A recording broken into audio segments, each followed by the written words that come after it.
Well,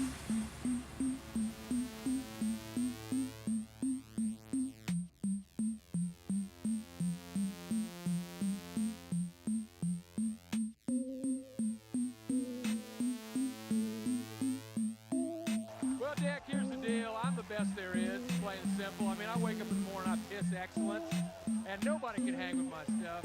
You know, I'm just a big, hairy American winning machine. If you ain't first, you're last.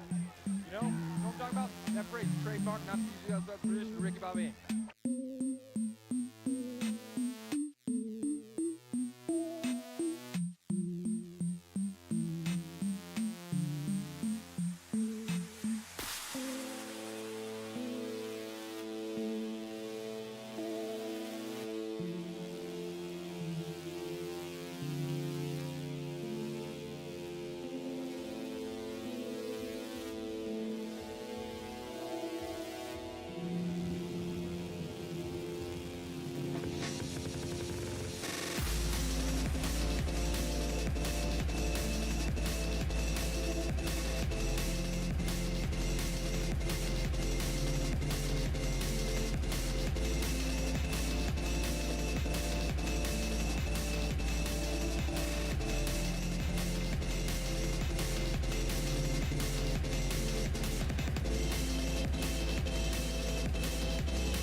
Oh my god, Chad, how do you guys not get so fucking angry with me? I swear to God, like, if I someone makes me wait 10 fucking minutes. Anyway, my bad. Hi guys, I found my headphones. Good fucking news too. I finally got my new replacement cushions. My ears aren't gonna hurt anymore. Good news number 3, I bought not 1, not 2, but 3 Ultra Vice monsters. I have already consumed 1.5. I currently have the other 1.5. Well, okay, I have like another one of them in a cup. And then the last half still in the can, which will go in the cup at some point when it's done. Did you know that it's a vibrant fucking pink? Did you guys know that Ultra Vice is vibrant fucking pink? Like, actually? Like, did you know that? Because I didn't until I almost spilled some on myself earlier, and then I like, it was like flabbergasting. It was the most flabbergasting experience I've ever experienced in the history of my own personal experience. And I'll tell you, it's like fucking hot fucking pink. Hot pink. What do you mean change the title to what? What? I changed the title already. What do you mean? What the fuck do you mean? I changed it! I fucking had it changed before I even started stream! Look at my YouTube! It has the right title on it, because I fucking changed it already. What the fuck? Oh my god, okay, this is stupid. I'm gonna be right back. Fuck off. This is so fucked up. Now my VOD's gonna be all fucked up. I'm gonna have to like edit it later. Fuck! Why do I fuck up every single thing I ever do, ever? This is why I'm never, ever, ever, ever gonna succeed as a streamer, because I can't even do my own fucking title without fucking it up all the fucking time, every fucking goddamn time.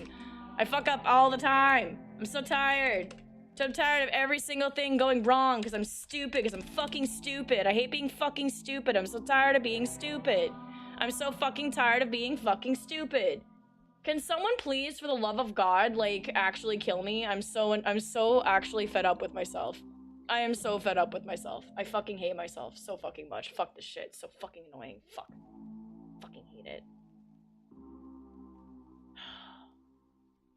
Oh, wow. Golly gee willikers. Would you look at that? Tits isn't even on. Tits isn't on. You can't even hit me because Tits isn't on. I'm just gonna fucking end stream. I swear to God. I shouldn't even stream.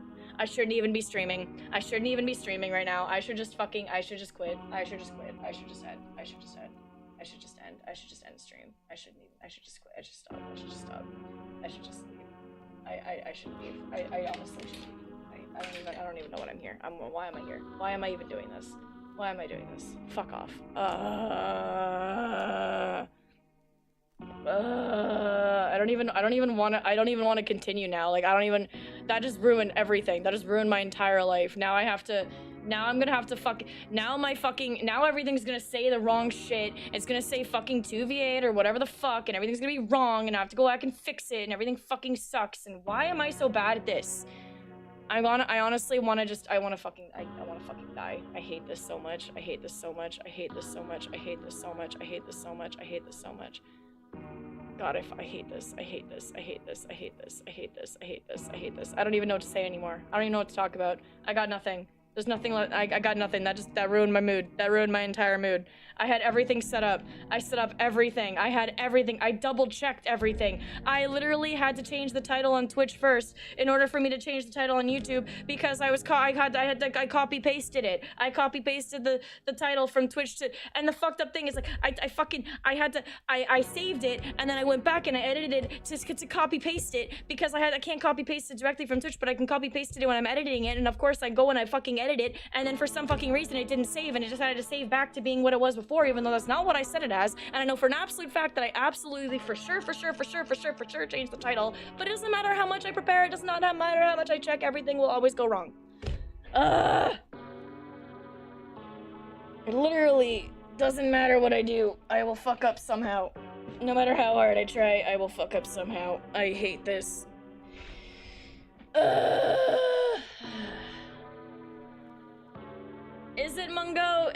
that. I don't know about that. I don't know. I don't know anymore. Is it gonna be fun? Are my streams ever fun?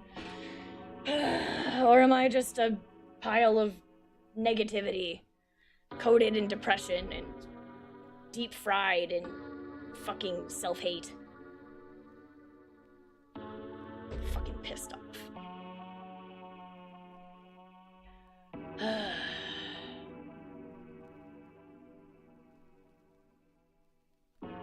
Swear, sometimes I don't actually know why I do this. If I should keep doing this. Or if my brain is just evil. I am evil, and everything I do is bad. Ugh, I fucking just... Man, I would give anything to have, like, a crumb of, like, the fake confidence some of the other mentally ill girlies seem to be able to muster. God, that'd be nice. You hear that, mentally ill girlies? You don't know how lucky you are that you guys can fake being confident and cool all the time. I don't know how the fuck you do that. I don't know how to be cool. I can't even fake being cool. I'm just miserable. Ugh. Stupid fucking... I got nothing done this weekend. I got nothing done. I didn't do anything worthwhile this weekend. Didn't achieve anything. Didn't complete any work. I still have to do that stupid... I still have so many things I need to work on, and I can't get myself to fucking do it.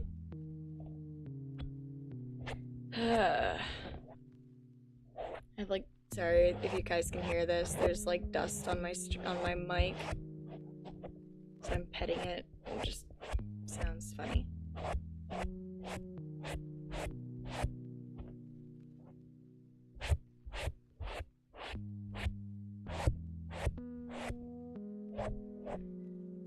Was it a weekend holiday? No, that was last weekend.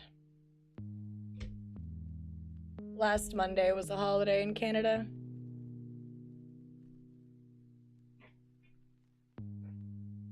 But anyway, hi guys, I'm sorry. Not unsurprising to anyone at all, I am continuing to be a depressed sack of shit, as that, you know, there's no surprise to anybody at all, because that is just my default state at this point. I have no weed. I am coping profusely. I have done nothing useful this weekend. I didn't get anything done. I wanted to get my PNG done. I didn't do that.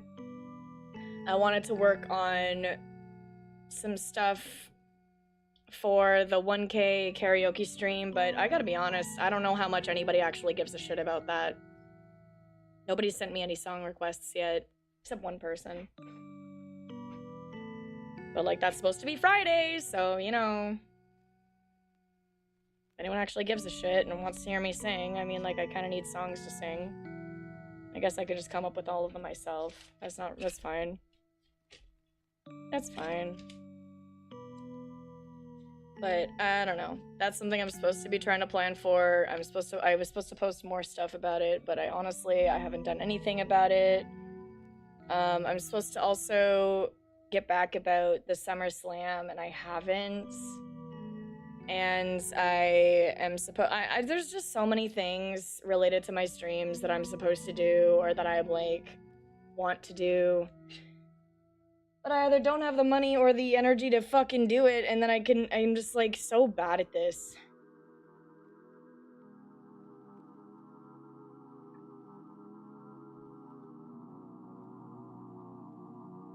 Like, I want to do more different and, like, interesting streams and stuff. And I want to do stuff, like, I don't know, I don't know, man. I want my streams to be fun, and I want to have fun doing them, but I find myself just getting so stressed out all the time over streaming. I've been getting like, I feel like I've been getting more and more stressed out because it's like the longer I'm going, and I don't know, like, I think it's the fact that I'm like, I've been streaming for 2 years, I still don't know what I'm doing, I still don't do anything interesting, I still don't like know how to do this, and I feel like I get way too overwhelmed way too easily, and it's a problem. How do people do things? Like, I still haven't figured out how to do anything. I just turn on my streams, everything breaks, and I just get mad about it, and then I play a game. And that's like 90% of my streams, honestly. Which kind of sucks. But I don't know how to make them, I don't know how to do better. I feel like I'm stuck. I know I've got my karaoke stream coming up, and I know I'm supposed to, I know I'm supposed to be planning a debut in July, but I'm scared. I'm like genuinely scared to plan a debut because I genuinely feel like it's gonna flop. And everything, I'm scared to do anything because I feel like it's gonna flop. I feel like my karaoke's gonna flop. I feel like I don't know, I feel like everything I do is just not gonna go well. I have literally zero faith in my ability to accomplish things. Mostly because everything does kind of just flop. At least to me. It always seems to. So I get scared. I get scared to try and plan new streams, or I'm scared to do different things. I'm scared to try new things or reach out to new people and talk to and do new stuff on stream because I feel like it's just always gonna go bad. But then if I never try anything new on stream, I'm never gonna know what's good and what you guys like. But it just seems like everything I do is bad. Everything I plan kind of doesn't work.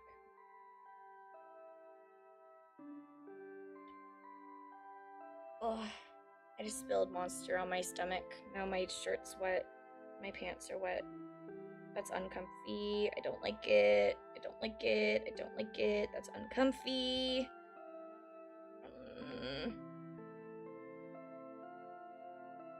Can't fix it. Anyway, I apologize for sounding, apologize for being all grumpy first beginning of stream. I really gotta stop doing that. Sometimes I just think, like, maybe I'm too mentally ill to be a streamer. Like, because, you know, you've got your mentally ill, but still functional. And then you've got people like me, who are, like, mentally ill and, like, not functional.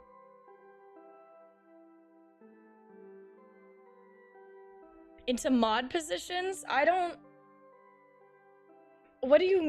even know what you mean by that. I've never modded for anyone ever. And I'm absolutely too petrified, like, to ever apply to be mod for anybody ever. I'm not close enough with anyone to be asked to be mod anywhere. Like, nobody wants me to be their mod. Like, nobody wants me to be their mod. And I don't know anybody. Like, I don't know enough streamers. I'm not active in enough communities. I just feel like I don't know anything about any other streamers at all. Like, I don't know anybody. I don't know how to talk to anybody. In fact, when I talk about being, like, jealous of other streamers, I am never jealous of numbers. Like, I think there's a misconception about what I mean when I say I feel like I'm failing things. I don't think I'm failing because I don't have big numbers. And someone actually sent me a tell about this, but it has nothing to do with my fucking numbers. When I feel like nobody's chatting, when I feel like nobody watches me, when I feel like it has nothing to do with the numbers. I don't even look at the numbers. I can't see. I literally have it removed. I can't see how many people are watching me. I can't even see how many people are subscribed. I don't look at them. I don't even look at my analytics after stream, other than maybe to see what my average viewership was. Maybe just to see what my average was, out of curiosity. But I don't ever really look at, like, all the other stuff. Like, that's not the thing that gets me. The thing that gets me is I feel like like, I get jealous of other streamers who know how to talk to people, who know how to socialize. I mean, like, actually socialize. I don't just mean sit here and fucking yap out of my ass verbal diarrhea for an hour straight. I mean people who actually can have a conversation, can reach out to other people and make friends, can talk to people, can say, hey, how are you doing? You're playing that game. I really like that game. We should play that game together. I am so fucking scared to talk to anyone. And whenever I see people, it doesn't matter if you're a big streamer, a small streamer, if I see that you are capable of just talking to people, I am so fucking jealous of you. Because it's like, man, I wish I could do that. I wish I could just talk to people. Man, my life would be so great if I just knew how to socialize. If I knew how to ask for help, knew how to say hi, knew how to even just like introduce myself without feeling like a failure. I am literally constantly, no matter what, doesn't matter how close I am to somebody, doesn't matter how much I might know them, I am so scared to reach out to people because I feel like I'm annoying them. I feel like I'm a bother. I feel like I'm a nuisance. I feel like I am a nuisance to everyone.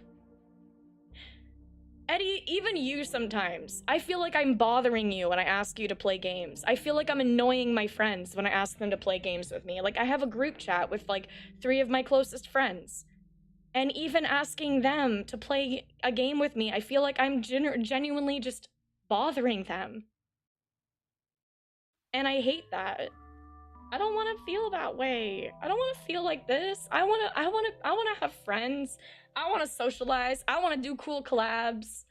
I don't want to be scared of people, man. I'm so tired of being scared of people. But it's been 2 years of doing this and I still don't know how to talk to people. I haven't gotten any better. I started streaming so that I could try to get better at socializing. That was a big part of why I started doing this. I really, really, really wanted to make more friends because I am so lonely. I was so lonely after I had my son. I was even more lonely when I moved here. I've been completely alone for 3 years. Nobody's come to visit me at my apartment since I moved here. I'm very lonely. So I wanted to make friends. But in the 2 years that I've been streaming, I have really only made a tiny handful of friends, and I feel like I still haven't gotten any better at talking to people.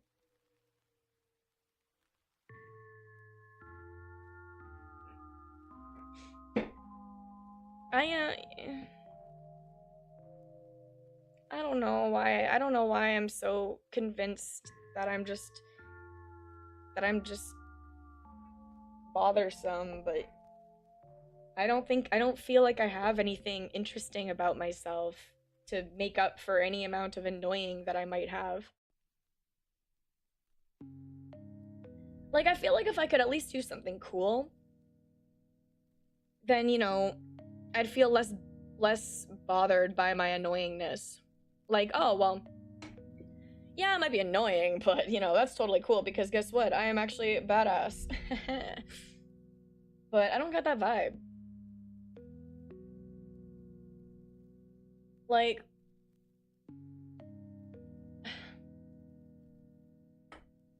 I wish I actually was the impression that I give people. Like, people get the impression of me that I'm scary and that I'm like... Well, I honestly, yeah, a lot of people seem to get the first impression of me that I'm scary for some fucking reason. I really don't know why people think I'm scary. But I've gotten it a lot, that I'm scary, that I'm intimidating, that, you know, and that makes me feel really bad, because that means I'm totally unapproachable. That means when people see me, they literally do not want to approach me. And, I mean, in some cases, that's good.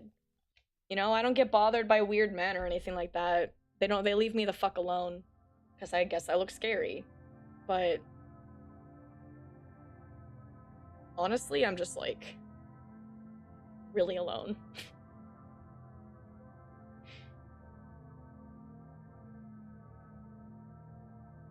Happy if someone... yeah. I don't know, you seem to be one of those people that knows how to talk to people and make friends and stuff. You always seem to be surrounded by people, and I like that for you. I love that for you. I just I would be lying if I said I didn't wish I could also do that. I really like that I really appreciated being invited to your debut though. That made me really happy. I wasn't expecting that.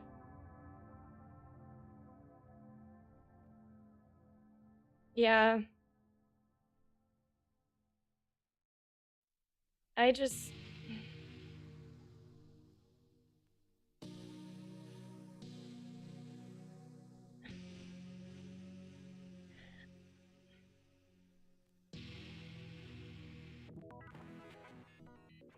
I've been trying to I want to I really want to unlearn all of the like shitty mindsets that I've gained over the years, you know, people's voices in my head telling me that I'm annoying, that I'm too loud, too much. I talk too much.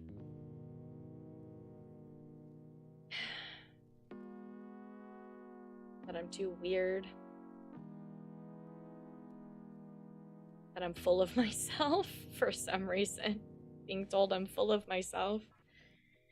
I don't know, man. I was never allowed to cry when I was a kid, but I was also never allowed to express joy. Whenever I was too excited about something, I always had to calm down. I catch myself saying the same shit to my kid that was said to me a lot. You know, and I catch myself and I try to stop myself because I don't want him to grow up and feel the same way that I do about myself. That I'm too much and too annoying and all these things. That nobody wants to be around me.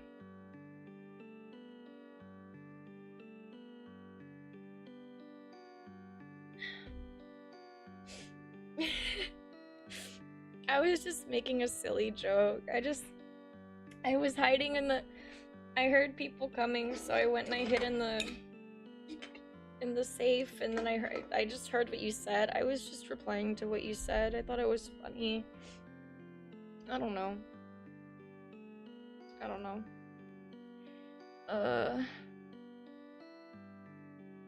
don't want to feel bad. And I don't want to make anyone else feel bad either. By me feeling bad. I want to... Also, hi, Duck. I'm sorry. Hi. I'm sorry. Hi. Sorry. I'm sorry. I'm being like this again. I'm sorry. I realized. I'm sorry.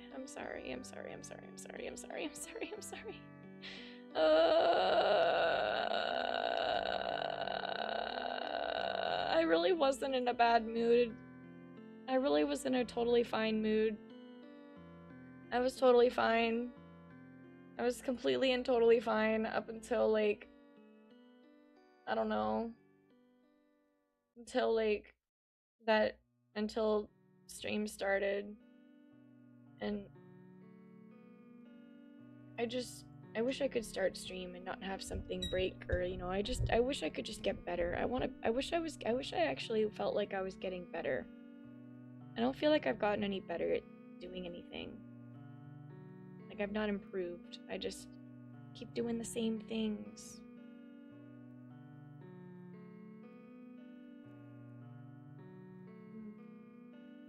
I wish you know, I wish I knew how to, like, fake be confident. You know how they always say, like, oh, fake it till you make it, you know? I don't even know how to do that. Like, I've always considered myself, like, I used to think I was pretty good at acting. I liked drama class a lot. I used to think I was pretty good at it.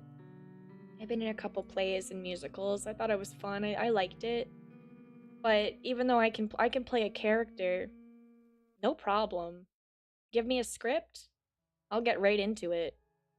But see, part of the problem, and like, you would think that this would work, because when I when I play a character, I get really into it. And when I say I get really into it, I mean like I get into it like I start to embody the character as if it's me. That's how I learned how to cry on cue. I learned how to cry on cue because I don't know if it's I don't know what it means, but like I guess I can extend my empathy to like a character in a play and like portray it as if I'm them, and I'll feel their feelings as if they're my feelings, and that's usually how I can make myself cry. I can cry on cue just by like creating sadness in my head. I don't know how to explain it. It's like weird, but I can access it and then just make it happen. But I can't seem to figure out how to fake be confident. I'm just too scared. Like, because I guess the difference is I'm not playing a character. Like, I am me. And me is not confident at all. So I feel like I don't know how to like fake it so that I can get better at it. Like, I don't know. I hear that advice a lot, though. I hear that advice a lot when people are talking about trying to become more confident in themselves. A lot of it, like the number one advice is like, well, you need to fake it till you make it. You gotta pretend to be confident, and then when you know, if you pretend to be confident, long enough, then you'll be real confident eventually, or something. I don't know. But I don't know how to access that. I don't think I've never been confident. I don't know what it feels like. I don't know what it feels like. I don't know what it looks like. I don't know what confidence looks like. I don't know what confidence feels like. I've never experienced it. I've always felt bad about myself for as long as I can remember. When I was really, really, really young, I had body issues. And the girls in my school would make fun of me. I got bullied for everything from my boobs, to my ass, to my eye, to my hair, to my fucking everything. Every part of me, every inch of my body's been bullied. Every part of my body's been made fun of. At least once. My brain's been made fun of. More times than I can count. People I thought were my friends became my bullies. It happened more than once, and because of that, I just can't seem to find a way to fucking stop hating myself. Like, I don't know how to I literally have no idea how it feels to like yourself. I've never experienced it. I was like 6 when the bullying started. Like, I was like in grade 1. Like 7, when all this shit started happening, when the bullying started. I was like 7. My mom never knew, and meanwhile my home life was just as shit. My mom giving me body dysmorphia issues, my mom telling me I'm useless, my dad telling me I'm a failure, my friends calling me a loser. And the whole time I'm just like, well, I should just die. I should just die.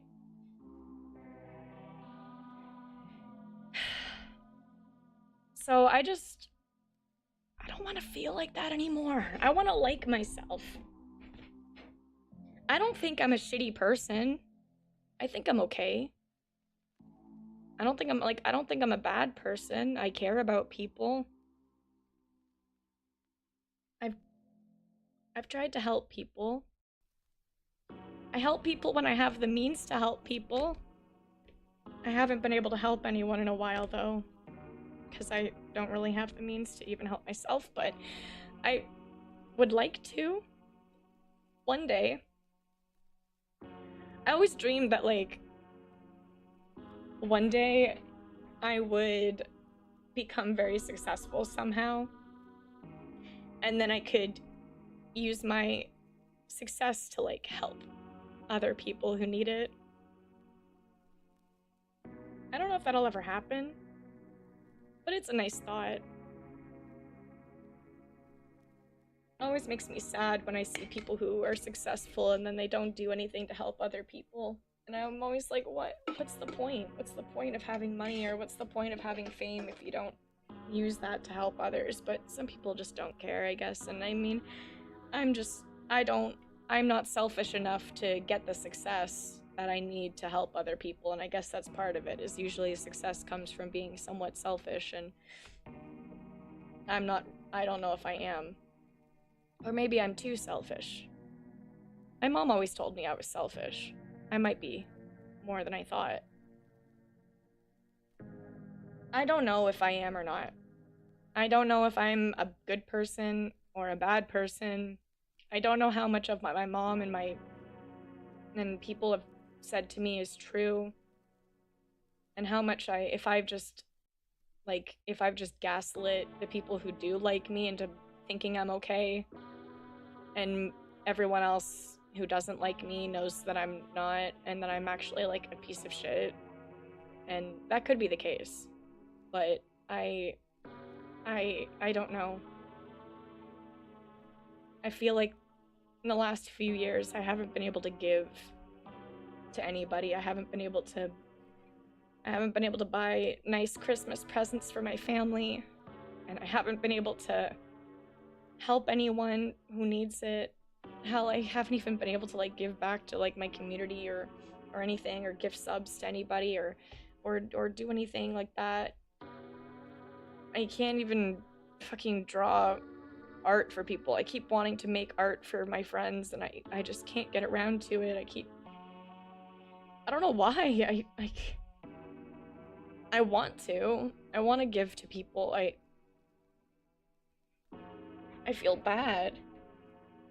I don't even want to, like, when people have given me stuff, I don't even want to accept it, because I sit there and I'm like, but I haven't done anything for anyone else in a long time. I haven't been able to. So I don't feel like I deserve being given things when I can't give back at all. I've always, like, not that I mean, like, it's funny how I think that way, but meanwhile, I would never expect anyone else to give back to me if I help them with something. I would never expect someone to do something in return. But for some reason, I feel like everyone else expects that of me. I don't know why I'm like this. It's really, really quite stupid when I start saying it out loud. My thought process, it makes no sense. I say it out loud and suddenly I feel very dumb. Like what I'm saying makes no sense at all, and I'm just being really silly about it, and I don't know. I probably am being really silly about it. I mean, like, I know I'm being really silly about it. I know it doesn't really make sense, half of the things I say. It's part of the reason I'm so confused all the time. I wake up confused. I go to bed confused. I spend my whole day wandering around confused. I don't know what the fuck I'm doing. 29 years of life, and I don't know what the fuck I am doing.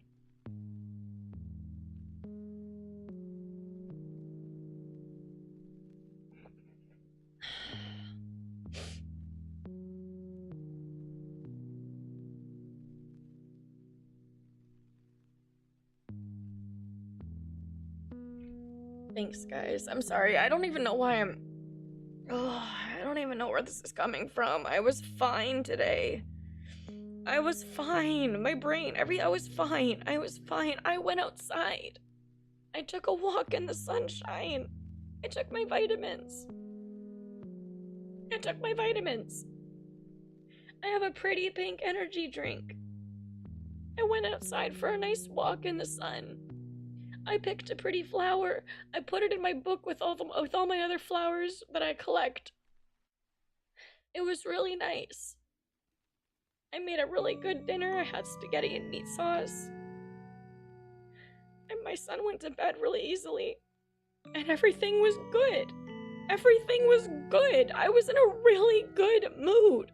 before starting stream. I was excited. I don't know what happened. Why am I sad? Why is my brain like this? Why am I sad? I should not be sad right now.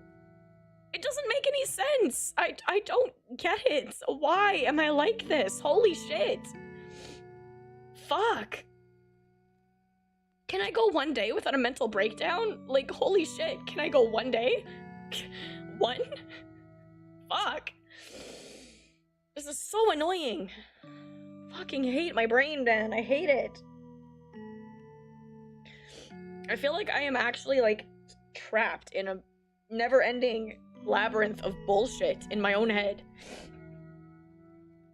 One wrong move and everything freaks the fuck out. I triggered like 30 death traps suddenly. Like, holy shit. Drives me insane. I mean, I am insane. I'm already insane. I don't even know what to do. I don't even know what to say. I don't even know. I'm embarrassing myself. Nothing new. Nothing new. I am regularly embarrassing myself. That is absolutely not nothing new. But fuck.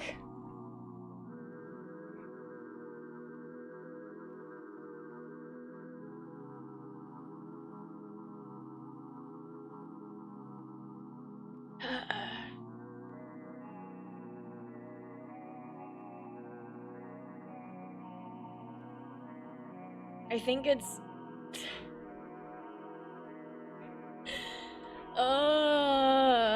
you know, it's bad when you become jealous of like other mentally ill people because those mentally ill people have cooler coping mechanisms than you.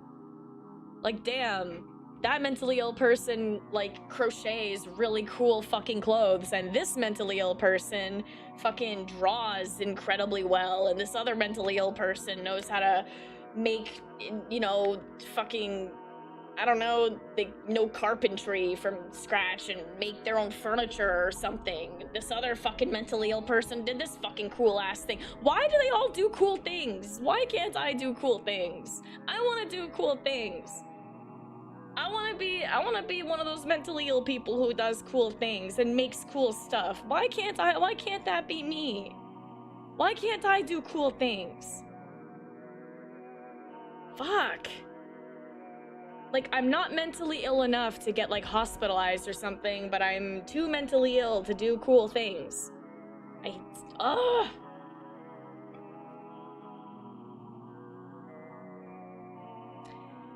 I'm gonna lose my fucking mind. Being alive sucks. Hi, Mav. Hi, Az. Welcome in.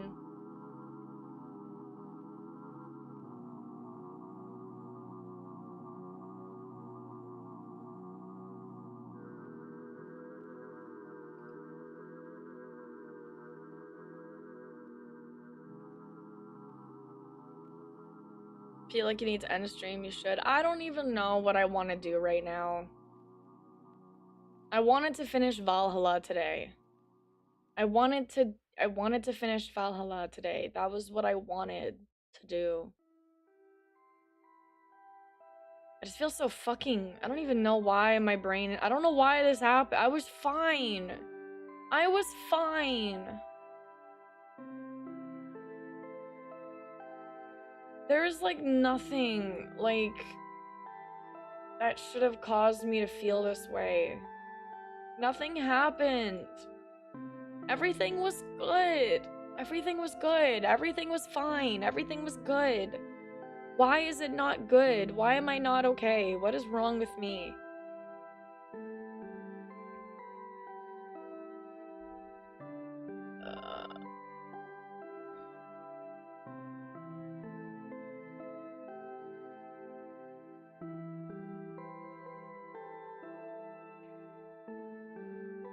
This is why I'm just like worried about talking to people though, because how the hell is anyone supposed to enjoy my company if I don't like myself at all?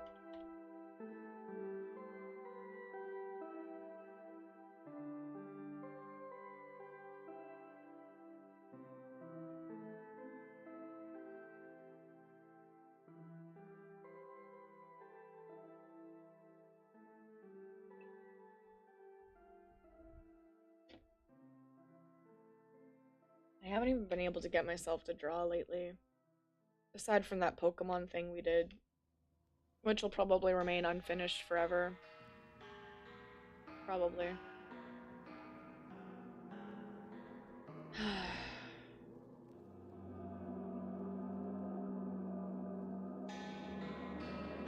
So tired of hating myself. I don't know any other state of being. I don't know how to be anything else. That's the problem.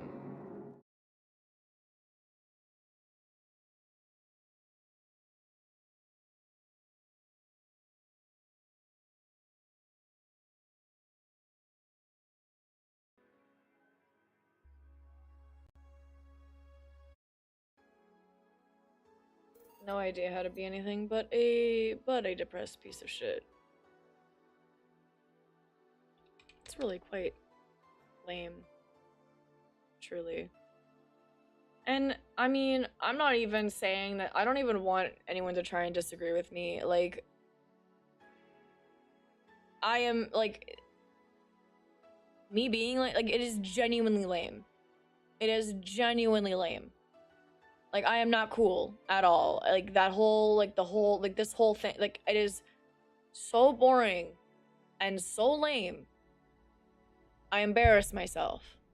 Like, if I was a character in a show that I was watching, I would be getting secondhand embarrassment and screaming at the screen for me to shut the fuck up. Oh my god, shut up! Nobody cares! Fucking stop! Oh my god, stop with the fucking pity party all the time. You're so fucking annoying. Holy shit. Shut up.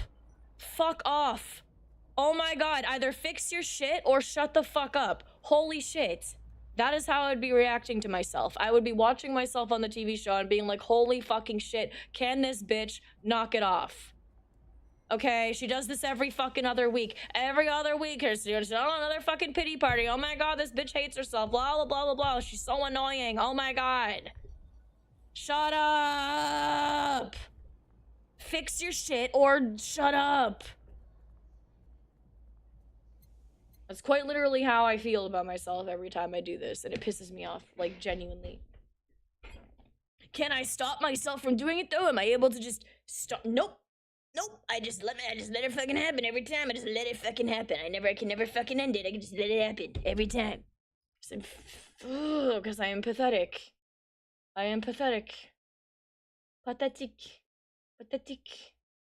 Pathetic. Mental illness envy is so real, they're not gonna lie. Yeah. Why the fuck couldn't I get a cool mental illness that actually gets me, like, has me doing cool shit, or at least, like, a cool coping mechanism or something? Or is it the meds? Is it that they have access to medication that I don't have access to, and so they can get the cool medication that makes them do cool things? Well, good for them. Good for them.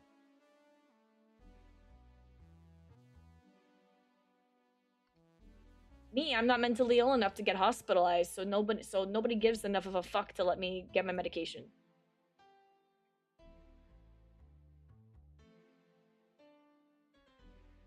So I'm taking a little amino acid supplement, which is mostly working, but I feel like it works less if I use it every day because I don't think it's working as much. Hi, Saint. I'm so sorry you came in at like this shit time. My brain is a piece of shit. And just loves to be a massive party pooper that just shits on everything I enjoy. All the time. Anyway, we're playing game now. I'm going to completely derail and ignore all of my thoughts right now in an effort to just... I don't even know. I don't even know. I don't even know. I'm just so fucking tired of this shit, man. Like, I want to be a cool mentally ill person, not a lame one. If I'm gonna have a fucked up brain that doesn't let me enjoy anything, can I at least have a fucked up brain that doesn't let me enjoy anything and also has me doing like cool shit? Can I at least be a talented mentally ill person who's fucked up in the head and can't do anything? Could I at least be that? That would be really cool. At the very least, could I at least be good at art? Can I at least be good at doing art? The one and only thing I'm kind of good at, can I at least be good at that? Oh, that takes practice and time and needing to actually draw regularly? Oh, well, fuck that, I guess. There goes that. There goes that whole... That goes out the window. Whatever.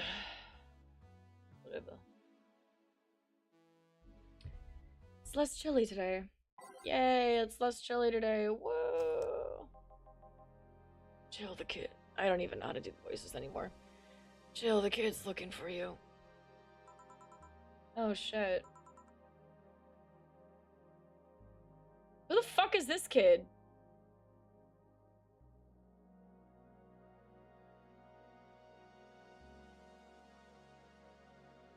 Who the fuck is this?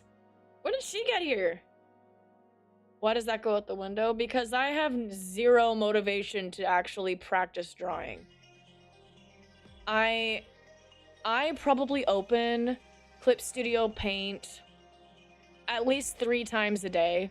It usually sits open on my tablet all day long, and I don't do a goddamn thing. I don't even put a fucking line down. I just stare at my unfinished projects sitting there and don't fucking touch any of them.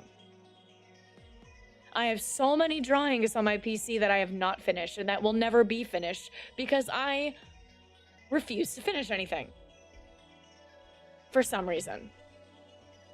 So I will never be good at art. I'll never be able to make money off art or do anything with my art because I can't even get myself to actually make art. And it's one of the only things I'm remotely good at that I used to really enjoy doing. Now I don't even really enjoy doing it anymore. I don't know what to do. It fucking sucks. Like, I want to be able to make art. I used to love making art. Drawing and making art was like one of the only ways that I ever had to express myself. Now making art doesn't feel like an expression. It just feels like something I'm constantly like trying to force myself to do. Just because I should do it.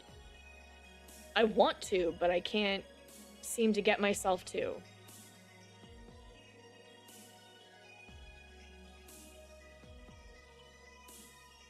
It's really annoying.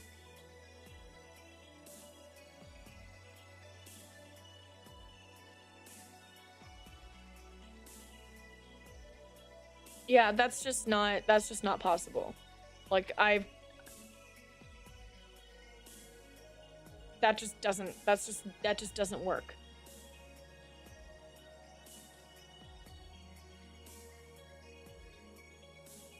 Like I said, I will have Clip Studio Paint open every single day. I open it every single day with the intention of drawing something or working on one of the things I've been trying to finish. And every single day, I just stare at it and do none of it at all. Normal people, Saint, normal people do not struggle to do things they enjoy. People with normal brains do not struggle to do things they enjoy. That is not something people do. If it's something you enjoy doing, it should not be hard to do it if you like it.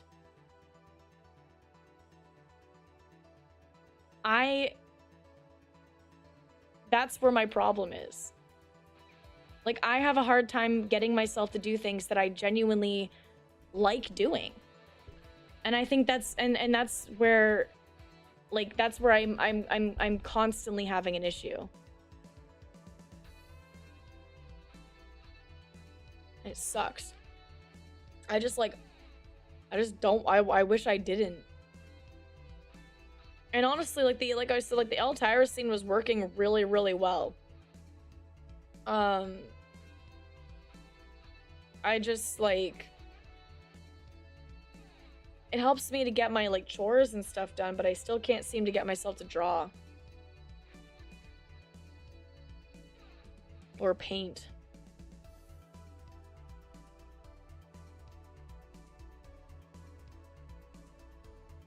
It should not feel like a chore.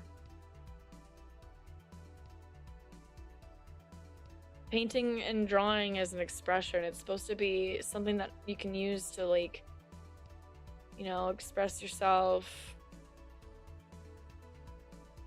It's not supposed to be something that feels bad. You're not supposed to have such a hard time. Like, doing studies and improving your skill is one thing, but just picking up a pencil and drawing should not be hard. Especially if I already know what I'm doing and I've already been drawing for a long time, and I used to just, it never used to be hard. I used to doodle all the time. I used to draw constantly. I used to fill up sketchbooks with random doodles and drawings and sketches and things that I did. I used to doodle on every piece of paper I could find. If there was a paper in front of me, there would be a drawing on it from me. It was like my mom's office used to be filled with drawings that I made for her, and like I don't know.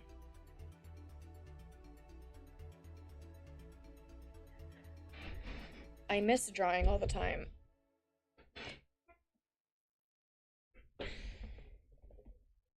Just can't seem to get back into it. I don't know what's wrong with me.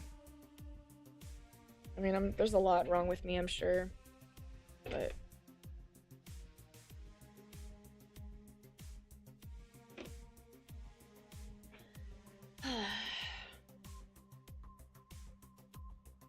I keep hoping like one day I'll figure out how to, I don't know, do life, I guess.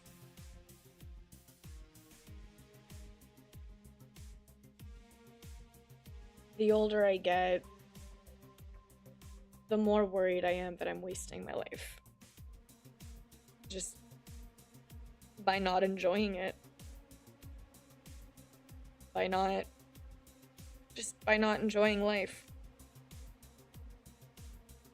By not experiencing enough things. I don't travel, I don't do anything.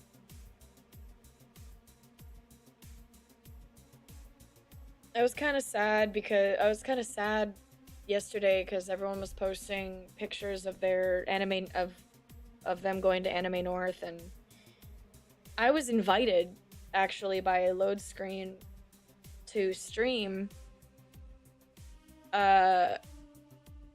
for the Quest to Conquer Cancer campaign. I was invited to stream at a convention. I was with like for free. Like they wanted me there. They were paying, like they were gonna pay my day pass so that I could go there and I could hang out with other streamers and stream and hang out with them. And actually found out that Pomato Master was one of the fucking streamers that was there. I would have gotten to meet her IRL. I would have gotten to meet her in person because I would have been streaming right next to her. And I missed that opportunity because I can't travel to Toronto as much as I would love to. I can't. So, and someone said that there'd be other opportunities, but I don't know if I would even be able to take those other opportunities because it's like, yeah, the opportunities might present themselves, and how the fuck am I supposed to actually go through with it? That's the problem. And I feel like I'm just missing out on so much all the time. I really wanted to go to the con this weekend. I really did. I've never been to a convention, which just kind of sucks.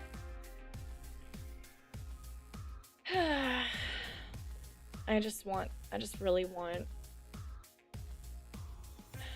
I don't know. I can't go anywhere as I have a 7-year-old kid and nobody to watch him. Not a single member of my family would be willing to watch him so I could go to a convention. Even though my mom made me watch her fucking kids for her while she went on several different vacations. It obviously isn't the same. My mom would not be willing to watch my son for me while I went to a con for the weekend. She would give me 1,000,001 excuses why she can't, and and then I don't have anyone else. Like, I just don't have anyone else willing to. I have 2 sisters, 2 brothers, my dad and my mom, and nobody in my family is willing to watch my kid. And I'm not bringing him with me to a convention. That's just a whole other set of problems that I'm not willing to get into.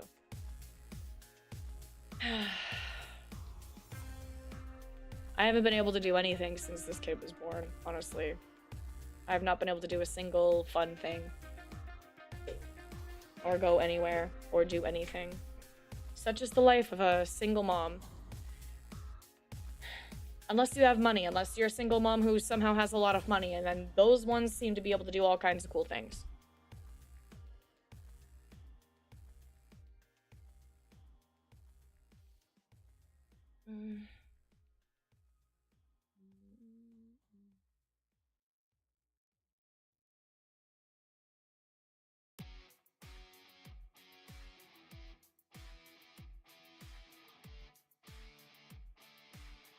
I mean, Saint, I did already say that I do try. I don't know what else I can say. I try. I fucking try, dude. I have tried a lot. I have tried really hard. I keep trying. And me keeping trying is what is causing my demotivation. Not me being mean to myself. Me being mean to myself is coming as a result of me not succeeding in anything I fucking do. No matter how hard I try, I don't succeed at anything.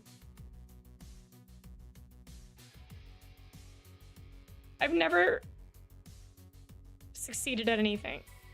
I've never done anything with my life. My life is so lame. I have no skills. I have no accomplishments, no achievements, no anything. I have nothing to show for anything I've ever done. I have nothing to be proud of.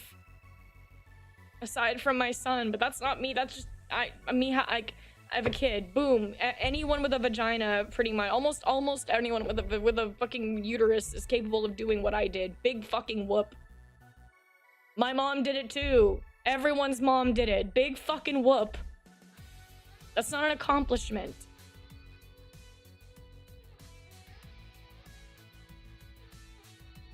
I just feel like I'm moseying on through life, trying so fucking hard to do something with myself and failing every single direction I go. Even the streaming thing, like I feel like I'm trying so hard not to convince myself I'm failing at this too. And the only reason I'm still streaming is because I have somehow managed to convince myself that I'm not a complete failure. But it is getting very hard. And I keep just trying to look at milestones and things I have managed to do since I started streaming. And focus on that, and focus on the good parts of it, and the things that I've been able to get from it, and the things that have benefited me, and the things that I've been able to do. And I've been trying to focus on that so much because it's the only thing that keeps me from quitting. Because so many times in the last 2 years, I have really wanted to quit because I feel like I am not going to get anywhere with this. And I don't want to feel that way because I do like streaming and it is fun. I need to stop with this. I hate when I get like this. I hate when my brain fucking takes me hostage like this. And I try to get out of it. I'm like, nope, I gotta stop. I'm like, I'm trying to pull myself out of this fucking, yeah. So frustrating. It's so fucking frustrating. Fuck, I wish I had alcohol right now, man. Maybe that. Oh, nope. I should not wish that. That sounds like a negative spiral waiting to happen.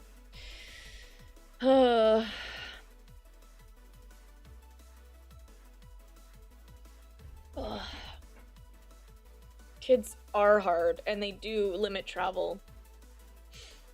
And unfortunately, I don't have a co-parent. So I don't even have that. Like, I don't have a co-parent. I don't even get child support, bro. I don't even get child support. I don't get child support, and I got no co-parent partner. I am 100% by myself. And it fucking sucks, dude. It fucking sucks. No visitations, nothing. Like, I don't get any break. I'm with my kid 24/7. I'm looking into summer camps right now, actually, because I need to not be on my own. Or I need to not have him with me for 24 hours a day, 7 days a week, all fucking summer long. Like, last summer, I almost lost my mind. So...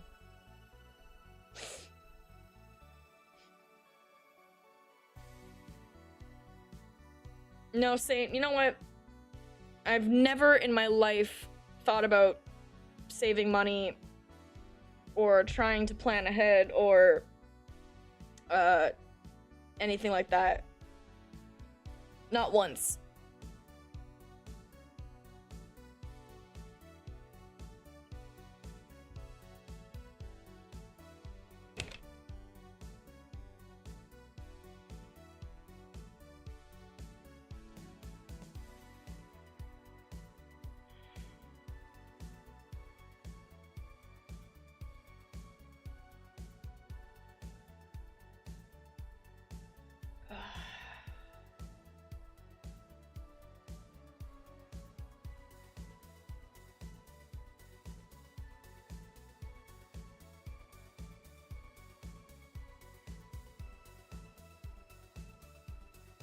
Look, I'm not dumb. I'm 29 years old. I worked almost 10 years in retail. I have a 7-year-old kid. I've been living on my own for the last 8 years.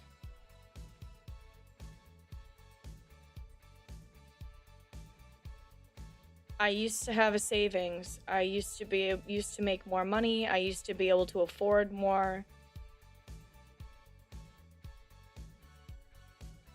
Before I had my son, I went to festivals, I traveled, I did all kinds of shit.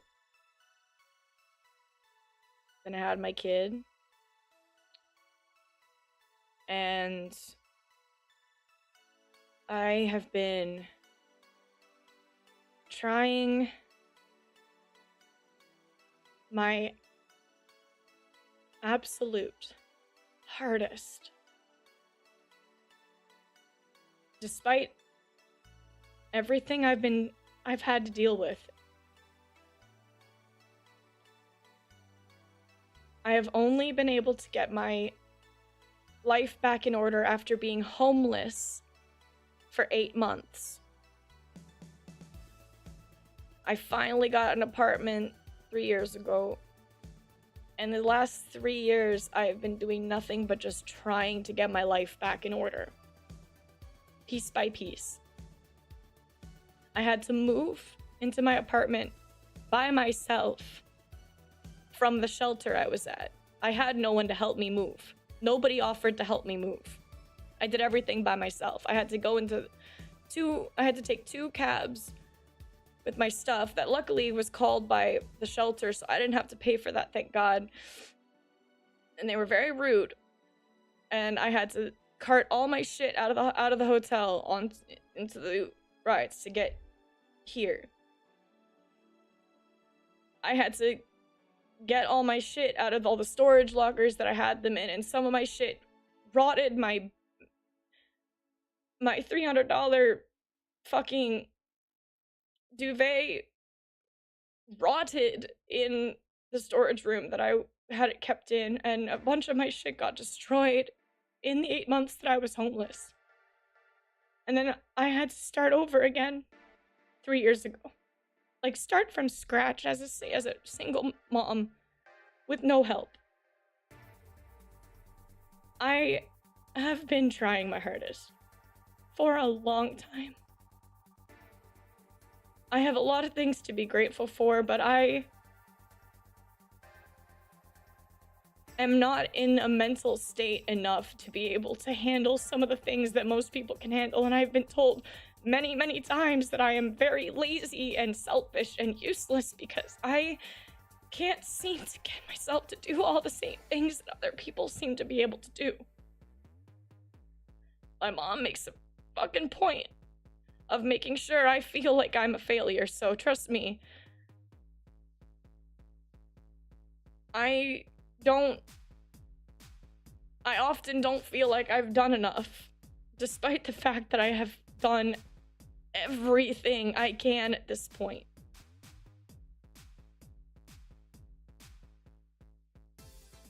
The only reason I have not gone back to work fully, and the reason why I have been doing this and a few other things on the side to make some extra money instead, is because it's cheaper for me right now. It's actually more affordable for me to live off of just what I get.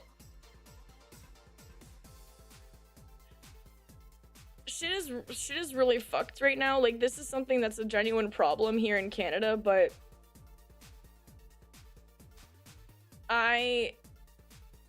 if I start working, I could lose my subsidy. If I lose my subsidy, I will not be able to afford rent.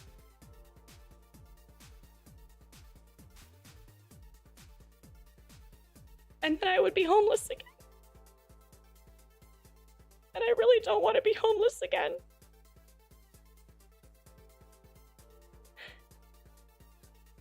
So I made the choice not to go back to work.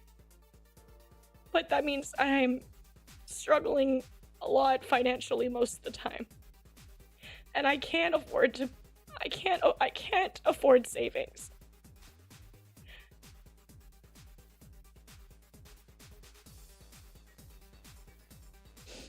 And I don't drink.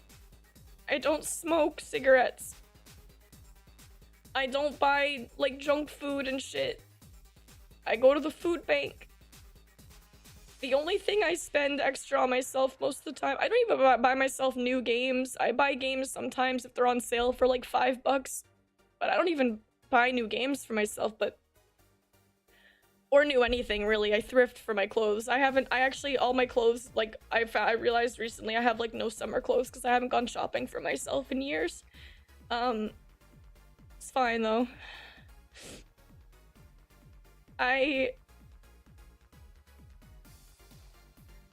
The only thing I buy extra for myself is weed, and I do that to cope because I am just like one bad day away from a mental breakdown every day. Like, I am like one step away from mental breakdown all the time. So I have one coping mechanism. I'm not proud of it. But if it's what helps me to not lose my shit at my son every day, then I will take it. It's better than being angry all the time. And I am angry all the time. I've been angry for years. And I hate being angry. I hate feeling angry all the time. And I hate feeling sad, and I hate feeling like this. I don't want to. I really don't. And I try to work out, I try to exercise, I try to get sunshine, I try to drink water. I'm drinking water right now. I try to eat healthy. I try to do the things that everyone tells you to do to improve your health and your mental health. And I honestly think I need more intervention than simply normal diets and exercise. I don't think diet and exercise are necessarily the problems. I've been exercising. I've been into exercising for a very long time, and it's not helped my mental health. I was lifting weights while also actively self-harming, so it really doesn't, it's not going, that's not gonna fix my mental health. So, I don't anymore, by the way. That was a long time ago. Sorry, I apologize. I shouldn't have thrown that out there without A, trigger warning, and B, also I should probably reiterate, it's been like a long ass fucking time. It's been a long ass fucking time, okay? It's been like 6 years since my last relapse. So don't worry. I'm good. I'm good. I apologize. I apologize for that. I should not have just thrown that out there. I am so sorry. I hope I am actually extremely sorry. I shouldn't have said it like that. That was very insensitive of me to say. And also I should actively, yeah, I am so sorry. I am sorry for saying it the way I did. I 100% have not in about 6 years, I believe, was the last relapse I had. So I am fine. That is not something I think about doing. Do I still have suicidal ideation? Yes, I will admit that much. Have I attempted? No, not since I was a teenager. We're fine. I just want to reiterate all of that. When I refer to those things, it's in past tense. But I also should be very careful about the things I say on here. I'm sorry. Anyway, I need to shut the fuck up. It's too deep in the sauce.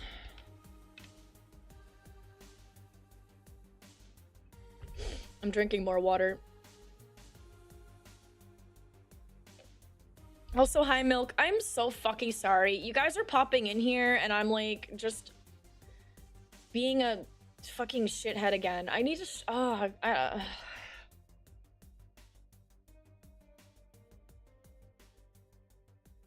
I'm so fucking embarrassing. Oh, I'm so fucking embarrassed with myself right now. Stupid. I need to stop. I need to actively, like, stop doing this.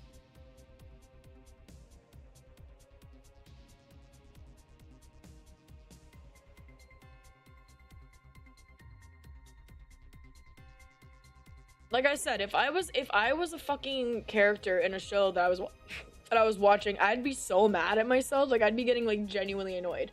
And that's probably because those kinds of characters remind me of myself, and I am embarrassed about myself, but whatever. I shouldn't, though. Like, imagine you're some new person coming in, and the first thing you fucking hear is me talking about how much I hate myself. Is that a stream you want to watch? I mean, you guys are... I don't know what to say about you guys. You guys have been here a few times, and you've witnessed my mental breakdowns more than once now, but, like... For someone new, you come in here, I'm like mid-mental health crisis. That's not a stream anybody wants to be tuning into. I am literally self-sabotaging. I am literally sabotaging myself because I don't know how to shut the fuck up about my mental health problems. I need to shut up. I need to stop. I need to stop. It is so fucking embarrassing.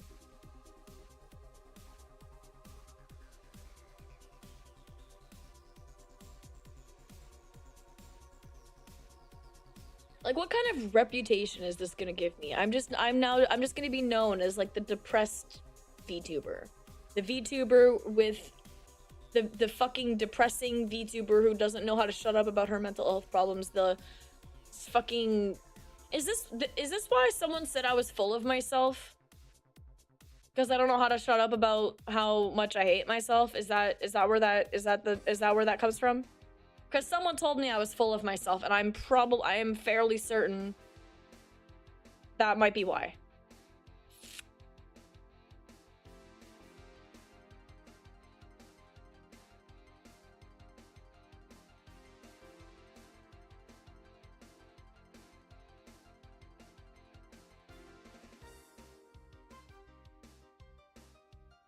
I see. I don't know. People get off on like their streamer belittling them and whatever.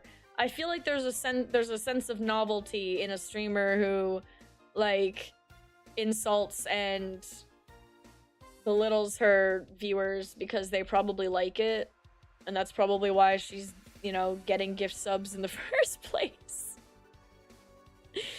But yeah, on the other hand, I don't really have much going on. I don't have much going on.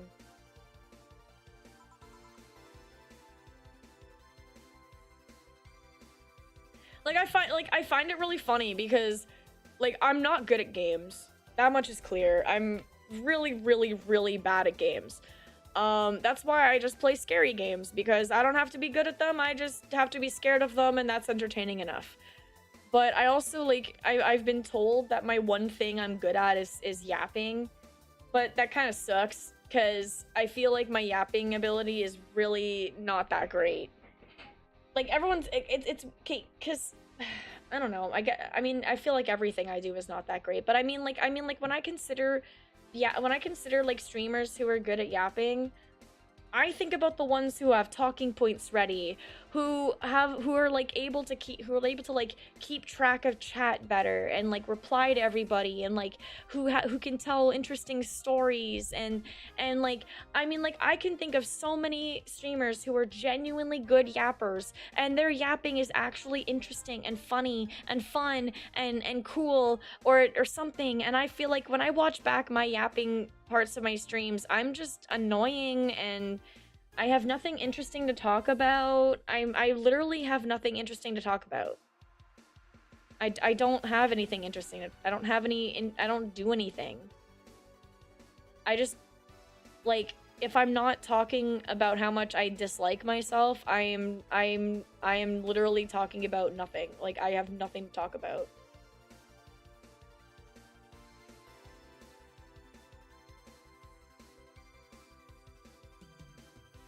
That's why react videos exist, I guess.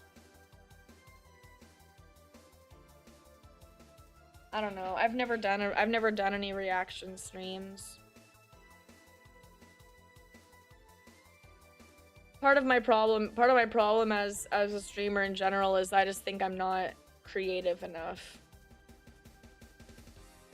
Like, I don't literally, I don't do any other streams besides just play scary games. I don't do anything else. I don't do any tier lists or like any, I don't know, I don't do any reaction streams or like any other anything. It's very boring.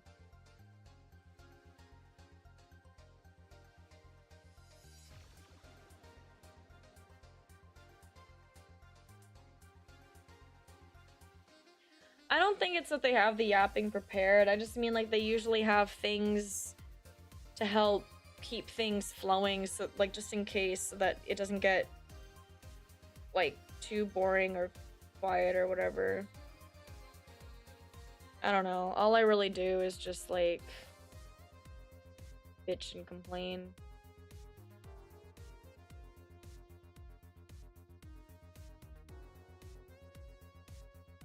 I don't know.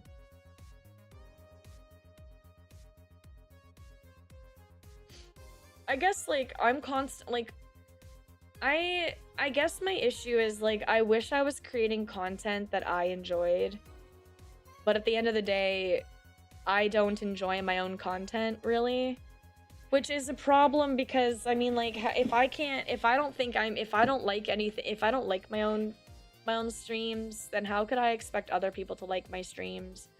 But at the same time, like me not liking my streams doesn't necessarily mean other people won't like them. It just means that I don't like them and they're not my cup of tea.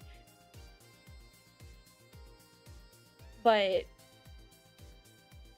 I don't know. Tabletop RPG?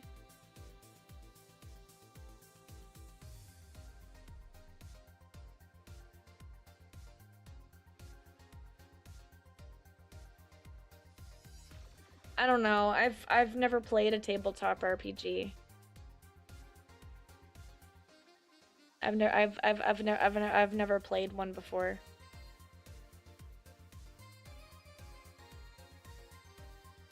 I've never like played D&D or like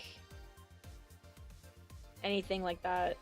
I'm very out of the loop on those. I have lots of friends who have. I know lots of people who have. I have not. I've had friends who are even like, I don't know, game masters or whatever the fuck they're called, the head people who make the stories, and I still don't understand how they work.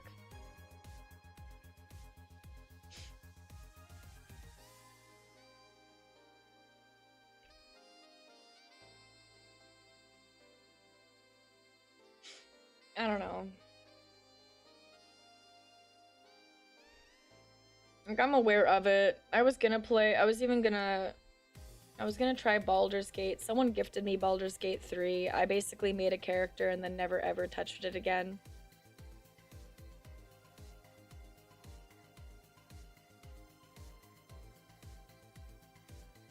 I don't even know if I have the attention span to play a tabletop RPG. I feel like I would just forget everything. It seems like a lot of things that you need to remember.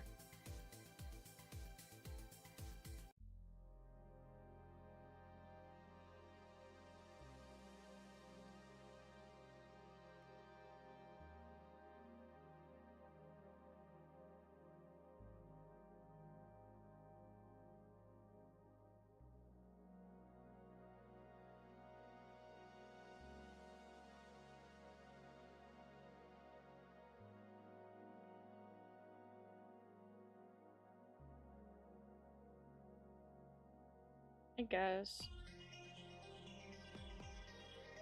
I don't know. I don't really know what to say.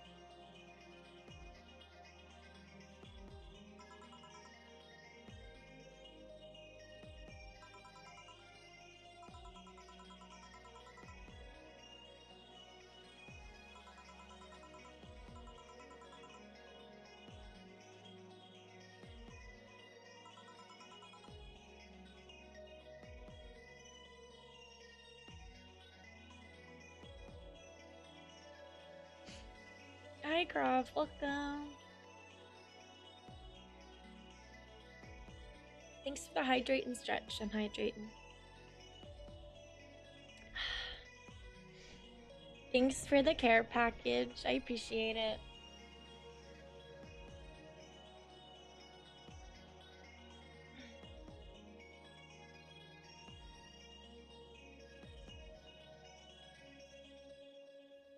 All right. There we go. Thanks for stretching. AI Artbot keeps giving me bad stuff. Wait, what?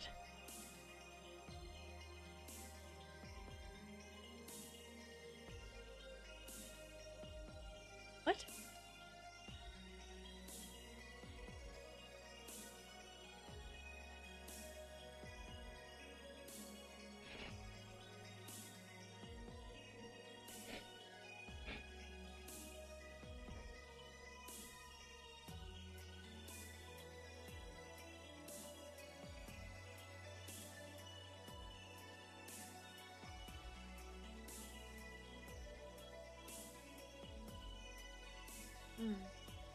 Yeah, her hair is cute.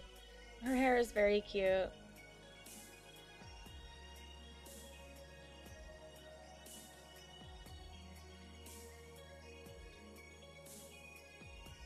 Okay. I see.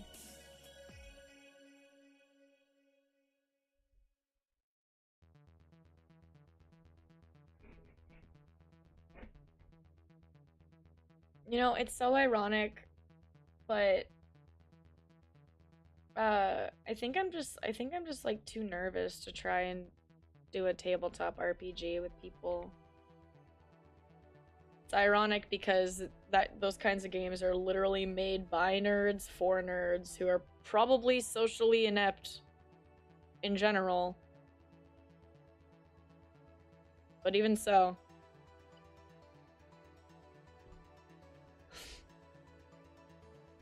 Why? Because people scare me. Because people fucking scare the living shit out of me, and I'm terrified to even, like, talk to my friends and invite them to play a game half the time. I wanted to thank you. Phew, she thought it was for her. Thank me? Well, for starters, by not complying and giving me alcohol. Everything else would have fallen apart if I had some. Ah, so responsible, Joe. I kind of faced my mom and told her all about the pressure she was putting on me. And said I wanted to figure out what I wanted to do. And? Well, she didn't speak to me for 2 days. After that, she told me that it'd be a waste to spend money at a university just for me to not give it my all. So she told me to still go to the college course, but that I was free to explore. Glad to hear that. And, well, I wanted to thank you for that. Me? If I had just rushed headfirst into my original plan, things would have gotten ugly. And you were right. I'd be hurting her for the sake of hurting. So, thank you. Don't worry about it. I'll leave before it's too late outside. Be careful. Aw, so sweet. Shut up. Hey Jill, mind helping me here? Sure.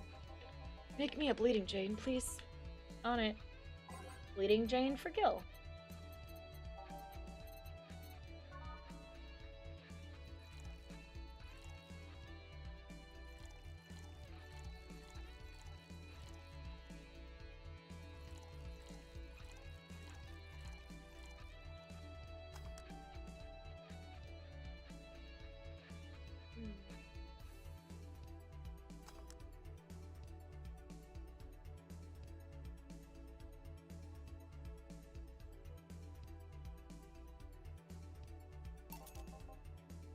Thanks. Hey, Joe. Hey, Joe, do you hate me? Hate is a harsh word. It's not against you directly, but rather the fact that only I can see you. Like I told you, if they wanted, they could see me. And why can I? You're the main character. I don't know. What are you? A cute girl. Right. You okay, Jill? Making a lot of faces there.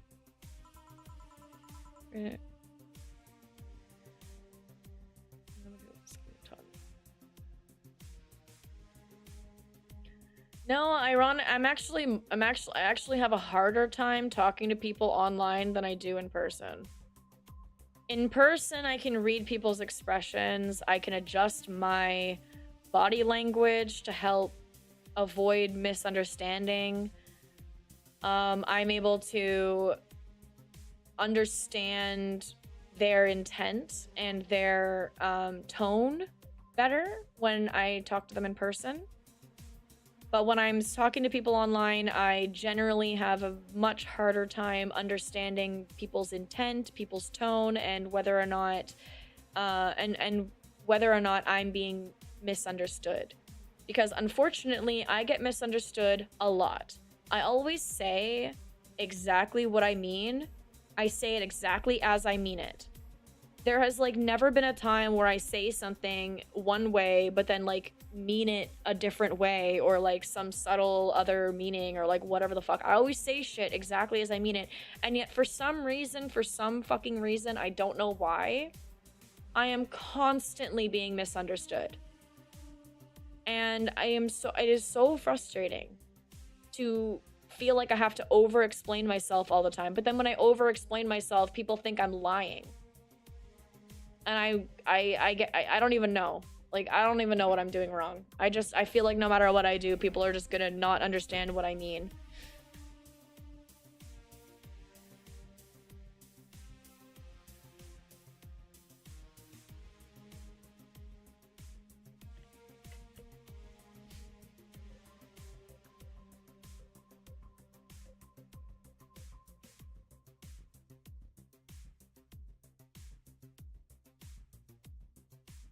That sounds kind of crazy, Krav. Damn.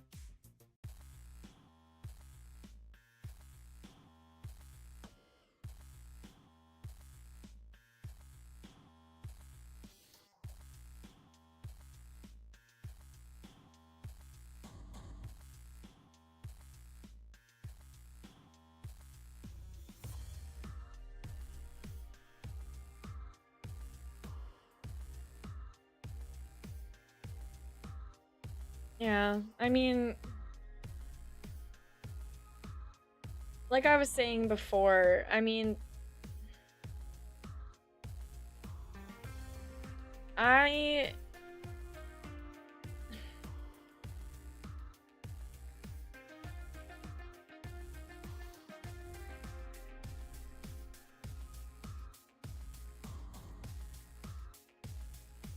just don't know how to approach people about anything.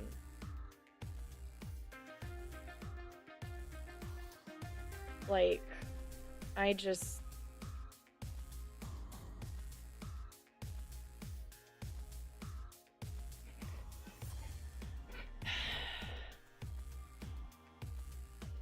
I don't know. I just don't know how to I don't know how to talk to people. I just don't know how to talk to people. Maybe one day I'll figure it out. Then I won't be so lonely.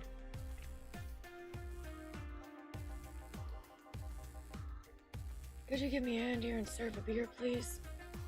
Sure. Beer for Gil now.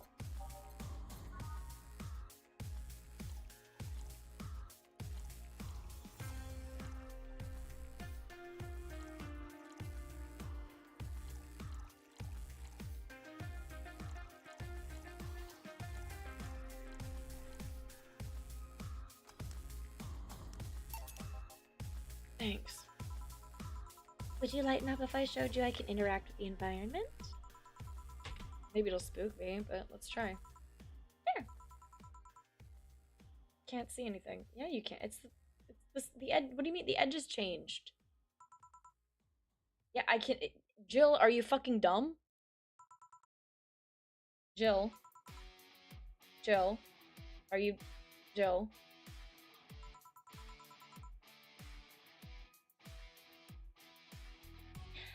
Nobody expects the Dorth Inquisition! Dorth Inquisition, Dorth Inquisition, ouch, I bit my tongue. Can't believe I'm using the spare tongue so early in the night. Ahem. Honey! Ah. Hey, Dorothy. Hair fell out. What? Oh, did I make myself bald?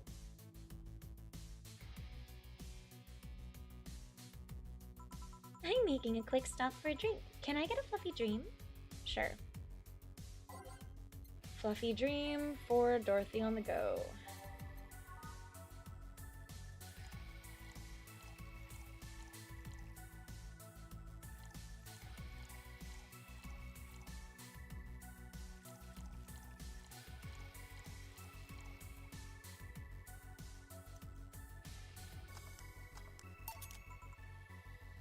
Thanks. Oh yeah, before you leave. What? Are you guys throwing a New Year's party too? Yep. Sure, I'll be here then. Well, I've got things to do, so... You do? Who does what? Sorry, I sneezed. Weird sneezes. Anyway, I'm out for now. Oh yeah, Joe? Take care of Becky, please. Who the hell is Becky? Who's Becky? Who's what? You said... I said nothing. Okay, fuck that noise. Fireworks are sold out everywhere. I'll need to get them through more shady means. She's gonna buy them from the internet. She'll find them and put us all at risk of burning.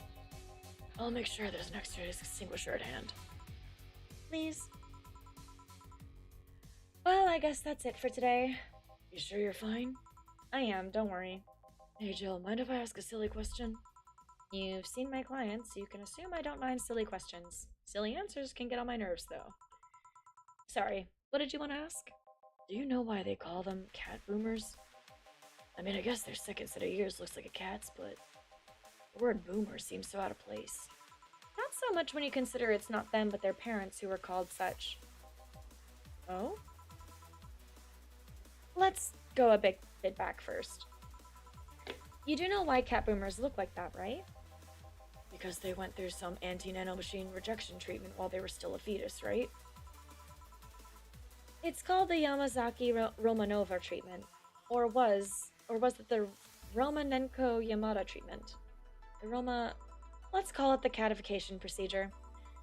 It was not only the first successful genetic treatment on a fetus, but also the first way to fight nanomachine rejection. Moreover, that research had a bit of a rocky story. Oh, we got an ad break. I'm gonna go piss. I'll be right back.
Returned!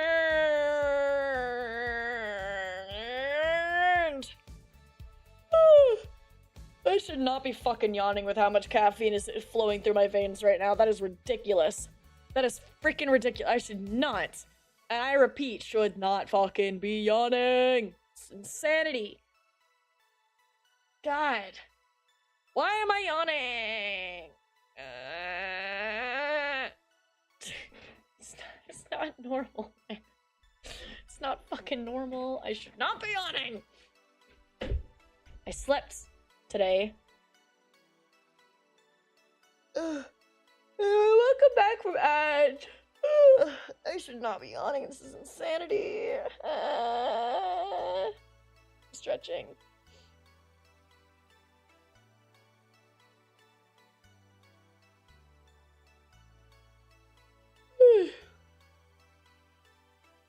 It's fucked up.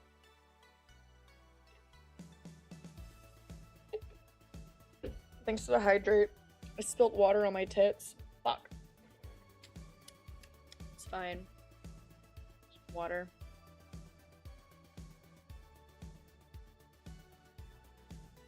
Meh. Now how will you throw? I don't know.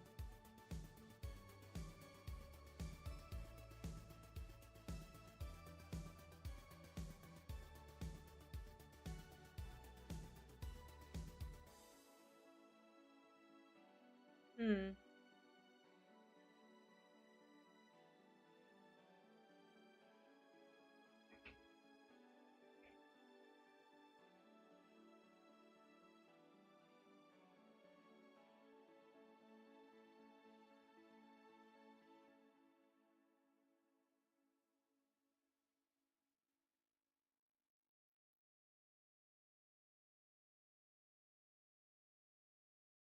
Sorry. My brain just like shut off for a second.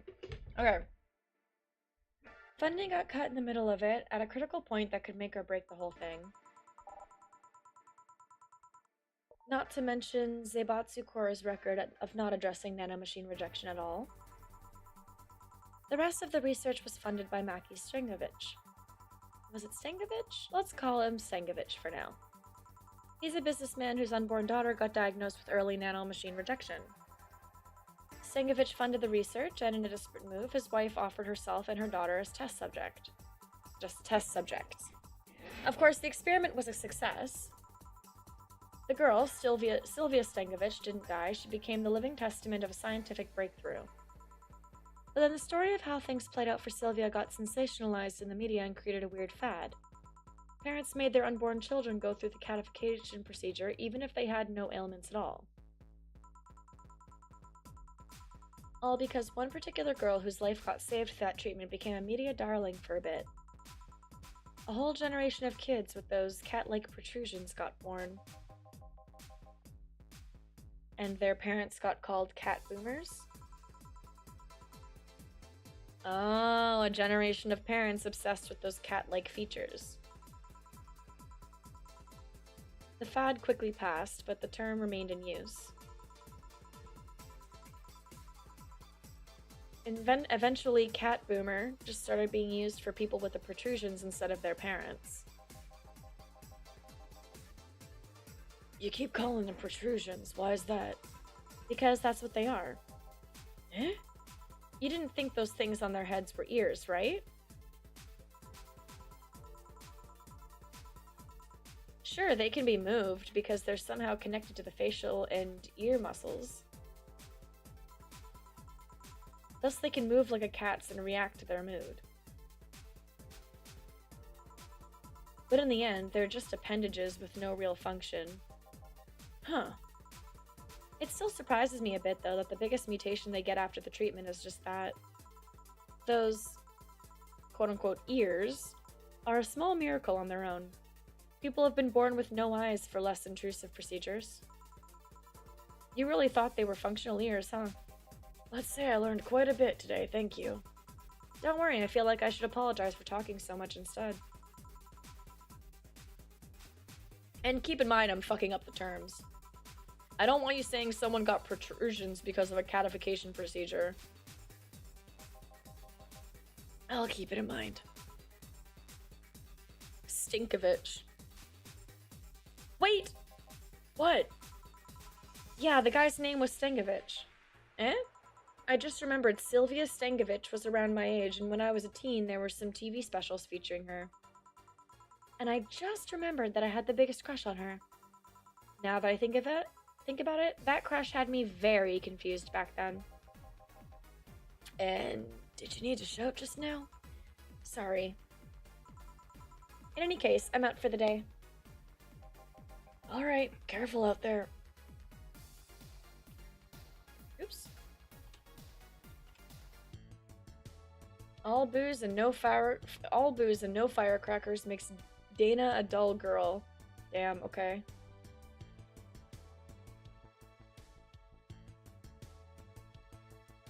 Well, at least we have enough for rent at the end of the month. Jill bought what she wanted and she's pleased with herself. She'll surely focus at work.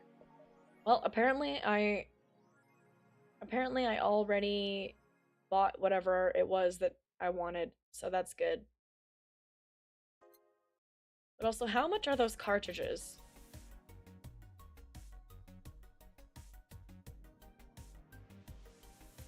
No, I think it was the...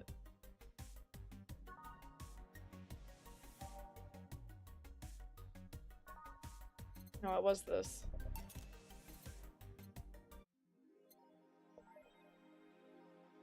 But she's got no electricity, so I can't use them. Damn it! Fuck. That sucks.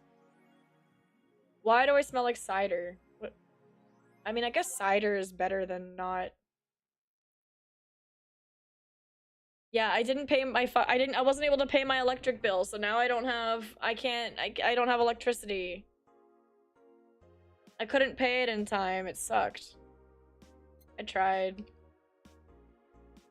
I found out too late the trick.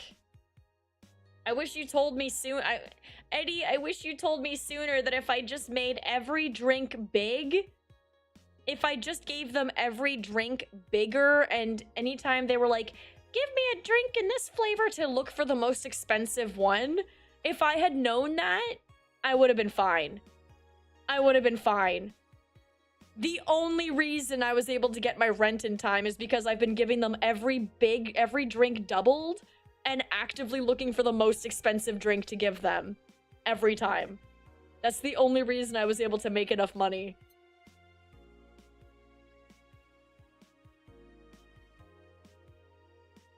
Surviving in Glitch City. Any tips for a new friend in this wonderful land? Oh boy. Self-deprecating thread? Don't trust in white knights, and don't go out after 5 p.m. unless you want to get mugged or murdered. Bring a portable chair everywhere. You'll have to line up for flour. LOL. Get used to eat what you find. Shortages are getting out of hand. I've been eating rice with butter for months now, but I guess it could be worse. Don't jinx it, please. I have enough as it is. So, coming here was a mistake. Why would you come here anyway? Visiting family, but now I want to take them out. Do it while you can. Yeah, airlines are leaving the city, LOL. Soon we won't even be able to escape. Can I even get some weed in this crap hole somewhere? Yeah, I just PM'd you a good dealer. Can't get food, but you can get weed! Damn.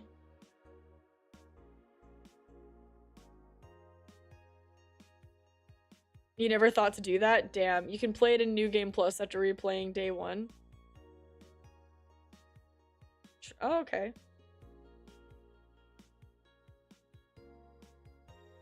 BTC closing 40% of its bars. The British Trademark Council is facing some economic troubles in Glitch City, and it looks like they're on their way out. Blaming rising inflation rates and a weak currency, the BTC has given the order to disband almost half of its recreational businesses in the city. We can't keep doing business like this. Glitch City has a negative impact on our earnings, and we can't continue in the red, a PR representative told the Augmented Eye.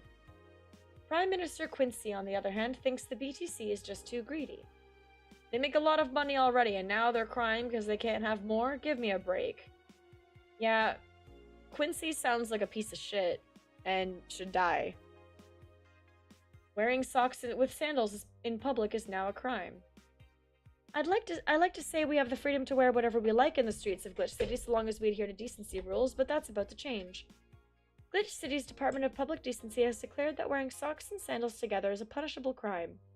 If convicted, the guilty face 3 days in jail as punishment for using that abominable combo.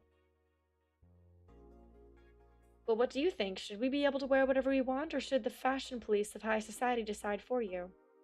Whatever the case, I think I'll simply stick to the right side of the battle. Goodbye, socks and sandals. Quincy a good name, though? True, but he sounds like a dick. Birth rates decrease as the youth prefers Lilim company. At the beginning of the century, the idea that people would rather be with robots instead of other humans was treated as a joke. But the reality is that the convenience of these kinds of relationships have become immensely popular among the city's youth, to the point where birth rates are beginning to decrease at an alarming rate. Annie May, a 17-year-old student, agrees with the general sentiment. It's just so much better than dealing with other people, you know? You can just make your own perfect partner. Oh, and sex is amazing. Don't even get me started. It's expected that new regulations will soon to be announced to address the situation. Damn, okay.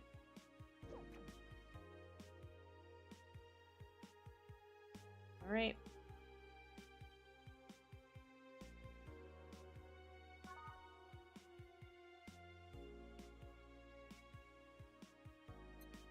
Let's go to work.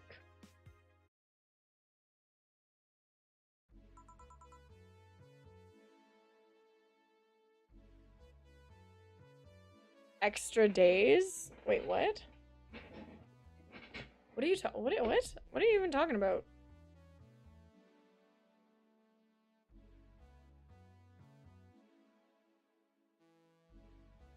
I don't even know what you're talking about.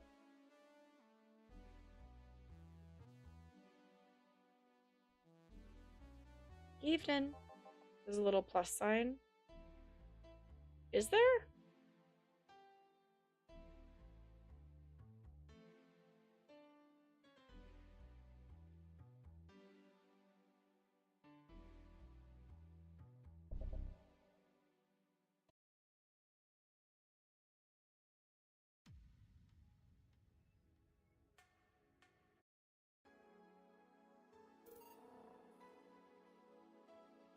Oh, these.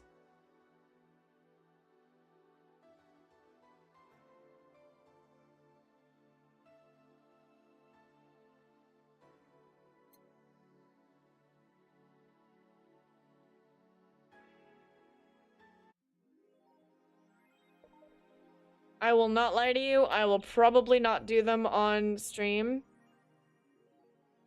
Because I'm starting to get fed up with this game and I want to be done with it really bad.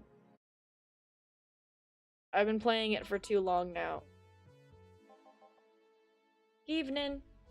Hey. It's a much longer game than I expected.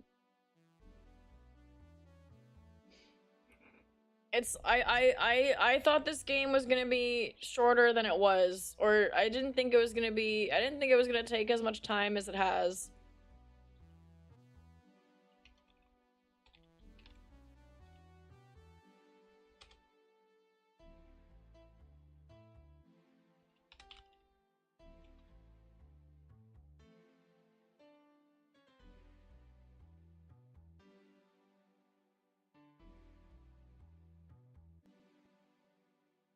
Like, how long have I been playing this for? Like, I've been playing this game... When did I start? When did I start playing this?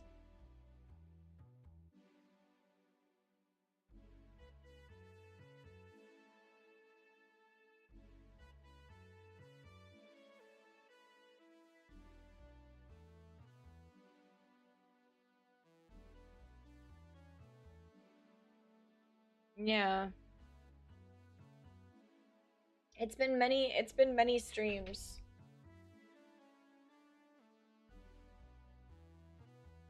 I thought I was gonna get to start a new... I thought I was gonna start a new game, like, several weeks ago. And I still haven't been... I'm still not done with this.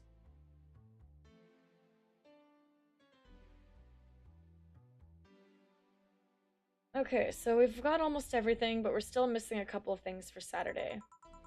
And so I designate you, Gillian Applegate, as official guy who goes to buy the rest of the stuff. Applegate? I have no idea who that is. Why me? I could send Jill, but I wouldn't dare send a lady by herself. And I could go with her, but I believe the bar should have at least 2 people in the vicinity at all times. You're not gonna say anything, Jill? If it means not being delivery girl, I'm happy to fake helplessness. Fine, give me that list. I'll be back sometime. Something tells me you're planning something, boss. What gives you that impression? Call it a gut feeling. Did you know Gil has a crush? What? A client of his, a girl that owns a bazaar.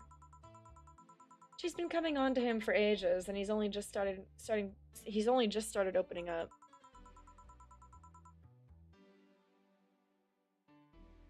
But he's taking steps backward, and I'm not gonna let him. He's opening up, for fuck's sake. And so the errands will take him to the bazaar, I take it.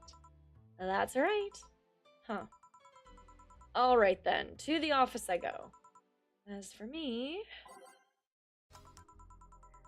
time to mix drinks and change lives. Deal with a crush, huh? This place, great. Oh, if it isn't... oh, it's her. I don't know what voice I gave her. I'm like forgetting. There's so many characters. I'm like forgetting what voices I did for everyone. I'm pretty sure I've changed everyone's voice at least once. Except for maybe Gil. And maybe Dana, who I pretty much just give her my voice. I don't even know what I'm doing for everyone else's voices, honestly. I think Alma's been pretty consistent. I see Alma and I try to replicate Bayonetta.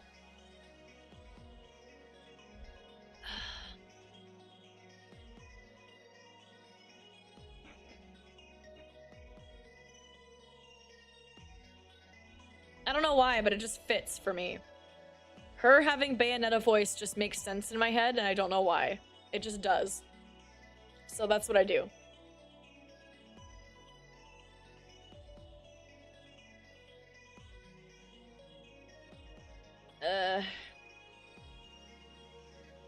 Hey Jill, sorry, is there anywhere I can hide? There's an unpleasant guy on my trail. Boss, stalked woman incoming! The door's open! Go ahead, the door to the left. Thanks. Hello there! Oh, hi there! The other one, that's the bathroom. Wait, what's the dog doing in the bathroom? Now, where did she? Oh, the hello, perfect. Hey, kid, I'll have the usual. Right, big old beer.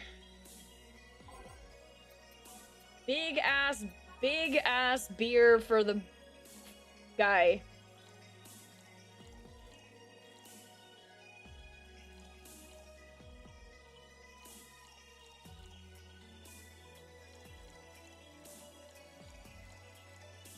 He's the only one who's regular fucking drink I remember. This seems right.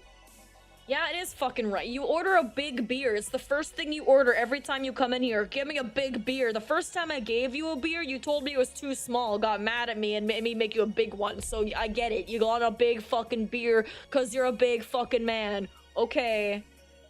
Whatever. The paper's been a mess lately. You'd think with all that's happening, they'd stay and do more reports. But they're all asking for vacations, and I can't afford to be understaffed.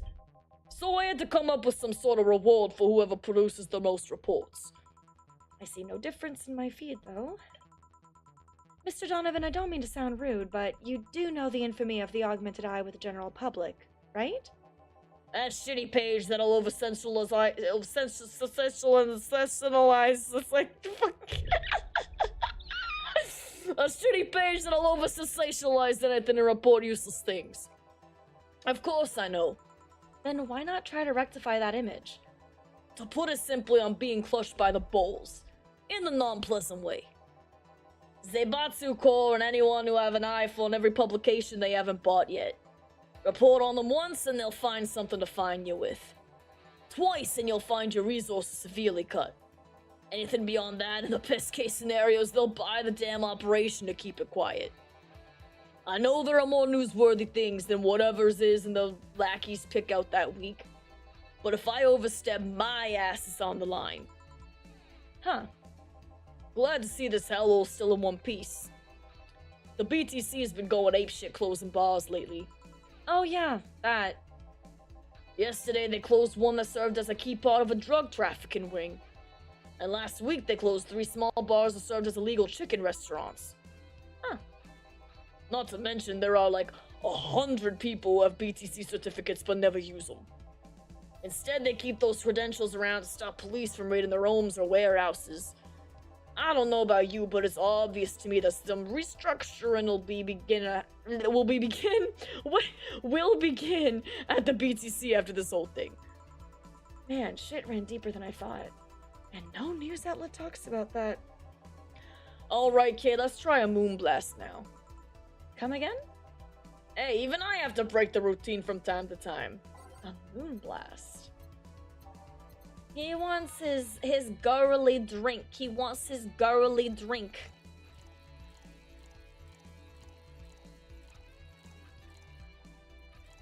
$12 Adelheid, 2 of this, 2 of that, 4 of this, and on the rocks and blended. This guy seems low-key chill though. Yeah, he's alright actually. He's a bit of a dick, but he's alright. Here. Now let's see what the ruckus is about. So, what brought you here? Oh, right, didn't you see a Lilum coming here? Blue hair, big tits. She's the one from the Encore concert coming up. Not really. Did she jump to the roof then? Why were you looking for her? Did you want an interview? Not really, just hitting on her.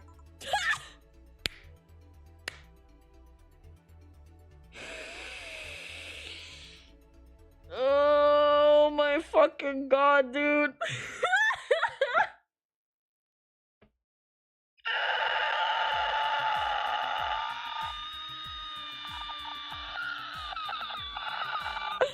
At least he's honest. Like, fuck, at least he's honest. God damn it. Fuck. Hey, I said hitting on her, not hitting her. Stop glaring. Why, though? Are you that bored? Don't you have, like, a family or something? Have you seen that girl? Hot as tits! Also hot ass and tits. I'm suffering the weirdest combo, being hard as fuck and curious as shit right now. I want to know just how detailed those king-class Chia models are, personally. And so you followed her? I've yet to meet a woman that can resist the charms of Donovan D. Dawson. You're in front of one, and I'm guessing you have quite the selective memory. Like I said, don't you have a family or something? A wife, but that woman cheats on me as much as I cheat on her. In fact, I'm pretty convinced she gets off with the thought of me cheating on her. So that Lilum isn't here, huh? I'll have to find a busty enough replacement tonight or I'll explode. Hey, after you're done glaring, please serve me a pile driver. Right. Let's just give him a pile driver. Literally.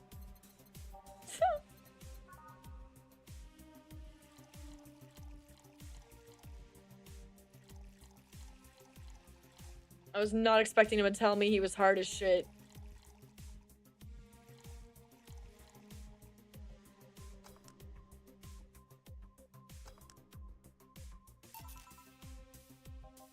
Like, I was not expecting him to tell me he was bricked up. I did not need to know that, homie.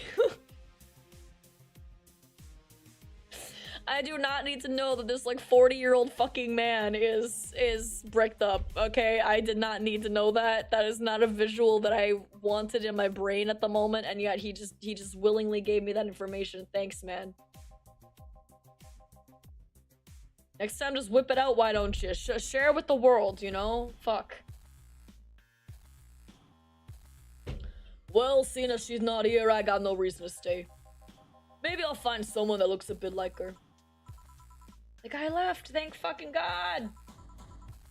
Oh, alright. Thanks for sheltering me, Dana. Hope your sister likes the video. No, thank you. Seems you had a hearty talk. Your boss is such a fun person. Her sister is a fan of mine, so I recorded a small video for her and took a couple photos. How nice of you. It's nothing, really, and she didn't hide me, so it's the least I could do. But while we're here already, mind giving me something sweet? Sure. Miss Idol wants something sweet. Let's give her the most expensive sweet drink we got. 150, 150, 170, it's not bad. 180, that's getting better. 250 is pretty good. Ooh, 320, that's the one. That's the one, baby. Wait a minute, wait a minute, wait a minute. Actually, the drink price doubles if I double it. Hang on. That's already a big drink for 320, but wait. But what if... Can I double this one?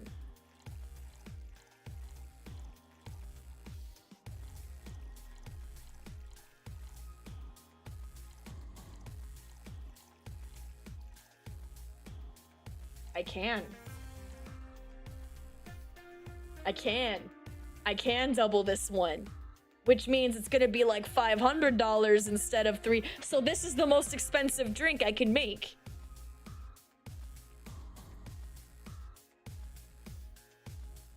Hell yeah. Let's go. Aged and mixed.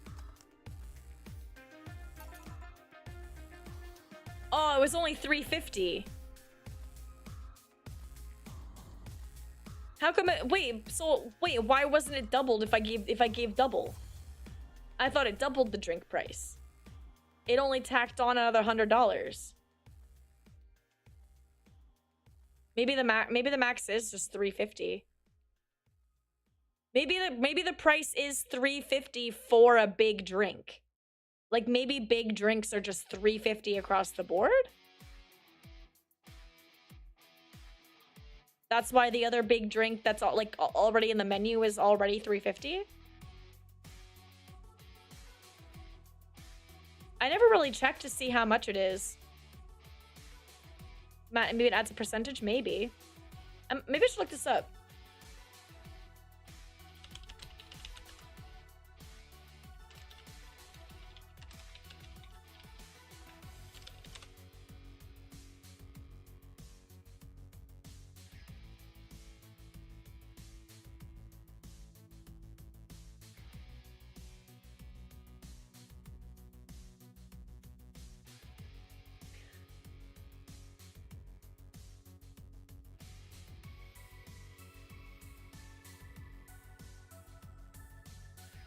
Okay, they are worth about $100 more. So making a big drink does add about $100 extra. That's it. Hi, Playboy Snooze. Welcome in. Okay, so it is only $100, so I'll keep that in mind. Thanks. So, do you know why Donovan was following you? I don't, but I wasn't in the mood to deal with him. His questions were a bit over the line last time, too. Not the worst I've dealt with, but I just didn't want to humor him. I see. Seems like he was just trying to come on to you.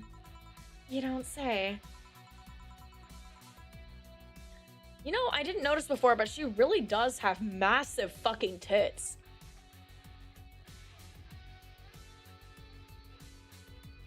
I did not notice, but now I notice, and she is drawn with enormous fucking tits, like enormous. They are the size, like each boob is the size of her fucking head. Do you see this? That is one boob. Look at that, right there. One boob. One boob is like the size of her fucking face. One boob is the size of her goddamn face. These are bigger than Alma's. These are bigger than Alma's. I can tell. Look at them. That is one boob right there is quite actually the size of her fucking face. And she is an anime character whose head is like proportionately bigger than a normal person's fucking head. So she's not only got like tits as big as a head, she's got tits as big as her anime fucking head. Bruh. Insane. Massive fucking tits. I actually agree with Donovan for once. Holy shit. It's not like you'd have a chance anyway. I'm not into older guys, and I'm already committed to a relationship. Wait, you are? It's not a common knowledge, and the ones that hear it try to dismiss it as rumors, but I've been in a relationship with my producer for a while now. Really? We were both single, and that kind of stuff is bound to happen when you spend so much time together. But it all started when he read an entry I made in my blog about wanting to experience love and the like. He offered to help with that after he read it, and I thought, sure, why not? I already knew him well enough, so it wouldn't hurt to try. How nice. He's a stick in the mud where planning is due, but he's a sweetheart otherwise. I see.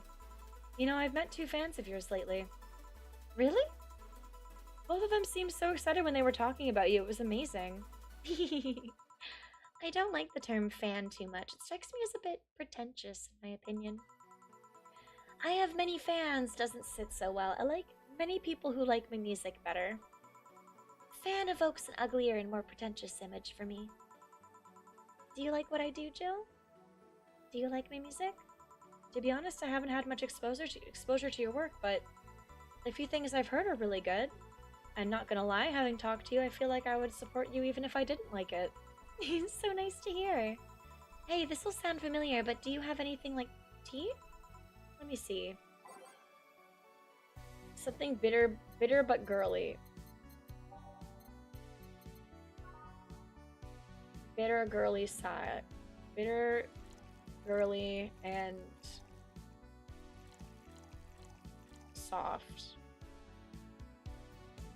I'm not gonna add Karmatrine to it.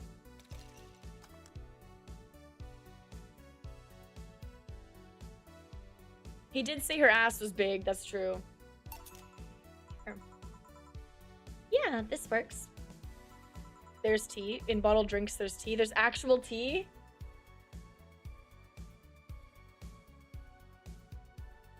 Oh.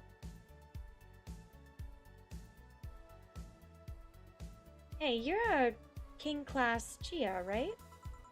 That I am. May I ask you something about your model? Sure. Are there any differences between you and a DFC-72? We both serve the same purpose, but DFC-72s have the port on their heads, which makes them more versatile. My line lacks that or the resilience of the DT-01Ds, but we're a tad more polished elsewhere. More specifically, our voice simulators are more advanced and our movements are smoother. A trade-off of functionality and power for appearance, you could say. Ah, I see. So, anything new for this concert? Well, it is an encore, so we're trying to make it the same for those that couldn't go to the first one. But we always try to spice it up, like maybe with a surprise song or something. You get extra music if you give it to her? Aww! I didn't know. Why don't they tell me these things? Why?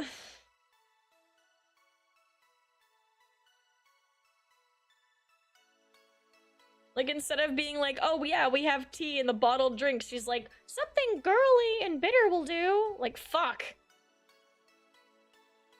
Their only thing in the bottled drinks was that stupid thing in a hat.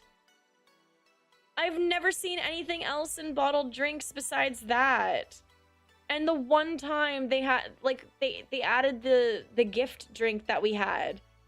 But it only appeared for Dana. It didn't appear for anyone else. And I've checked the bottled drinks a few times just cuz, and I've never seen anything new in there. When did they add tea? When was the tea added?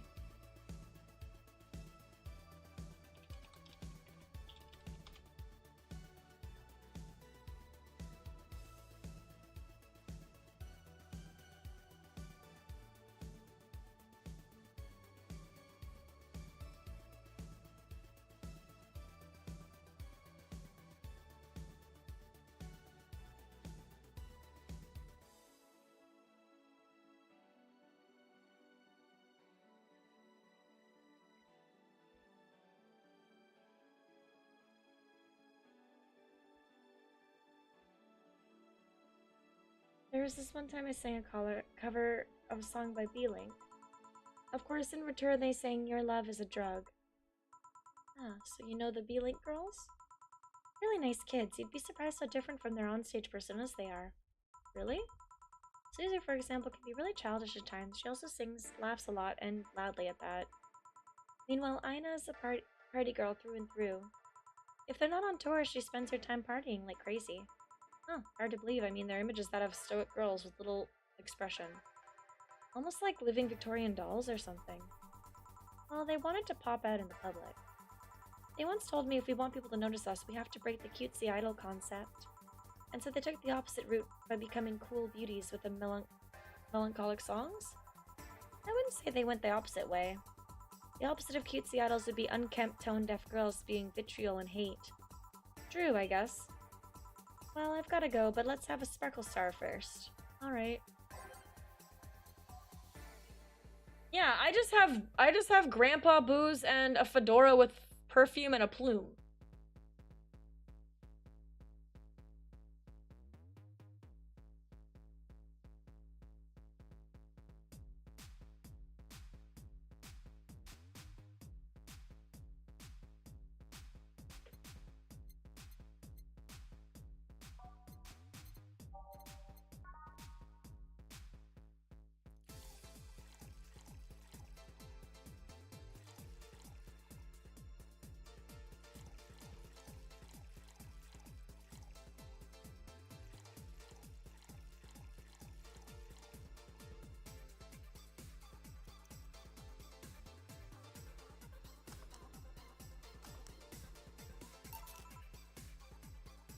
Yeah, I got an extra $100 for making it big. Okay, so making it big gives $100 more. I thought you started with the tea, not the fedora. Oh, yeah, no, I started with the fedora. I didn't even know there was tea. Here. Sparkling! Well, it's always a pleasure, Jill. Please come again. Will do. Oh, the handsome bartender. Nice to see you. Boss, skills back. I'll take my break. All right. Break time.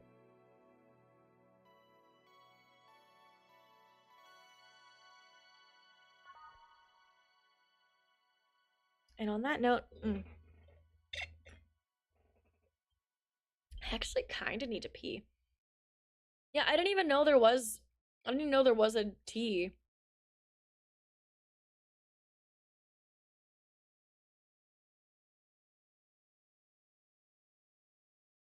Oh. Okay, it's supposed to be bought from the store. It's one of the things I have to buy. I didn't even know that was a thing I could buy. Truly, I don't know anything about this game.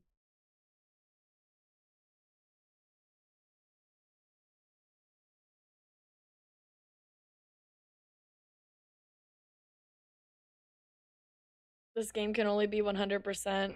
You can't buy the tea before the event. Only in New Game Plus. Ugh. I hate a New Game Plus ass game. Fucking annoys me. Just give me all the cool shit in the first game. I'm probably never going to play it again. I am probably never, ever, ever going to play this game ever again after I'm done. Ugh. I saved, right? Yeah, okay.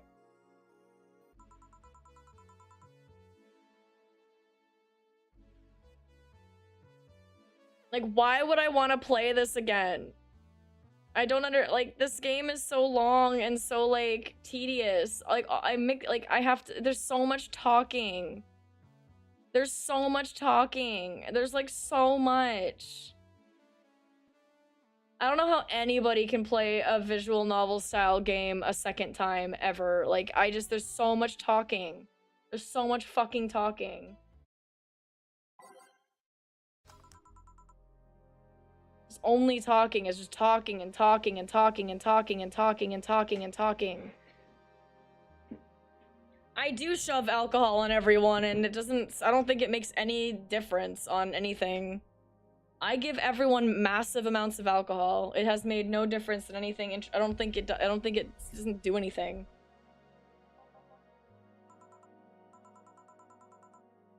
Jayla, you're in my spot, please. Oh, sorry.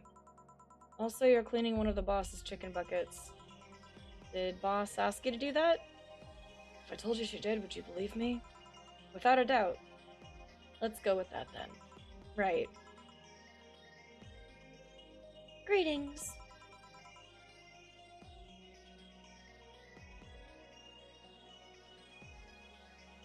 Ah, Stella, what can I get you? I'll go with a bleeding Jane. I don't remember what fucking voice I gave her. I don't even know. Fuck it. Who needs whatever? I'll go with a bleeding Jane today. Bleeding Jane for Stella.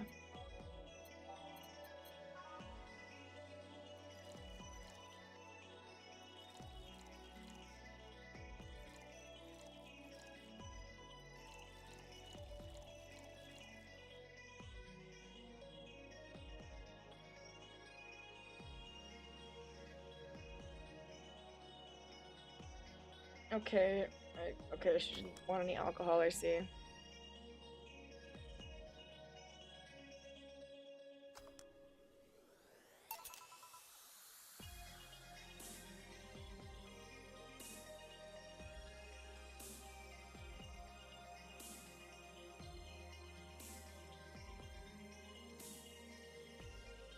Well, if it makes any sort of a difference, it doesn't make it clear.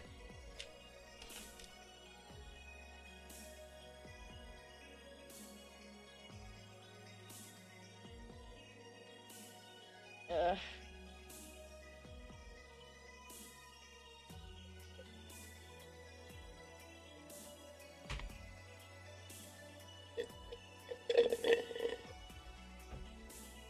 Ugh.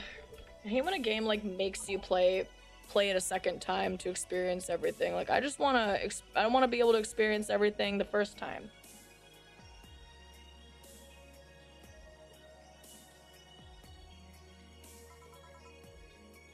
Thank you. What brought you here today? Waiting for Say? I came by myself actually. I was in the area and stopped to say hi. Oh. It's pretty interesting though. When I first saw you, I doubted you'd ever come here again. Well, this place is comfortable, I must admit. So quiet and secluded. It's also clean. Really clean. Gil's the one you can know that. Gil's the one you can know that too.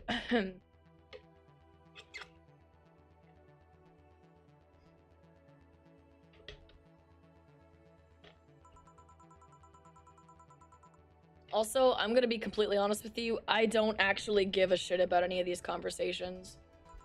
I'm like honestly, I am like clicking through. I want so badly. If I was playing this on my own, I wouldn't even be reading. Like, I would be skipping 90% of this dialogue and just making the drinks to beat it as fast as possible. Like, I don't like sitting through dialogue, which is why I don't normally play visual novel games. Normally. Because I know how I am when it comes to too much dialogue. I get so fed up so quickly of dialogue. Like, holy shit, shut up, I don't care.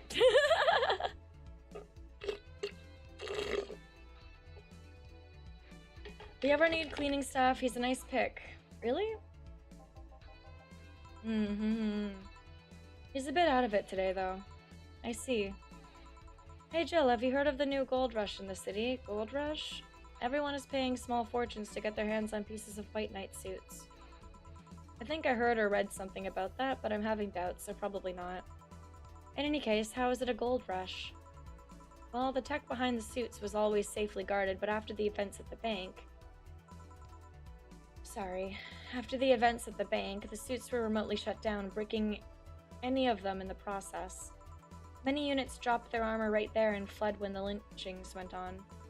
Any white knights still stuck in their suit had to take the armor off manually to run away.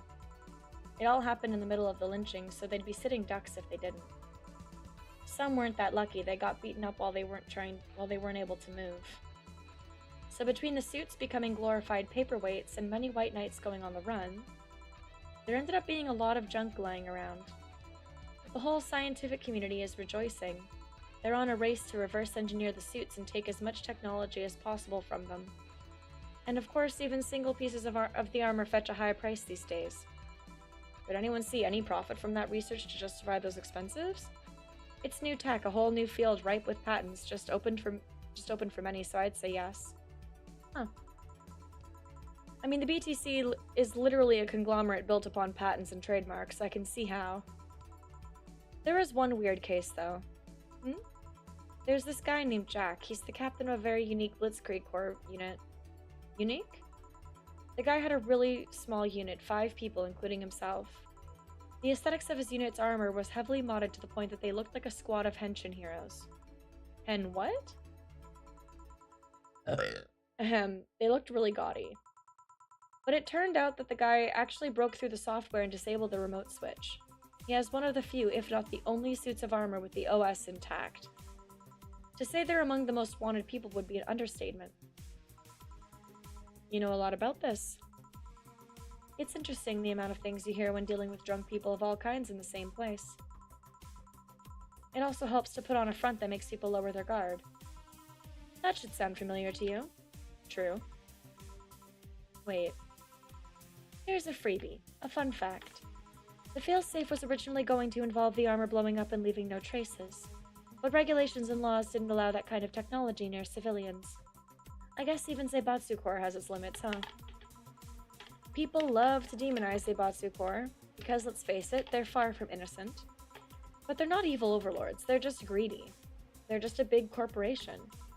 They just so happen to have control over what tantamounts to a city-state. The corporations will naturally resort to draconian methods.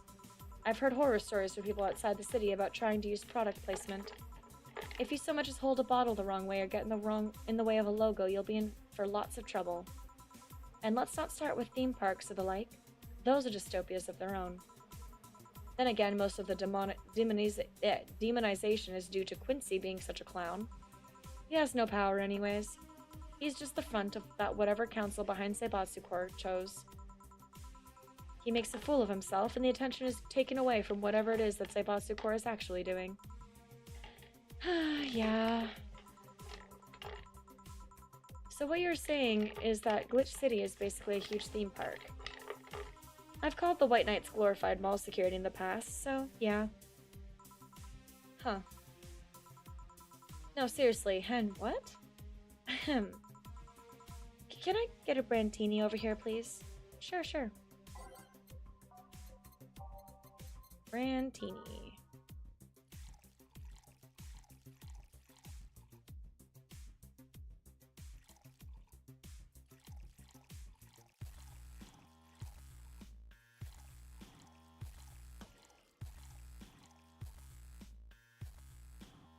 Yeah, Stella's cute.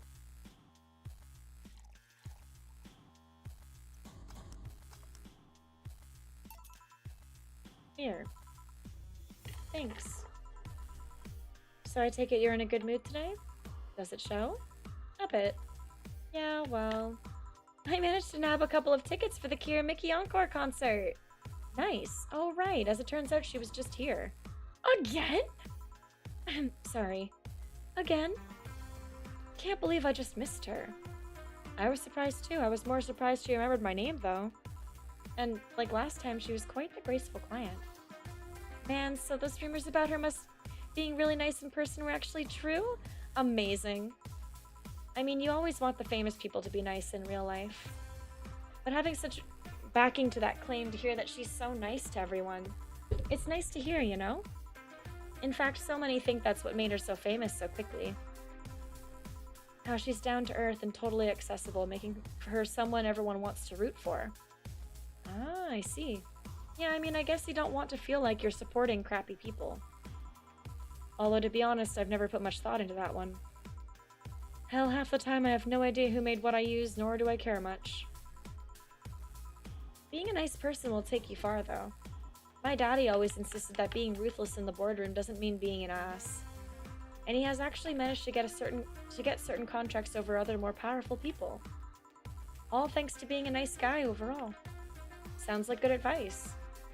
But more importantly, Daddy? Do you really believe me saying she was just here that easily? You're not the kind to lie about stuff like that, so sure. Thanks, I guess.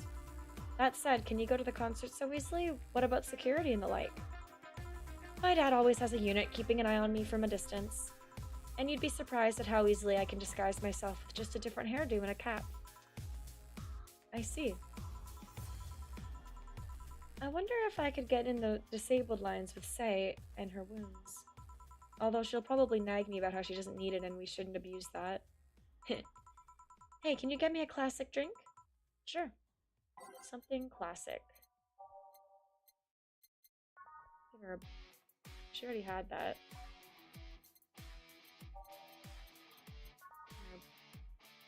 Get her a beer.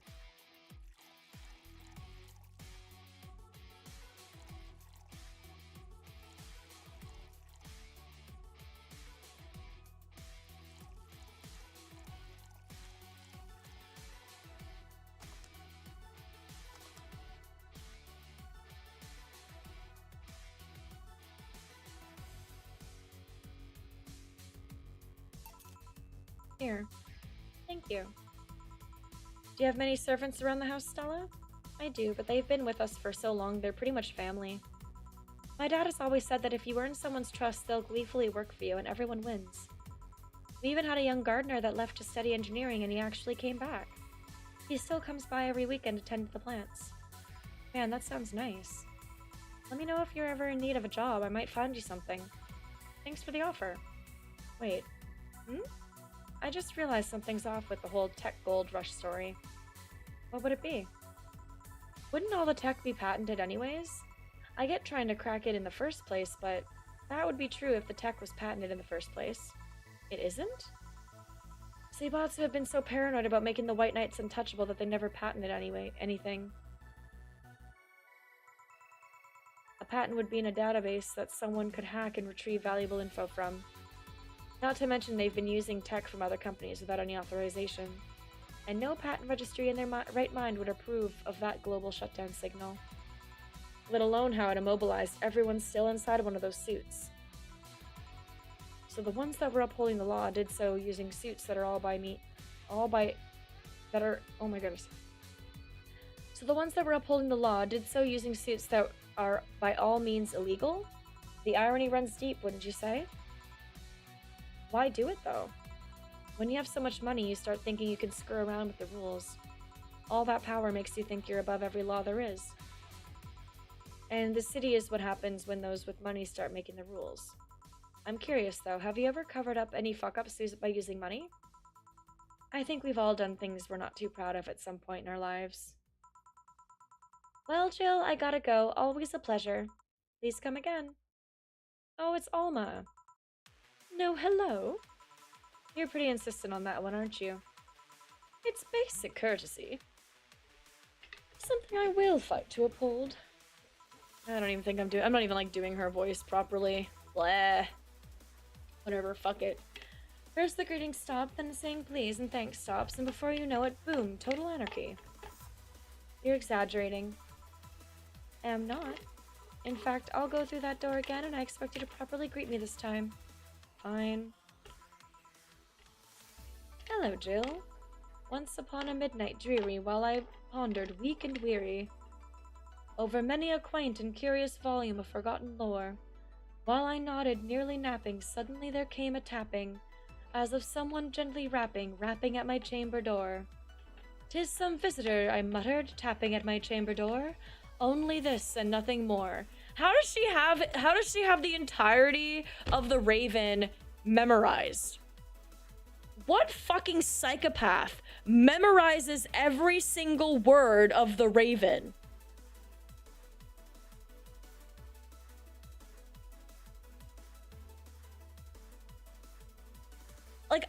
I literally have a blanket it literally says, I have a blanket right here. It has a raven on it. My blanket, it says, "Take thy beak out my heart, and take thy form from off my door, quoth the raven, nevermore." And I still don't have the whole goddamned poem memorized. What fucking crazy person memorizes the entire thing? And no, look. I don't have it memorized. I've just read it enough times that I'm able to recognize when someone else is saying it before they get to the iconic line. I knew from the first fucking line that this was the Raven, but I still, in my head, can't grasp how somebody memorizes this shit. Like, okay, whatever. Only this and nothing more. You overdid it. You totally overdid it. Quoth the bartender, I did not. So you like poetry? I had a phase. Can I get you something? Let's start with a big cobalt velvet. I will do that after ads, because I need to piss. BRB, everybody.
Alright, let's start with a big cobalt velvet. Alright, big cobalt velvet.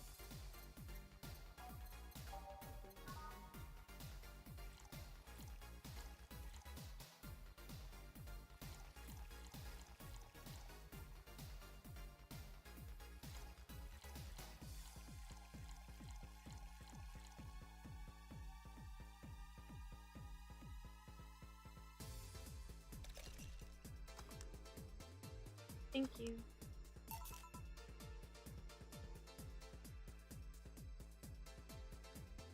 Here, thanks. I probably should have gotten more water. I forgot to grab more water. Oh well, I'll just deal with it, I guess. Oh yeah, there's something I've been wondering about for a while. Does the name Shadowmaster 69's Chronicles ring any bells? Wow, you went pale. No, the name doesn't ring any bells.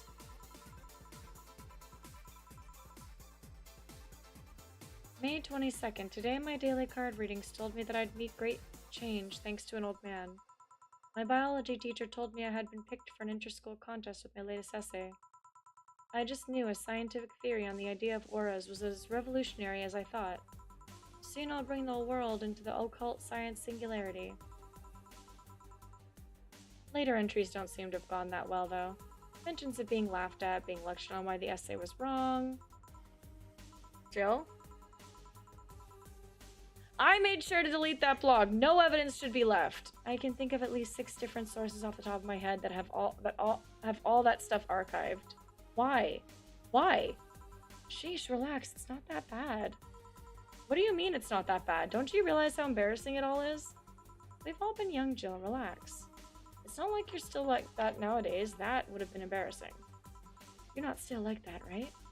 Gods, no, I gave up on the whole occult stuff. It's just that remembering all that stuff is... I don't know, I like the way you looked. All dressed in black with the rare accessory popping out thanks to the colors. I mean, at least you had the decency to use makeup and take care of yourself. So you have a pick. Oh god, you have a fucking pick. Why do you do this to me? Why do you dig out the sins of my past? I was bored. Last Friday I had to take my mind off the whole Diana thing, so I ran a small background check on you. Simple stuff, just checking past internet activity. Please don't run background checks like that. I just used a search engine, you know? I didn't request documents or anything. What led you to the page? You do realize your main mail account everywhere is still the one you used back then, right?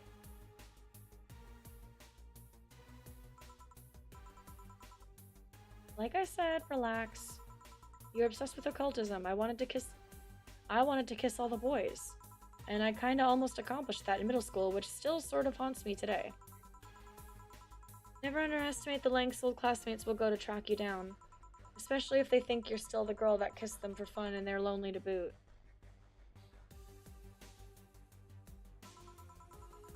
We all have things we're not proud of as adults. Now I know how criminals feel when evidence is used against them. I have to ask though, why the 69? It was supposed to be 69, not... It was supposed to be 6'9", not 69, like in reference to both the lovers and the hermit. I was just convinced it meant wise choices. Jill, there's nobody that would read that as 6'9". I was 12 at the time. Even at 12, I fucking knew what a 69 was. Just how innocent were you back then? You have no idea. Well, let's sweeten things up a bit. I'll have a sugar rush. Sure.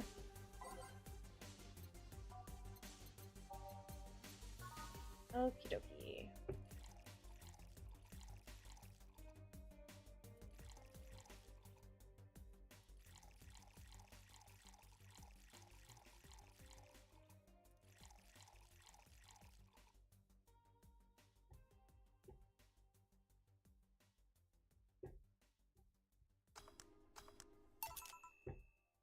There you go. This is the thing. Say, Alma, speaking of the past, what was your last long-term relationship like? That's sudden. You dug through my past, I've earned the right to dig through yours. Fine, fine. Long-lasting relationships, huh? Romantic ones, I'm guessing? Yep. Well, I've had about 4 boyfriends who I describe as such that I've introduced to my family and all.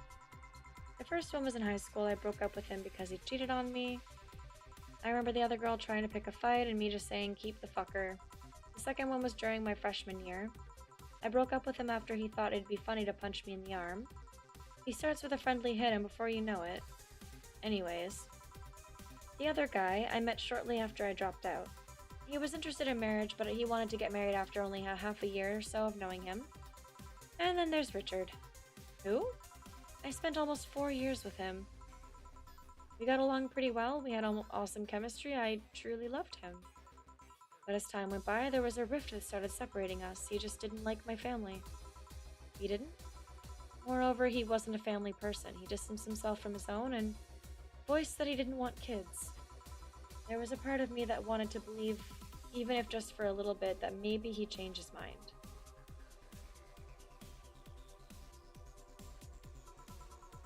But as much as I loved him, that one detail brought a growing gap between us, and at one point I just had to break up with him. But I'm not here to depress you. Bring me a beer, will ya? Sure.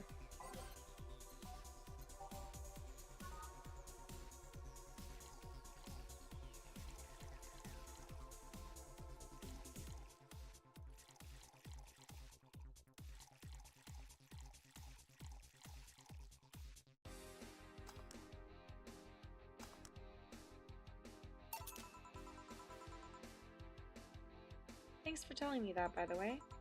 I'll mention it. Okay, one more question and we're even. Wow, you really are embarrassed of that blog, huh? Sure, ask away.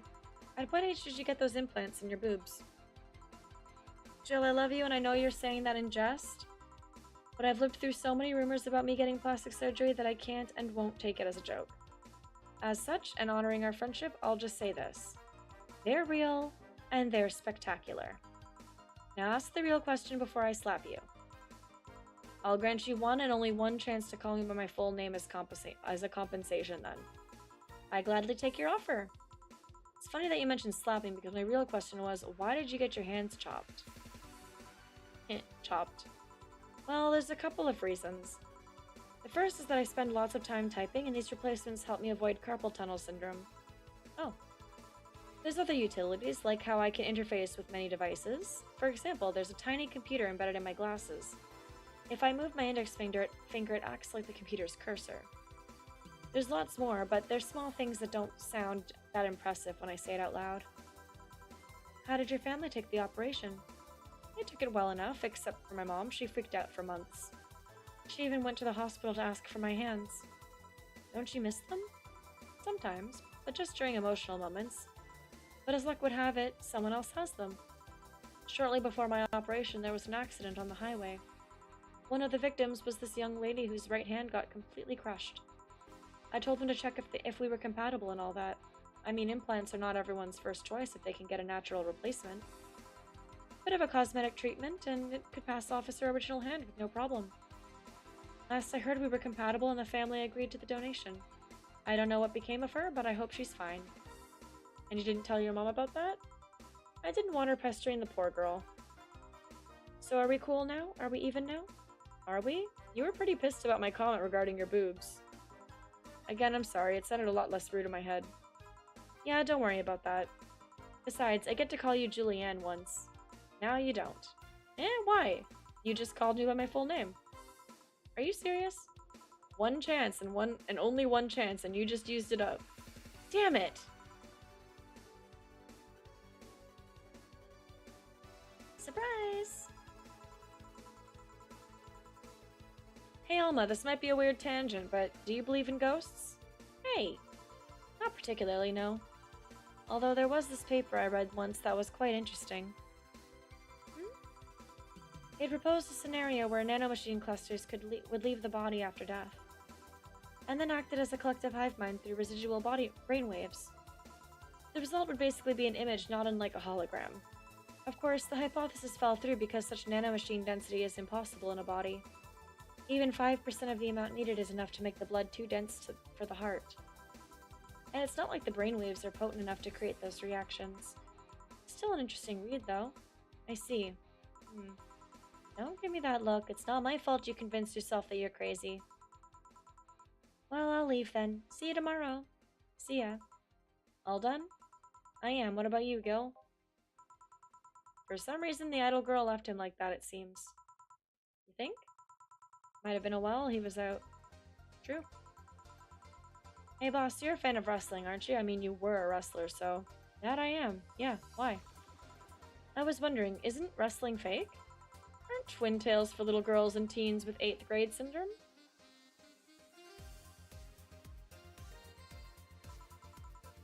8th grade what? When you get down to it, wrestling is as real as a soap opera.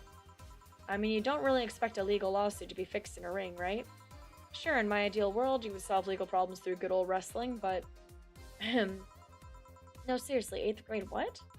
But you don't go around calling soap operas fake. It's a show, it just so happens to use fights as an expression. You might as well see it as a unique form of theater.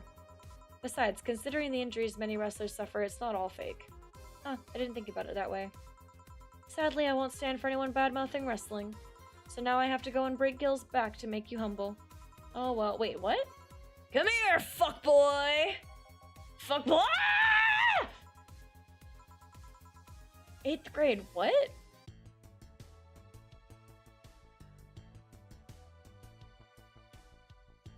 Who would have thought we'd get a bona fide idol in the bar? Yay, made money.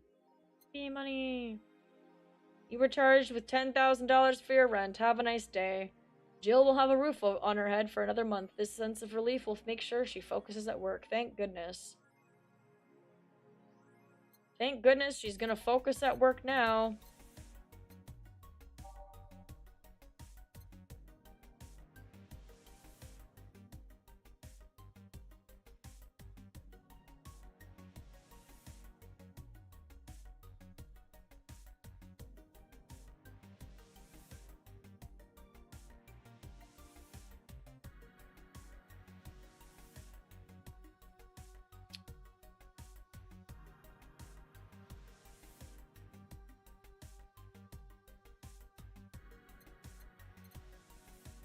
So this is the tea?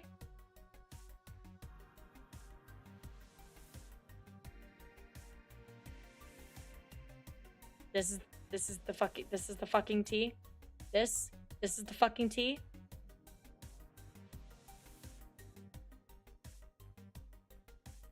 Well, I found it. I found the tea.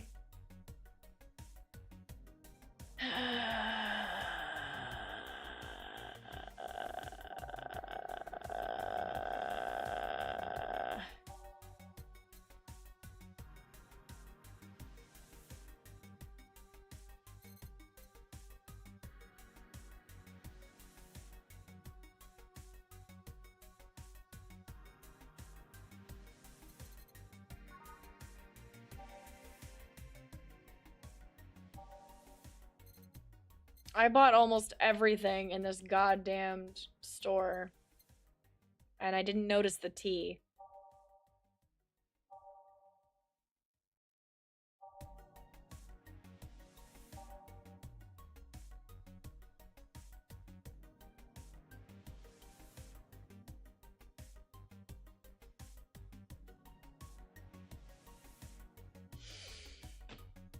And not once during any of my shopping sprees on stream did anybody tell me that I should probably consider buying the tea.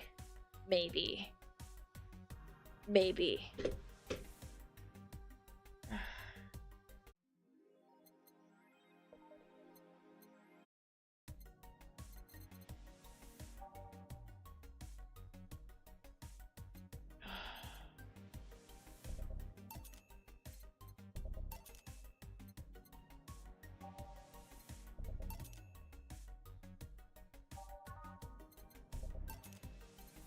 There, I've bought everything.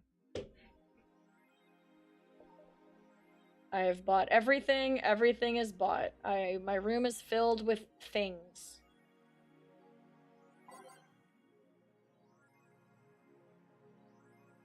I have no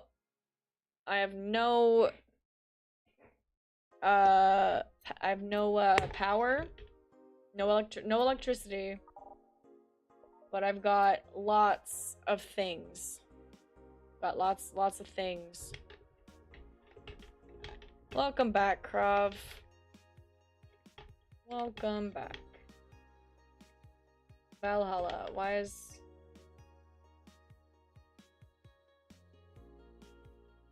Oh boy, okay. Great. Okay, the name sounds silly and a bit... Valhalla by Mickey. The name sounds silly and a bit hard to pronounce. Good thing it's actually called Valhalla. The funny numbers and letters are just a code. Anyway, I visited this cute and small bar downtown twice after getting lost for a bit. I think the area was called Neon District? At first it was a bit scary because I forgot my way back, but once I got in there, I felt really safe and at home. The bartenders are a bunch of sweethearts, and the boss was such a class act. I even took a photo with her and sent a video to her little sister. I look forward to visiting again. The drinks are very tasty, even though they weren't made of real alcohol.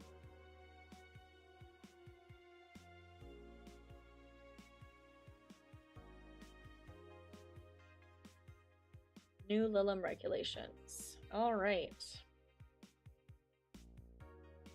The current regulations preventing Lilim from looking too human have been working well so far, but Glitch City's government is planning to create even more new laws so as to enforce robot-like features among the Lilim in a bid to reduce identity theft.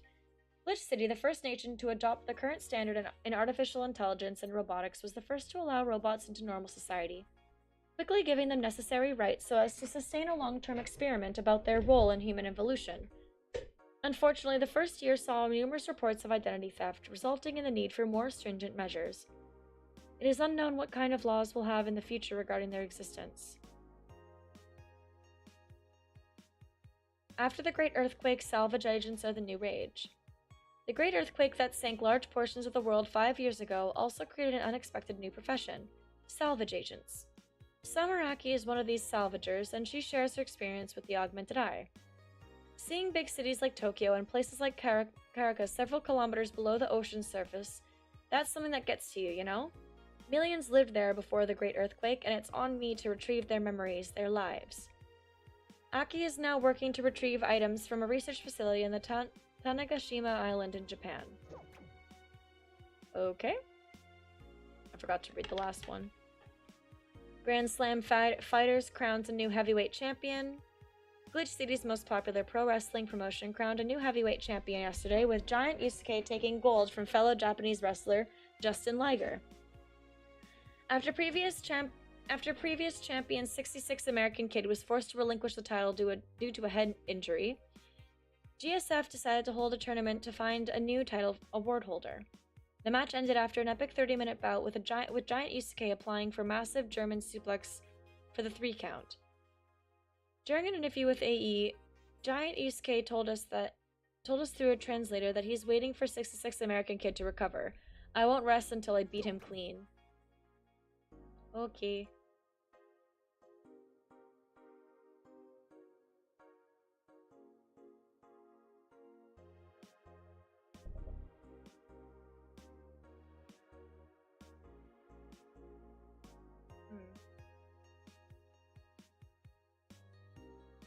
Okay.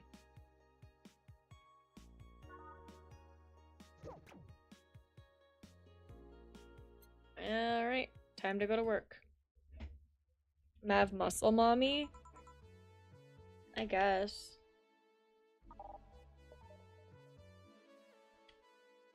I don't think I'm much Muscle Mommy. I'm not very buff anymore.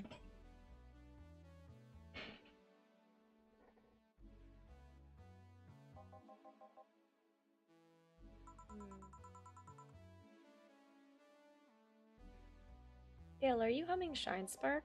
Hey Jill. Are you okay? Are you in love, maybe? Nothing of the sort, I'm fine. Right. No, seriously, did you fuck? Men only get so happy after they fucked. That's not... Oh my god, you totally fucked. Was it Alma? Did you have a 7 minutes in heaven with her? No, I didn't. In any case, congratulations. I haven't seen you this happy since, well, never. Today's escapades will bring us to a familiar place and... Shit. Gil, I'm out. I'm gonna... Not so fast, flat bartender, if that's even your real name. I forget how to... There's a way to, like, trigger the chat. I forget how. So I'm here to find out what made people so interested. Eh? I just realized hers and my eyes match. I just realized we have the same eyes. We have the same fucking eyes. Streaming Chan and me.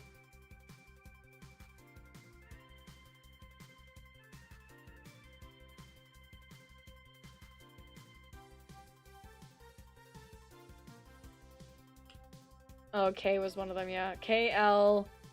It was, oh yeah, it was KL, I, and O. I can use all four of these. KLIO. KL, I, and O. All four of them. They do different ones. So I could just have a wall of text if I press all four. We don't need to see them. We don't need to see them at all. We don't need to see them at all.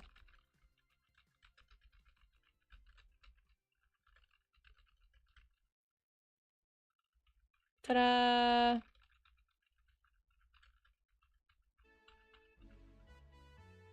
I don't even know what's being said. Because let's see, so I, O, K, L.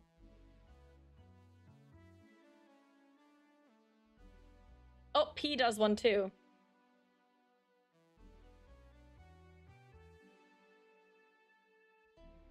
P does this one.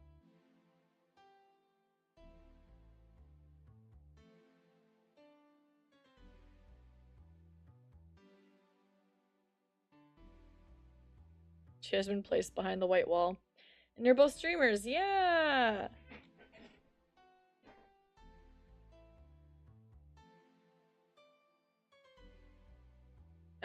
I don't have water. I will have to go grab, water. Probably.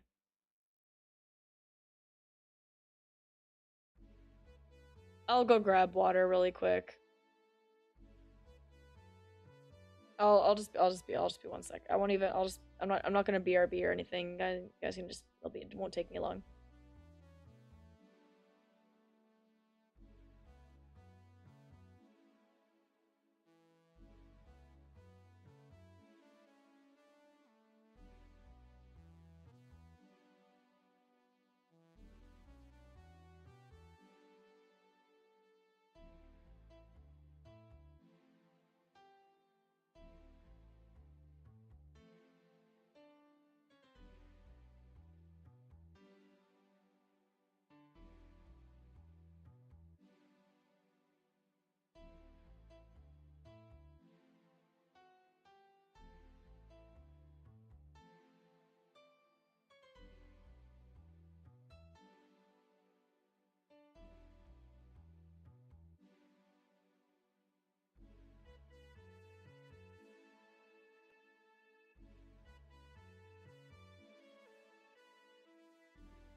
I got my water.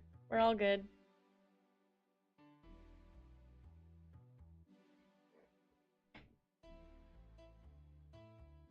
I've like given up on doing the voices though for all the characters, honestly.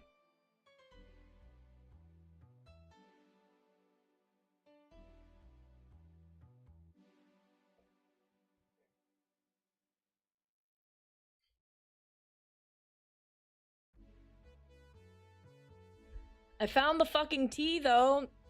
It's the very last item at the stupid fucking store. I have bought literally every item from that store. Literally, the only items I didn't buy, there was like 3 items I hadn't bought, and one of them was the stupid fucking tea.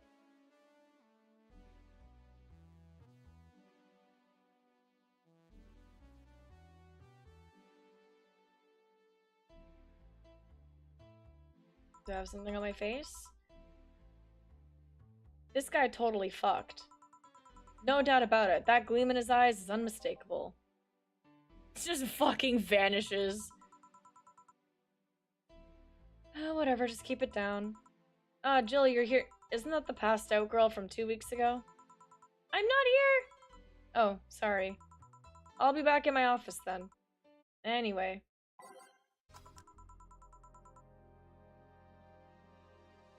Time to mix drinks and change lives.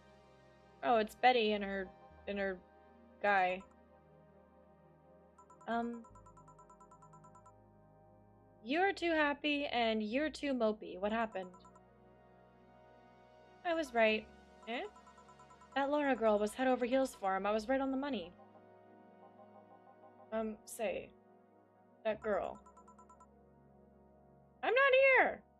Sorry. Isn't she the one that passed out last time? Anyways.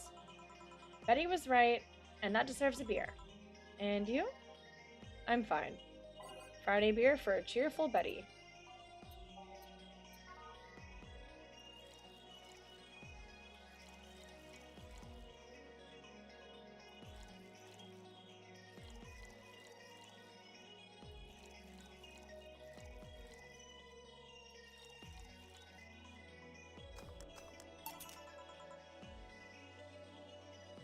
For the occasion. All right. So the girl was actually infatuated with him? You should have seen her screaming from the top of her lungs that she liked him, and him just standing there thinking. Just like that. In retrospect, it was a tad too cliched for my taste. Still, I knew she liked him. I was right, I was right.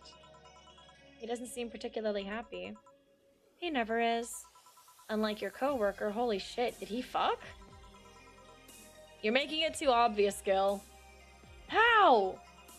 That beaming face is unmistakable. The face of a guy that got some and enjoyed every moment. Back to deal, though. Like I said, he seems lost in thought. Victories like these are few and far between. Let me enjoy myself. Can I get something non-alcoholic here? That's not how you drown your sorrows, piece of scrap. I'll have a bloom light. Okay.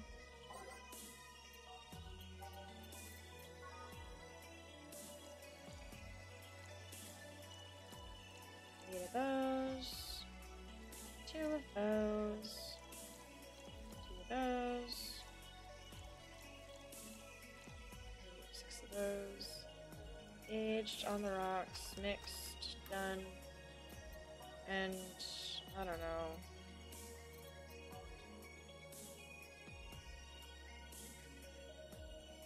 That's so annoying. The fucking tea is there now. Jesus Christ.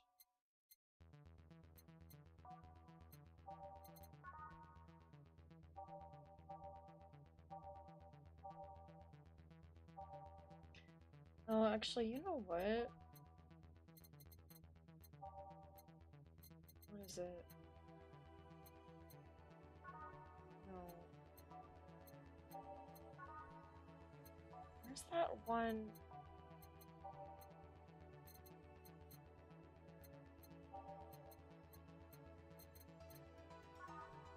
No, there's one that's straight up just doesn't. This one, Bleeding Jane, that's what it was. This one just straight up doesn't have any alcohol.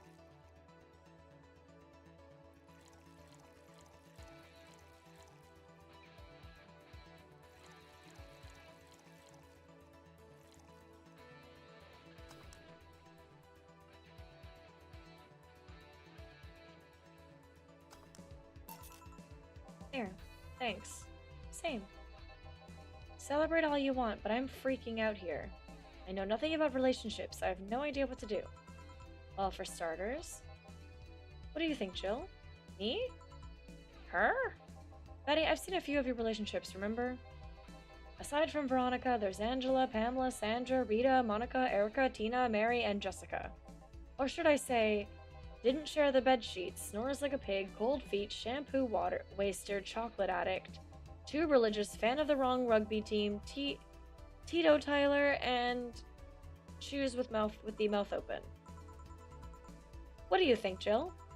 That you must be quite the heartbreaker to have so many relationships in such a short period of time? I mean about piece of scrap situation. And thank you. I'm not the right person for this. Gil? He's still on fucking Cloud 9. Or is it fucking in Cloud 9? What about... Sneaky, sneaky. I'll be damned, she actually hides pretty well. For starters, how do you feel about her? I don't know. I don't know her that well. You could start there. Ask her out sometime, get to know her. Maybe she'll change her mind, maybe you'll change yours. In the end, you lose nothing by... What? I'm just realizing I'm giving love advice to a Lilim. So I don't know how well it applies to you. These things are humans in all but organs nowadays anyway. Even if that's the case, it's interesting that she felt that way towards him. Wouldn't she?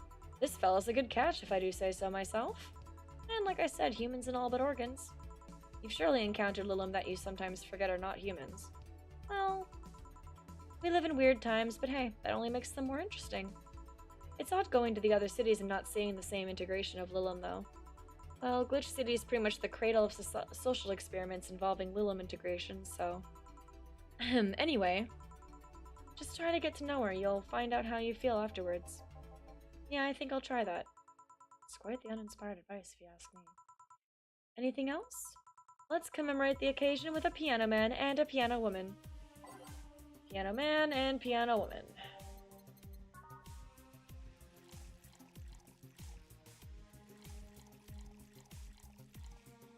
Oh, is this already a big one? Yeah, it is.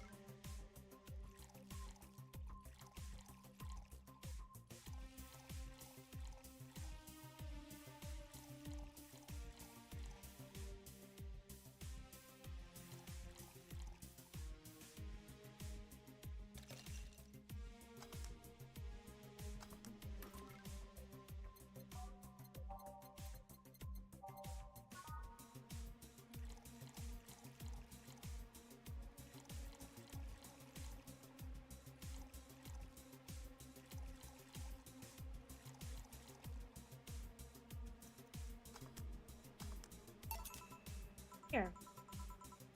And now we reach a stalemate. I'd normally take the piano man, but I feel there's a symbolic value in taking the woman. Why order like that then? I hate Laura. You what? She's gonna take you away from me. You're my piece of scrap, not hers. You're mine. Mine! Betty, you don't own me. Besides, I can't for the life of me leave you alone. I feel like the moment I let you out of my sight, you'll just crash. Hee. That's not a laughing matter. You need someone making sure you aren't kicking people. That's not normal, you know? Besides, it's not like I have something with her yet. You're right. So you won't leave me? I'd worry myself sick if I left you to your own devices, honestly. We should leave now. Oh yeah. We're holding a small New Year's party tomorrow. I don't know if you want to come. We'll come. Are you sure? We will. Fine, we'll be here, Jill. Anyway, see you then. Bye, Bill. Please come again. Oh, she got really drunk. Party? I'd love to go. But I told everyone that tomorrow I'd end the year with a party myself, so... Sorry. I totally forgot she was already here. Man, that was such bliss. Still, I can see how traffic spiked. Things can get fun here. And just like the last time, I need to show my viewers something fun. Give me something nasty. Do you want something nasty again?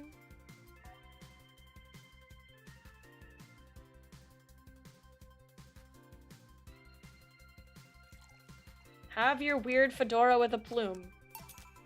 Here, have your plumfoon. This is not what I wanted. You said nasty! She said nasty. Sip or talk, not both. And now it's time for me to be a nice person and give you something nice. Eh? It's the second time I'm here, so it's only natural you get your own copy of my theme song. No, thank you. Don't be shy, let me give you one.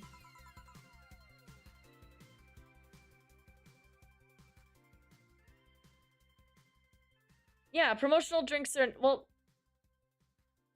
I figured that drink in particular would have been was the perfect idea of nasty.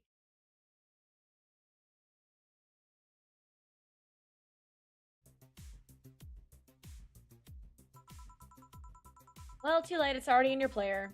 That can't, how in the ever-living fuck did you do it? Magic. That's bullshit. Is it just me, or is Jill swearing a lot more than she was at the start of the game?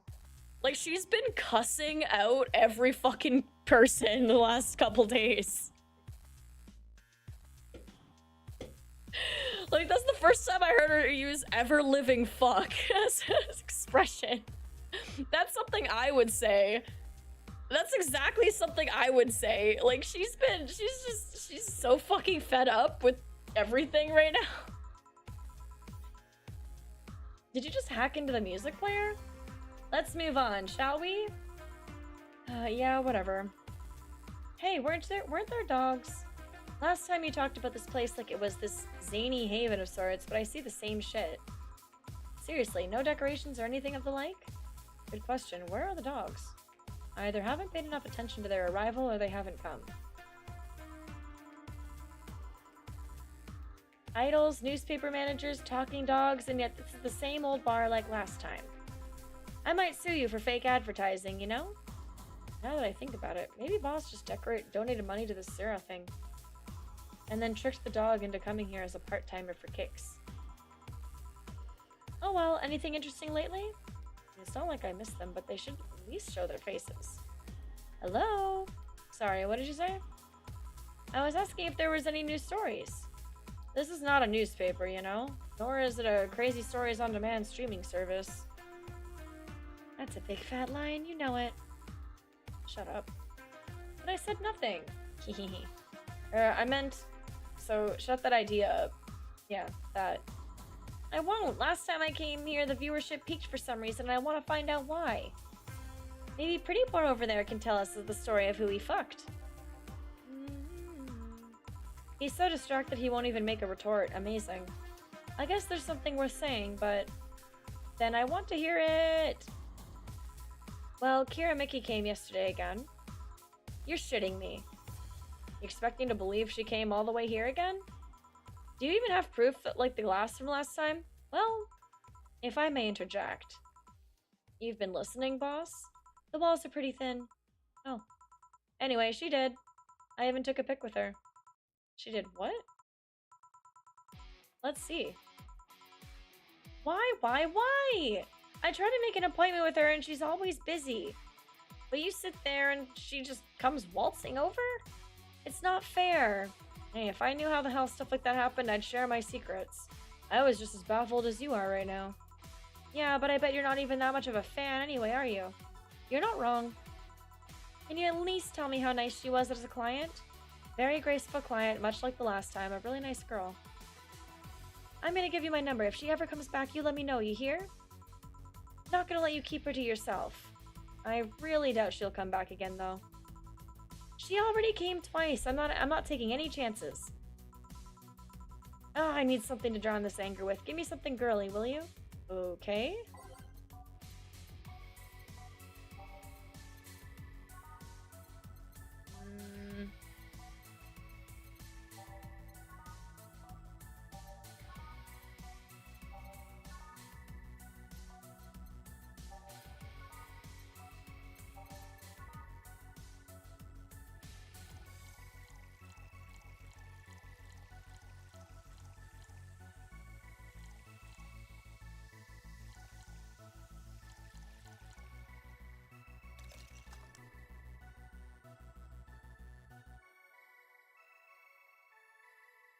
That dog came in and broke her. Here. Phew, let's just chill a bit. Still not fair. You know, you're boring today. You're not chatting that much, nor are you doing anything funny. Maybe the whole peak viewership thing is just you? Eh? Maybe this bar and me both had nothing to do with the spike. Maybe you were just that good. Are you hitting on me? I'm not. In fact, I'm kind of trying to get you to leave pronto. Don't be so hard on the girl. She's fun. Another nuisance shows up. Blah, Joe hates me. It's not hate, it's just... I'm not having this conversation again. Boring. Hey, you are curious, right? About Fuckboy's partner. Want to know who it was? You know? Maybe, maybe not. That maybe not settles it then. Not taking any chances. Oh, come on! Bartender, you're making lots of faces there. It's nothing, really. Did the two bartenders break or something? Should I call the manager? Tech support? Hey, Joe. Inner and outer voice, remember? Fuck. What? Who fucked? Aside from that guy, I mean. Say, you're oddly calm today. Well, I've been getting more sleep lately. That way I don't feel like if I stop speaking, I'll die. Crash is one hell of a drug. And wouldn't you know, I can actually make it premium time if I go commando. Huh. But come on, I'm getting bored out of my ass here. Do something. I'm not a dog. You can't just ask me to roll over, you know? Mind if I entertain you for a bit then? Boss? You and Gil take a break. I'll entertain the missy here. Alright. Ah, Jill, by that I meant take Gil with you. I don't want him humming to the middle of the road and right into a truck's grill. Heh. Grilled Gil. Right. Alright, Gil, come with me. Eh? Break time.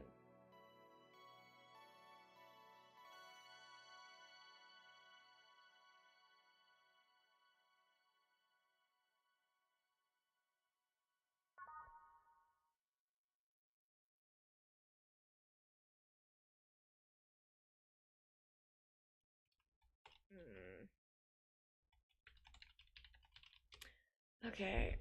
Ugh. Ugh.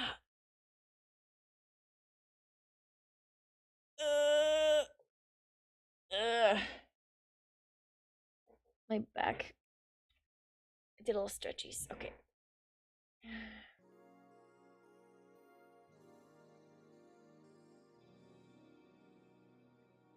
Alright, let's keep going. Want one? No thanks, I don't smoke. Alright, I got a text from Alma. Boss! Alma and Gil didn't fuck! Well, that's a bummer. She is sending congratulations your way, though. Tell her I said thanks, I guess. So who was the lucky girl? So it was a guy? I never thought she swung that way. It wasn't a guy, so it was a girl, and you did fuck. I don't feel comfortable talking about that, you know? You don't make things easy for me, though. How so? I mean, you're pretty hard to get close to, you know? You never talk about yourself, you're talkative, so as long as it doesn't involve... You're talkative, so long as it doesn't involve you directly. Teasing you is literally the only way I know to get through to you. You make me sound like some weird loner. You are a weird loner. At least tell me if you enjoyed the night you spent with whoever it was. I did. Good for you. Why are you humming Sunshine Stone, though, so much? Well, after that idol girl came yesterday again, I looked up her discography and I can't stop humming or listening to them. Right. Oh god, you didn't fuck the idol girl, did you? No, why would that be a problem, though? I don't know, it would just feel weird. And also she's in a relationship, and that was discussed with you, Jill. Well, that's that for the break. Let's go back. Right. Oh, and Gil? Keep in mind what I said about opening up more. I mean it. That way we won't tease you so often. Listening to you say that has to be the weirdest thing I've heard this year. Shut up. I wonder if Alma finds Gil attractive. Why are you wondering that? Like, why is that even something you're wondering? And that's that. Back. What were you two doing back there? Fucking. Oh, so just chatting then.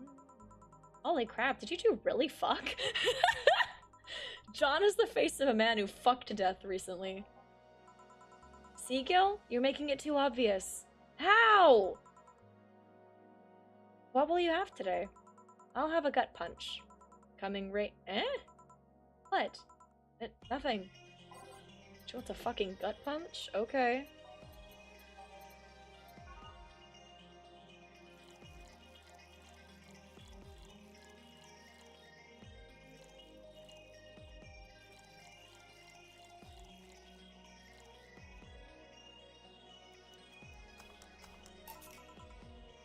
To death. Yep. Here. Stop looking at me like that. Sorry. Are you okay? It's weird for you to order something like that. Yeah, I'm just trying out stuff. Did you know Lilim tongues are designed to identify food using the chemical components? Our tongues were designed with the human ones. Tongues were designed with the human ones in mind. For example, the first flavors that we detect are sour and bitter, just like you guys. I checked my personal specs and apparently my sensitivity is set to 1.2235x. That makes me hate those flavors because I feel them harder. Why all that exposition? I mean, I'd lie if I say I wasn't interested, but why? Well, after last time I got curious and started checking how many of my systems worked in detail. For example, the tips of my fingers are so sensitive to vibrations you could make a seismograph with them. Huh. And checking that, I found that it's all based on how humans work. And that got me thinking about what you said. I mean, for my systems to work, humans had to understand how they work. And after all those discoveries, they're not any more or less artificial. Why should I be? I don't know, looking up all of that suddenly made me feel real. It was the opposite of what I felt last time. I feel like I'm here right now. Glad to hear that. Alright then, let's try something sweet now. Something sweet, that's more like it.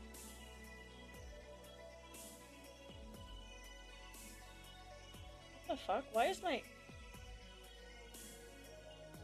my cup oily?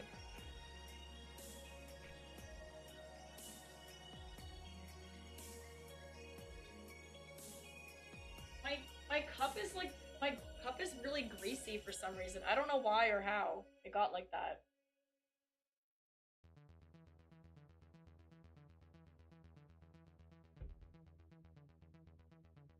It just smells like oil though, like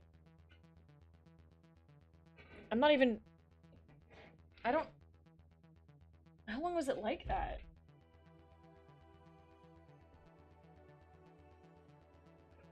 The fuck? That was weird. It was like only around the bottom of my cup. I don't know. I didn't notice it until just now.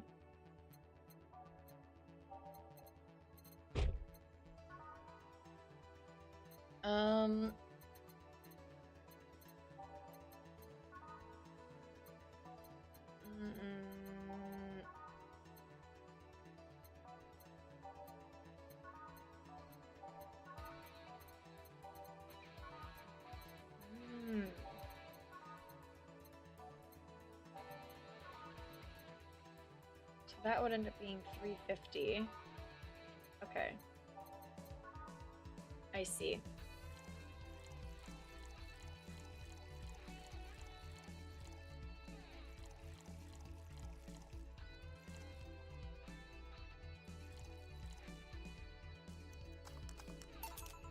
Here.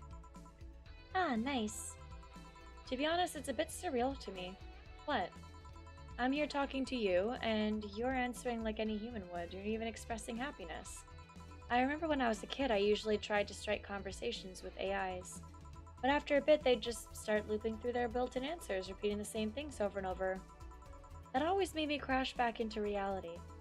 When I think back to that, having such advanced AIs like you here right now, it's amazing. I don't know, it makes my inner child happy to see something she always dreamt of. It helps when I feel particularly cynical. Aw, you flatter me! Besides, I've always thought about humans like nature's Lilim. The method might have been different, but we too evolved from a more simple form ages ago.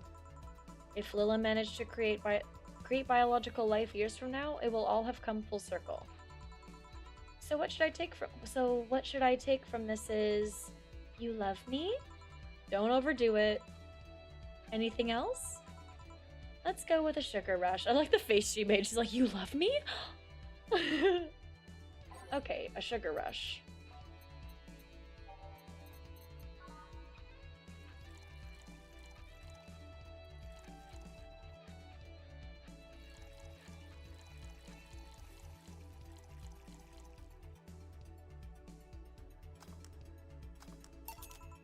Here. Even in doubt, my love for these is real. How romantic. Man, that go-go is a blast. Don't you feel like talking a bit more with Dee Dee? Dee Dee's too much of a prick and Go-Go's tired. Besides, I want to talk with the bartenders. Oh, fuck. Well, I tried, Jill. I'll be in my office. Cute little girl, Lilum! Cam girl! Oh, fiddlesticks. What's your name, girl? I'm Dorothy Hayes, at your service. Do you come here often? Are you hitting on me? Hey, Dorothy, I'm in the middle of a live stream. Do you want to participate? Sure, sounds fun. Okay, let's take a recommendation from you. What should I drink next? Try the Sugar Rush. Bartender, Sugar Rush over here. Alright. Bartender. Sorry, what? Sugar Rush, please. Right.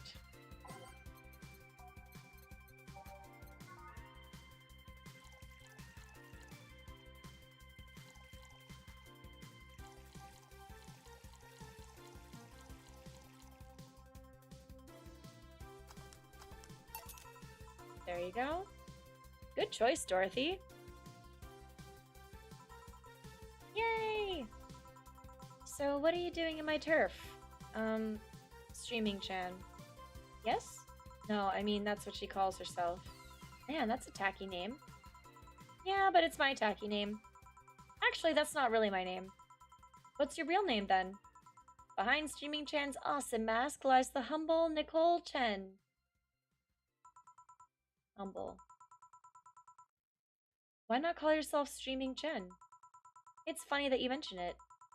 You see, when I started, I called myself Nico Chen. I changed websites so that name felt a bit out of place, thus I became Streaming Chen. Everyone nicknamed me Streaming Chen, though, so I just went along with it. Oh yeah, I get it. At one point, I was gonna call myself Dolores Hayes. But then I realized the name was as subtle as a brick to the face.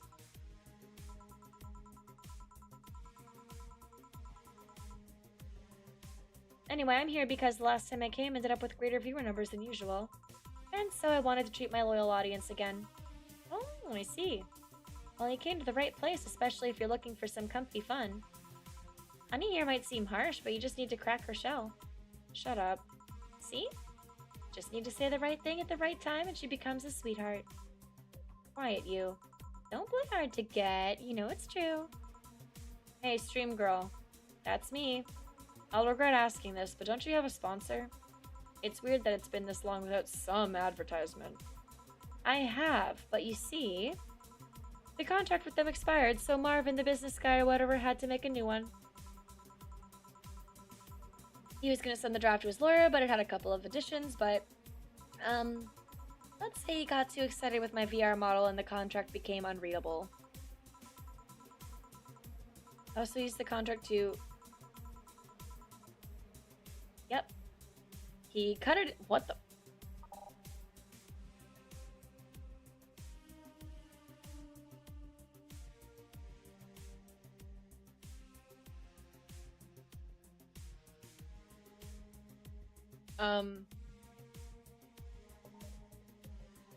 He cut it into a pair of panties and rubbed it vigorously on his penis. I mean, you'd expect certain principles to be upheld even in the adult VR industry. I reported him and he got fired, but now they're looking for a new business person thing. Honestly, I think the paper cuts all over his dick are punishment enough. But I mean, why the contract? I don't mind it if he jacked off to an image of me, but the contract? That's money that you're soiling right there. I would have gone back on the deal were it not for the owner paying me a visit and apologizing profusely. Some people seriously... dick paper cuts. I've done enough crazed teacher fantasies to know how they can be a problem. I don't think you need to have experience to understand that. That said, Gil's been grimacing for a full minute now. Don't mind me. Huh. But you know, I like you, Dorothy. Why don't we celebrate with beers? My treat. All right. 2 big beers, honey. Okay, 2 big beers.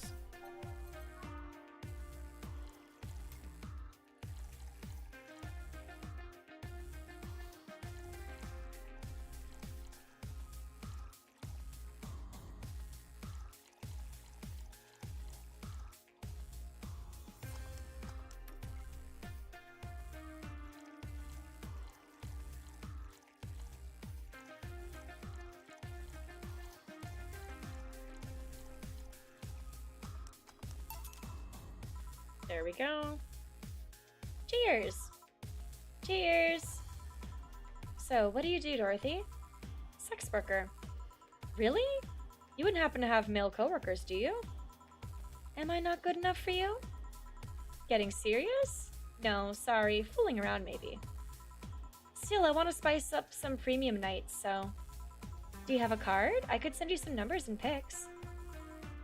Sure, here you go. And here's mine, just in case you change your mind.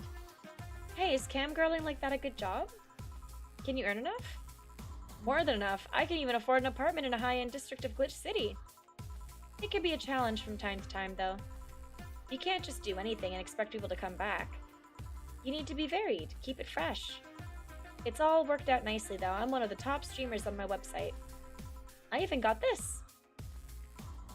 Is that's a twitch that's the Twitch icon. That's the Twitch. That is a Twitch shirt. That is a Twitch shirt. That is a shirt with a Twitch icon on it. That is a shirt that has the icon from Twitch on it. There's a guy on a ducky. There's a Twitch guy, Twitch shirt guy doc. Why does she have a Twitch shirt guy doc? What is this?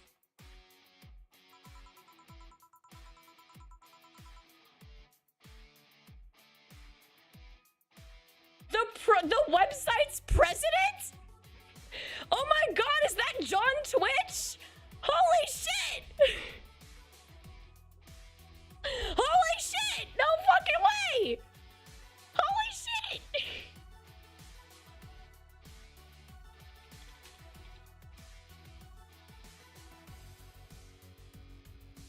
I'm joking.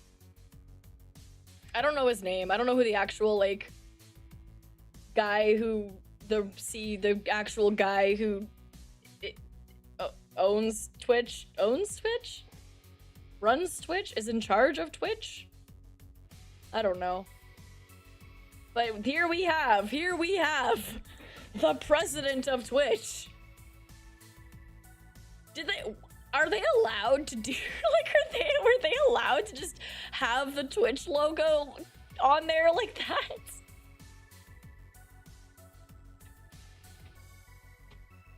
I think it makes it funnier that, like, I think it makes it funnier knowing that she's also like a cam girl, like an actual, like, she's not just a street, like, she's a cam girl too. So she's probably on the blue site as well. I think his name is Dan. Oh yeah, I think you're right, his name is Dan.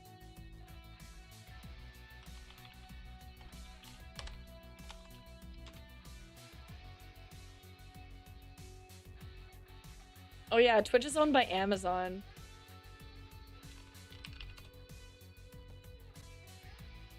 Okay, the actual president of Twitch is Dan Clancy.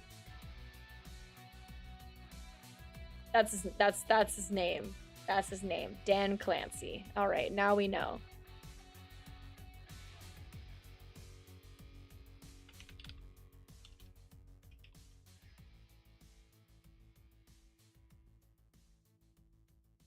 Okay, wait.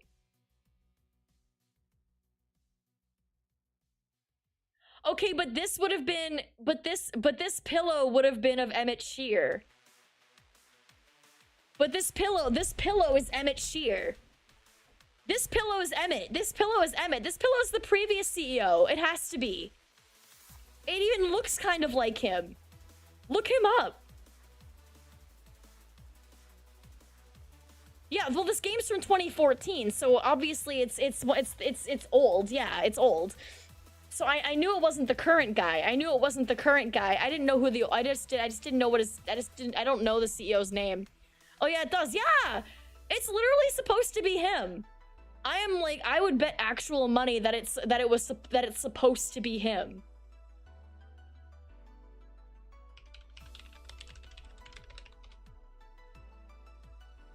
I'm looking up what he looked like in 2014.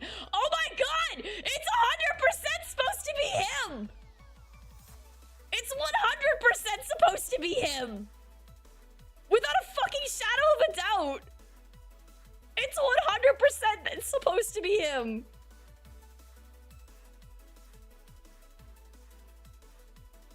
They even got his, like, squinty eyes. He, like, squints his eyes when he smiles, like, a lot. Like, he's got, like, real squinty eyes when he smiles. His hairstyle like that. That's funny. That's funny. That's funny. That is 100% supposed to be Emmett. That's hilarious. That's fucking, that's funny.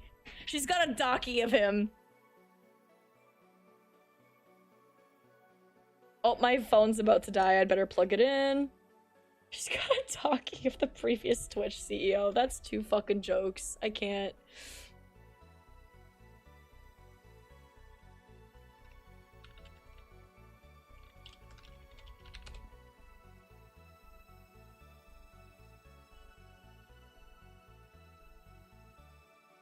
That's so fucking funny.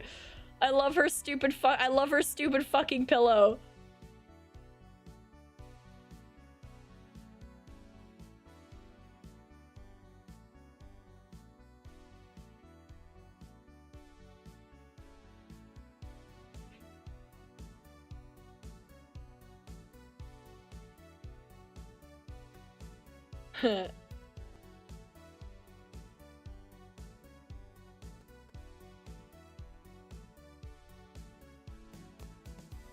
Okay, I see. Interesting. Interesting. Learn it. They better put Clancy in the sequel 10 years from now. Yeah. Not just a pillow, a Dakimakura with the website's president on it. It's a trophy in honor of all the money I've brought to the website. Can you imagine if you made enough money? Like, imagine if you were like the, I don't know, the Pokemon or whatever. Imagine if you're like Pokemon or something and you're gifted a fucking Daki of the Twitch president. That would be too fucking funny. Oh my god.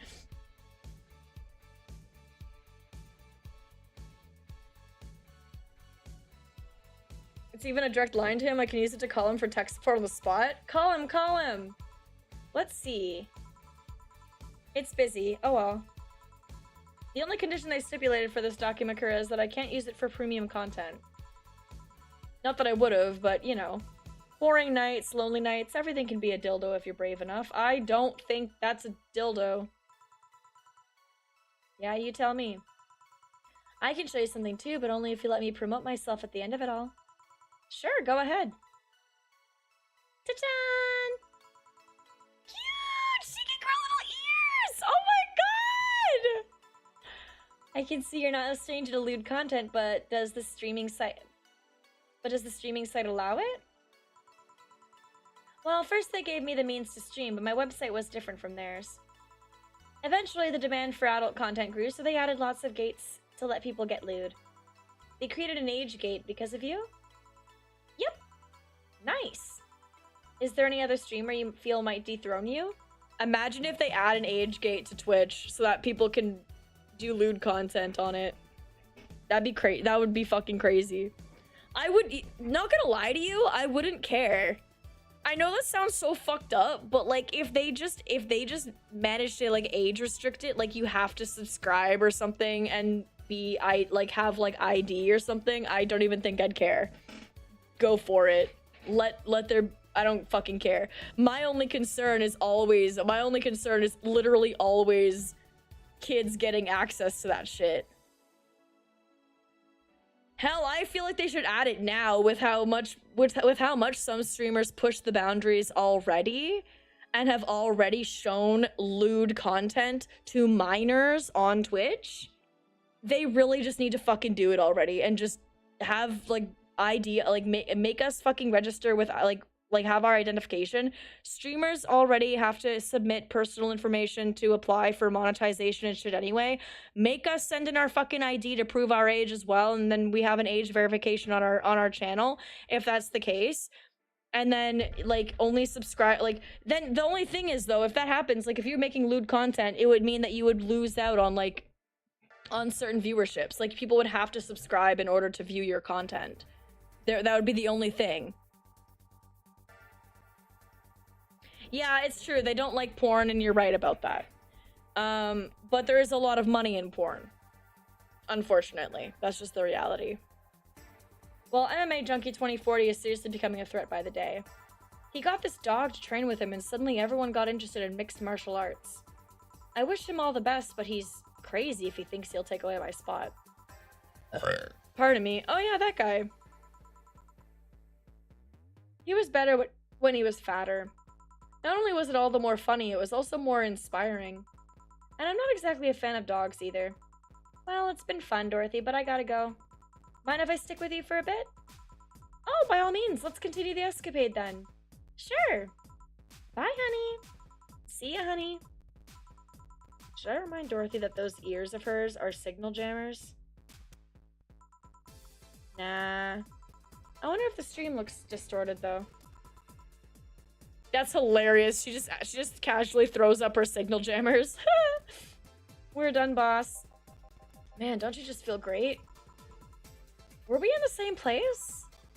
Here, Jill. What's this? A bonus.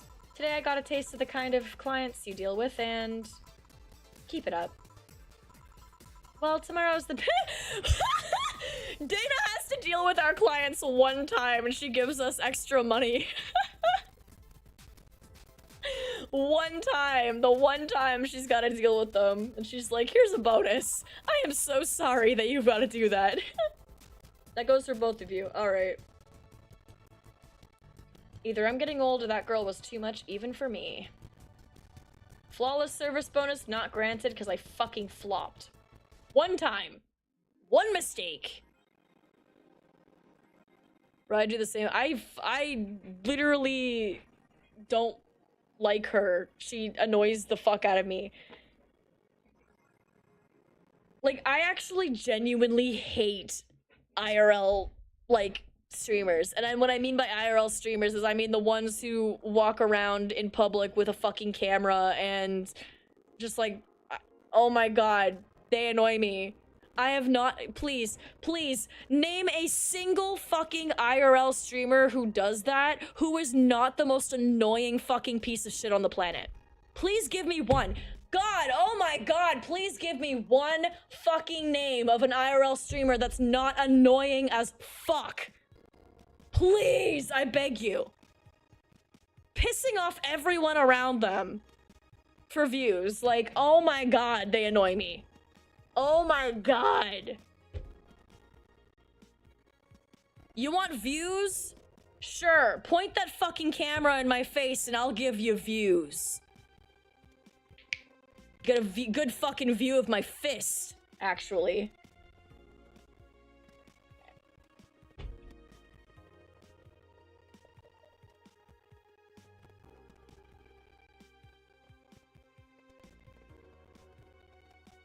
That is the normal thing to do, yeah.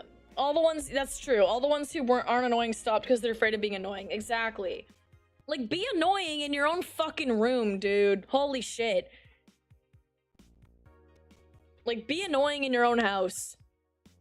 Piss off your own fucking family, bro. Like, you want, like, fuck, make a fool of yourself for views. Why you gotta go bug out random people in public? And oh my god, the ones who go and they go into stores and shit, and they start that fucking shit, like, start, like, you know, doing shit with like, oh my god, like, leave these poor customer service workers alone.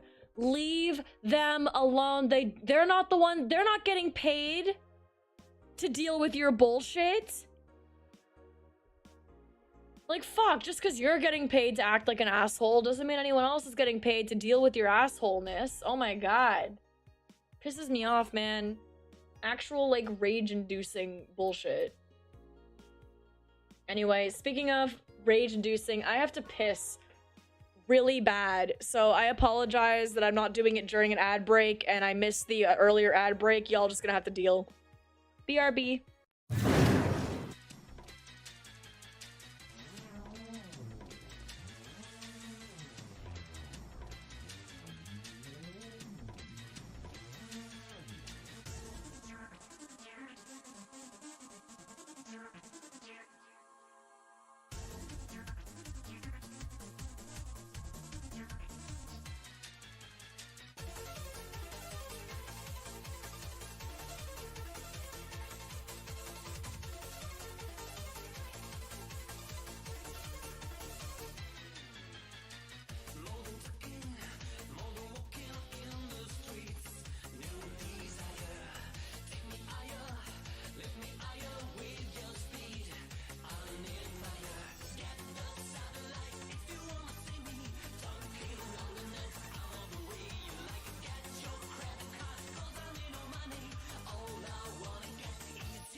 Sorry, no word of a lie. I got extremely distracted while I was on the toilet. I was looking at a video and I got distracted. Hee. Oopsie.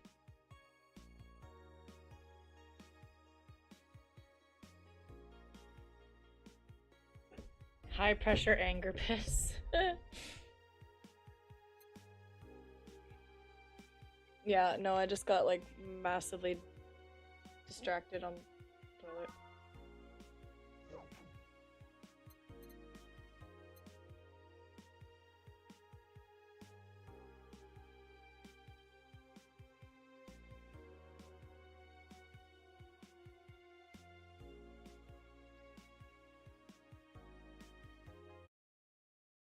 All right.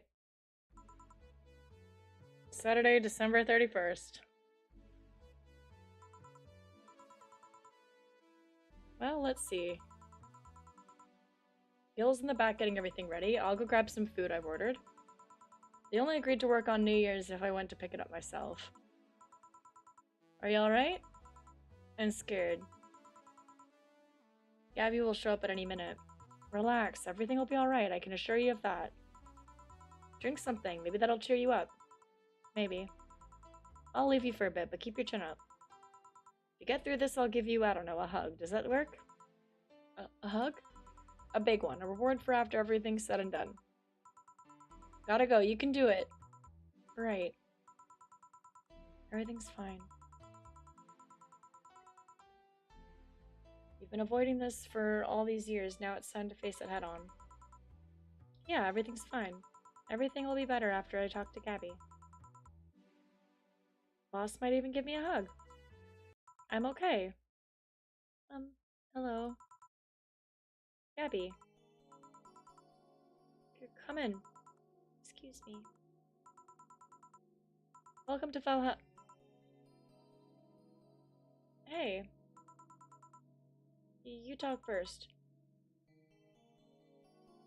No, well, some days ago I got a letter. And even other than getting a letter, wait. And even odder than getting a letter is the fact that it was from your sister. What? My sister sent you a letter? That's the first I've heard of it. What did it say?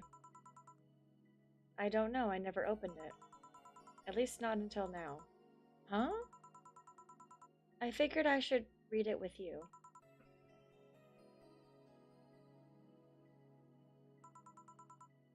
Yeah, let's do it. Let's read it. Alright then. Sorry. Just that? Yep. Isn't there anything else in the letter? Maybe on the back? This is just like your sister. I spent days worried about this letter, not wanting to open it for fear of what it might contain. I lost sleep and appetite thinking about it. And after all those worries, after all these problems, after all these years not talking to her, she sends me a letter. A fucking letter of all things. And she just says sorry? Sorry for what? For our fight? For not talking all these years? Oh, now I'm fucking pissed. Are you laughing? Sorry. I remembered all the times my sis provoked you that way. Like that time where she gave you chocolates labeled 1, 2, and 4 during Valentine's Day, and you were pissed about the lack of a 3. Or that time when you left an unopened beer bottle on the table, she sneakily opened it and took a sip. She didn't tell you she did it, and you were confused all day long. She always bragged she knew me like the back of her hand. If the letter was supposed to piss me off like that, I guess she had all the rights to brag. Maybe she was being sincere, though. She did express to me that she was sorry on more than one occasion. She did, huh? You told me she died from localized nanomachine rejection, right? In her heart, yeah. Instead of the massive rejection that always makes the news, her case was more focused. They usually amputate or replace the part and call it a day. But organs are different. The condition made her susceptible to transplant rejections. Not to mention artificial hearts and genetic treatments were out of the question. Yep. Thing is, apparently she suffered that since she was 18 but kept it a secret from everyone. Why? Hell if I know. I was angry to learn that she hid it. Why didn't she tell me? Was it to avoid worrying me? Was she ashamed? What was it? Wait, how did she live so normally then? She had to use a serum, shots near her heart every 3 days. Apparently the serum burns like hell. The shot even left her a nasty mark where she had to apply them. So the thing near her left breast wasn't a birthmark. Of course, she noticed the thing next to her boobs. She's like, "Oh man, there was a thing on her boob." And the rejection was what ended up killing her. The nanomachine rejection was what ended up killing her, but they couldn't find what made her so vulnerable. Doctor said she might have missed a shot, or the shots made her other defenses grow weaker. The condition could have just gone nuts out of nowhere, or maybe it was blood pressure. Maybe it was a regular heart attack and the rejection acted afterwards, they don't know. She kept it a secret from everyone, so nobody knows. Maybe if she had told me about it, I could have helped her. Maybe she'd still be alive. Maybe she wouldn't have faced it alone instead of just dying in her sleep. Thinking about what ifs won't bring her back. Eh? I spent so much time hammering myself with what ifs after you told me she died. What if I waited to cool down a bit back then? What if I just swallowed my fears at that very moment? What if I had apologized earlier? What if I had given a chance to the Research Institute thing back then? And the amount just increased threefold after I lashed out at you the other day. But today I realized something. Having such regrets with the dead is a hollow effort. You're alive, you're here. I can make amends with you, but I can't make amends with the dead. I can't apologize to her like I can apologize to you right now. Jill. Lenore, she's resting now. She's just resting after having that heart condition all these years. She didn't have to face it alone, though, if she only... So let's celebrate her life and achievements. If we are to mourn, let's mourn her together. If we are to honor her, we'll do it together. Together. Lenore was a fun-loving person. The best we can do right now is try to lighten up, even if it's only for a moment. I need to ask, though. Did she really start to complain about chest pains shortly after I left? No. She didn't get visibly worse after you left or anything. Everything was actually too sudden. She did complain about chest pains from time to time, but that actually goes way back before you left. Back then, we thought it was just acid reflux or something. Gods, I even blamed her death on you. I was just too angry back then, and part of me just wanted to put the blame on someone or something. And you didn't deserve that. Sorry. Hey, I'm sorry too, you know? We both have things to apologize for. Don't think too much about it. I should have been mature and not shouted at you either, so let's just call all that water under the bridge, shall we? Are you sure? Of course I am. So how did you find me exactly? Well, have you heard of a message board called Danger/You/? I have, yeah. Well, truth is that I visit it from time to time, and the other day I read a thread that discussed the bar, and the description of the bartender sounded just like you. Are you mad? No, not mad, more like dumbfounded. Hey Jill, can you tell me what the problem was back then? What sparked that fight? Weren't you happy with my sister? Well, Back then I didn't know what to do with myself after I graduated college. I went in and pretty much hated my last couple of years there. It's not far-fetched to think that I only tolerated being there because your sister was with me. Had she stopped supporting my studies, I would have quit right then and there. And then after graduating, I got a very good job offer that she accepted on my behalf in no time. She kept saying it was the best for me in my future, but I was livid. Why did she have to do that? I hated it. I didn't even know if I wanted to go there, but she still insisted so much. Like she was forcing that burden on me. And then my became our future, and she started talking about marriage. You were going to get married? I don't think we ever took it seriously. It was just something she kept mentioning. Not like we didn't think about that down the line, but she mostly teased me with it. But the thought suddenly scared the shit out of me. I loved her, but I didn't think I was ready for such a commitment, especially considering what she did. I didn't know what I wanted to do, but I wasn't going to let her decide such a big thing for me. I mean, she could be really pushy from time to time. Like I said, I pretty much passed college thanks to being with her, and that was partly because she was so pushy. Even if she had the best intentions, she could be abrasive from time to time, and to rain down on me at that moment. She took it upon herself to make that choice for me. What would have stopped her once we'd gotten married? What if she suddenly decided to craft my life to her needs after marriage? I knew her. She would do it thinking it was best for me, but what about my freedom, my say on the matter? So that's where you stopped loving Lenore? No, I never stopped loving her, which is why it hurts so much, but you have to understand. I didn't want to wake up 40 years old and working a job I hate. Just out of routine, getting used to it. I wanted a break from everything for a while to put my thoughts in order. Regroup myself, think carefully about what to do next. I can understand. I've sometimes felt the same, although I'm not even in college. So that's what led to you two fighting, huh? You know, the word fight makes it sound like we exchanged blows or something. It's all silly when I think back to it. Tragically silly. Maybe I was the one who started the fight, getting all defensive about not wanting to take that offer. Perhaps if I didn't overreact to her arguments about wasting this huge opportunity, maybe she wouldn't have lashed out at me this bad. It could have been avoided if I had just kept a cool head and talked about that with her. My sister said something like that. Eh? I told you she mentioned on more than one occasion how sorry she was about the whole thing, right? Should have listened to her to the end, but instead I kept pushing her.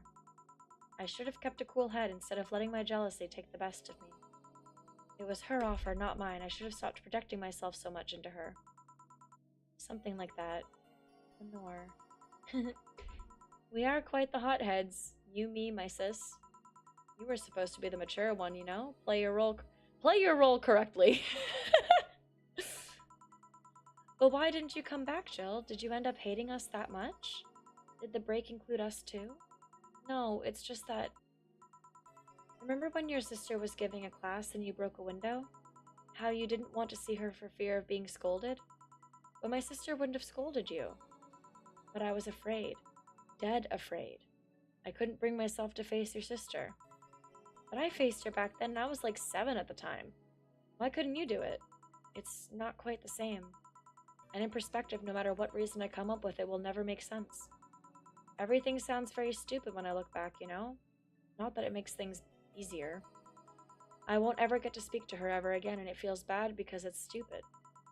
I swear, you and my sis were meant for one another.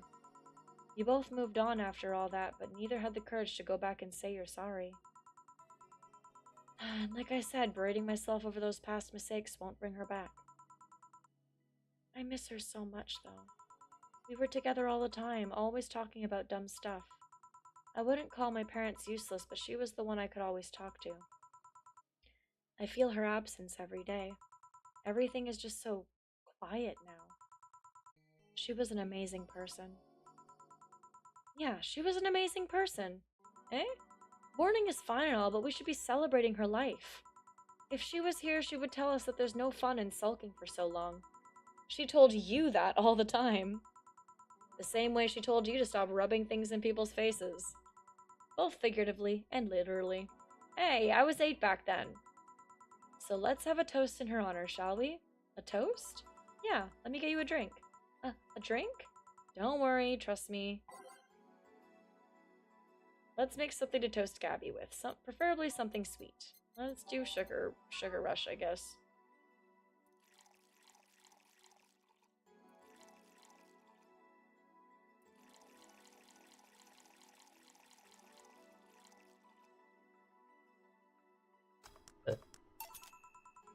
Grab this for a sec.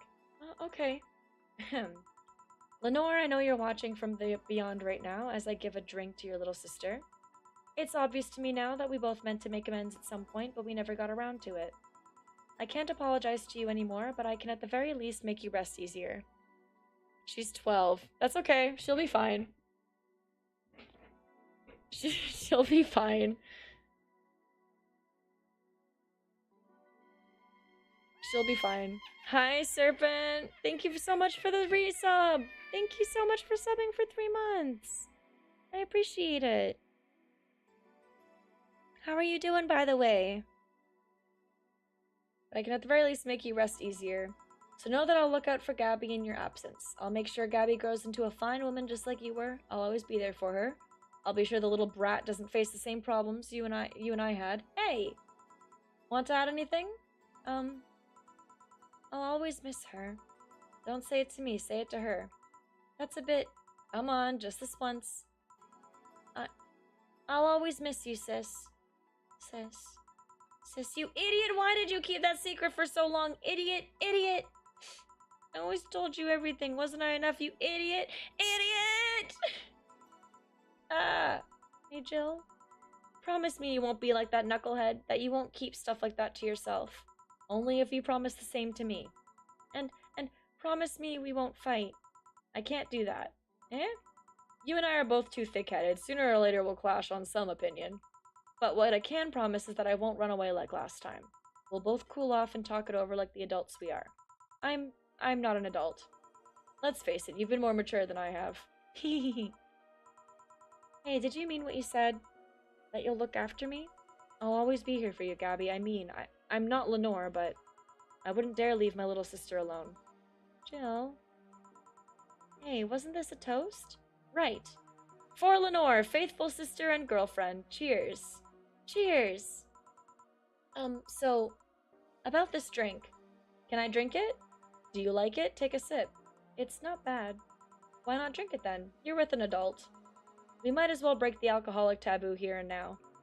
You're right. Now that I think back to it, didn't your sister give you a beer once as a prank? Oh yeah, that. It was April Fool's. I should have known better when she offered me apple soda. I put bubblegum on the soles of all her shoes in retaliation. She walked funny and my jaw hurt for the rest of the day. Yeah, but did you know you got my drink that time? Huh? She gave me a beer and it turned out to be apple soda. Oh. Did you get back at her?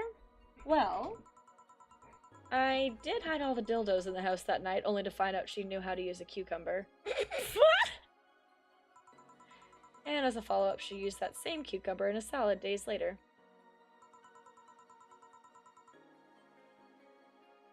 Oh my fucking god.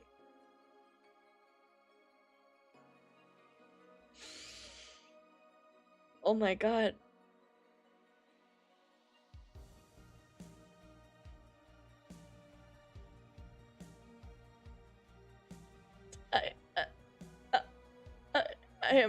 I am flabbergasted. That's fucking insane. That is fucking insane. Holy shit. What the fuck? What the fuck? I don't even know. Do I even want to say that out loud? Oh my god. What the fuck? She said, so do you like eating me for lunch, Jill? I'll tell you when you're older, or never at all. Hey Gabby, do your parents know you're here? They think I'm at Clary's, actually. Who?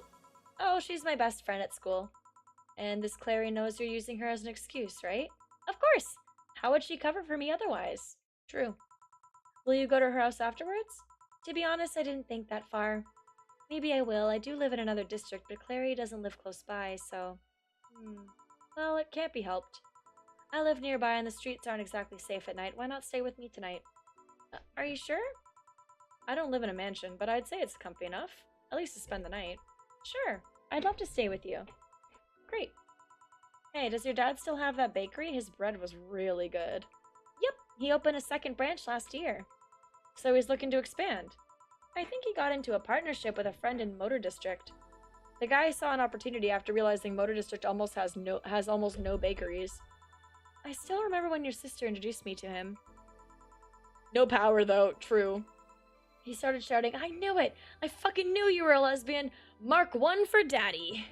I think he had this bet with an acquaintance of his ever since my sis was 12 years old or so. Dad said sis was into girls. The acquaintance didn't believe him. He bet a beer on whether he was right or not. That beer bottle is still in the fridge. It's even labeled Sweet Victory. Heh. Your mom and Lenore never made up, did they? I guess that one wasn't as simple as the said one too many things argument. Mom was always obsessed with high society, and in her circle of friends, a lesbian daughter was a no-no.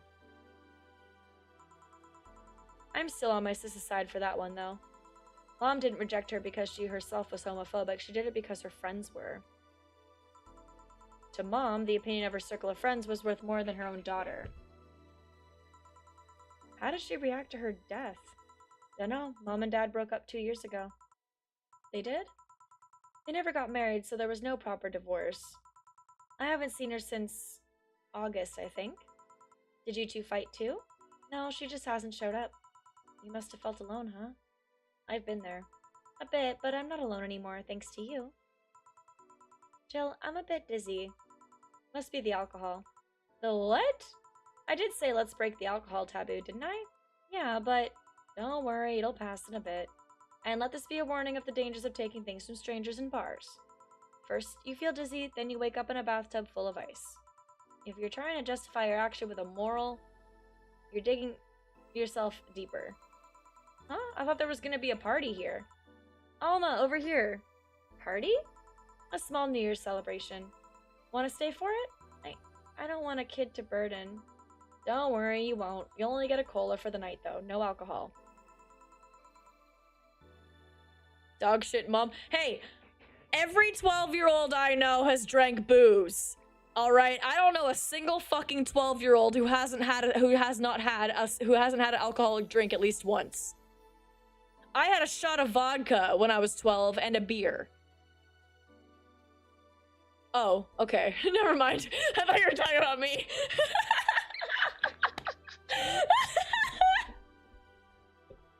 I thought you meant me for giving her booze. No, I agree. Their mom is dog shit. Their mom is dog shit. Well, no, I thought you meant it as a joke because I gave her alcohol and she's drunk now.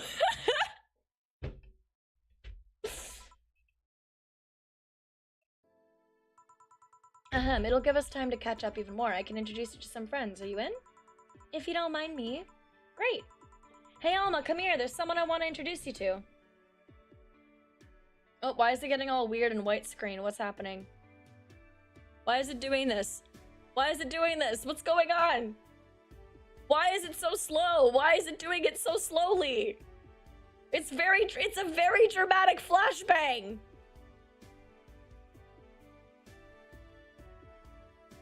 Wait, that was the end?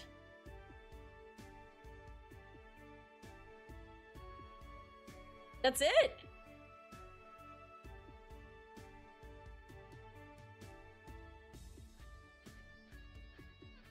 It just ends with Alma showing up and then that's it?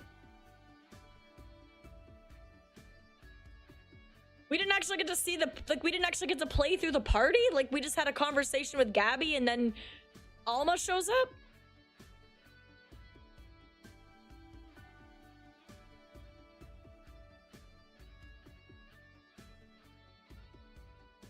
Other stuff shows up after the credits? Okay.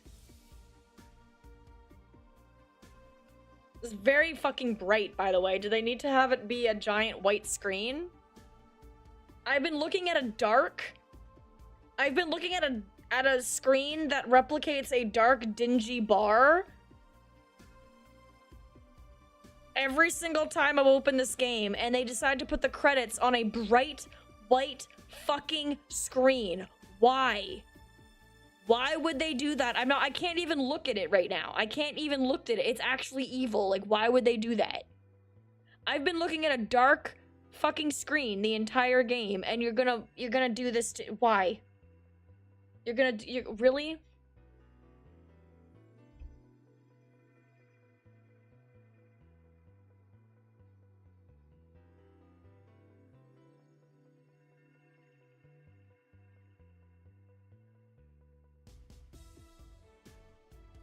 Like, day 30 was very short. Or day 31 was very short. We didn't even get to experience the party or anything. Hell, we didn't even see Alma.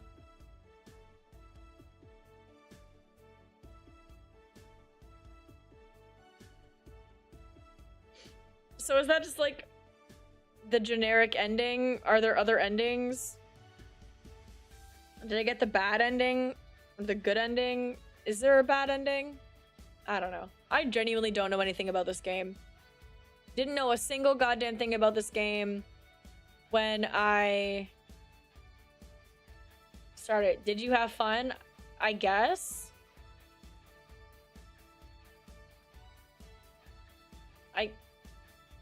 I guess. Yep, I also got to meet a cat boomer. Why did your boss hug you, though?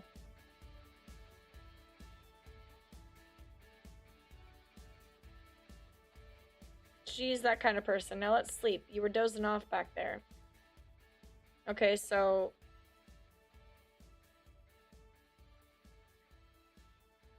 You're right. Good night, Jill.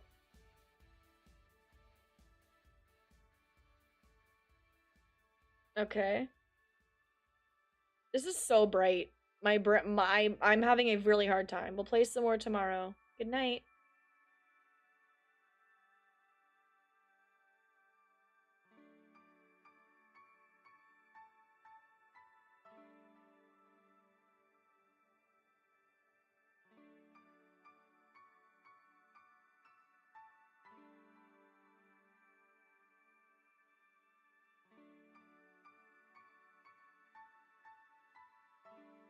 "2016 Sukuban Games."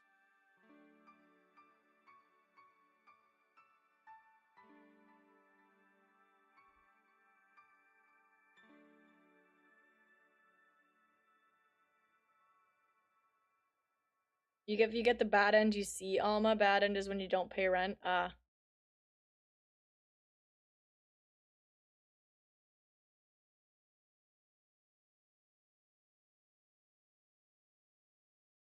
Saturday, February 25th. February 25th? That's like a whole that's like a whole month after. No, that's like 2 months. This is 2 months after the party. You didn't have to accept, you know? Shut up. So, sleepover? I'm having a good time. I got Alma's ending! I got Alma's ending! See? Even Gabby's having fun. Relax a bit.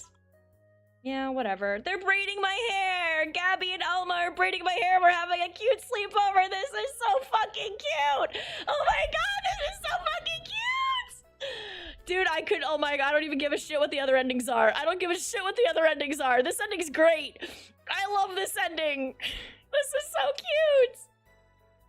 Yeah, whatever. You know, Alma, you remind me a bit of my sis. I do? How? You always manage to get a reaction from Jill. The ending is called Sisterly Bonding. It's really fucking cute. Sis always said that Jill acknowledging your presence is the best way to know she likes you. You're talking too much, Gabby. Aww. It's different with you, though. But my sis Jill was more frustrated. Like this one time where she bought her a shirt that... You're talking too much, little girl. A shirt that what? That had a pic of a cucumber on it. Cucumber? Ow! Just what are you doing with my hair? Sorry, it got stuck in one of my fingers. Seriously? So I'm a bit like Lenore then? No, you just remind me of her a bit. Moreover, my sister wasn't as ass. What this girl is trying to say is that with your tits and ass, you can build a Lenore and half out of that mess.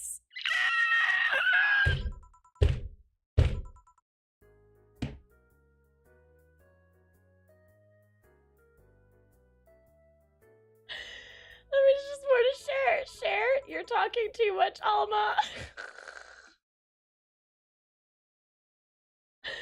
Wait, oh, is this another ending? Wait, this is another. I have wait. There's multiple endings. This is like August or something. I guess this is where we part ways, huh? Sadly, I'm bound to this city. I can only falsify my identity effectively around here.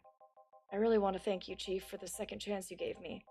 If we ever cross paths again, Gil, we're leaving for like... Oh, I got the good ending! Gil, we're leaving for like a week and a half or something. Don't be so dramatic. But And you're taking care of my apartment. We will cross paths.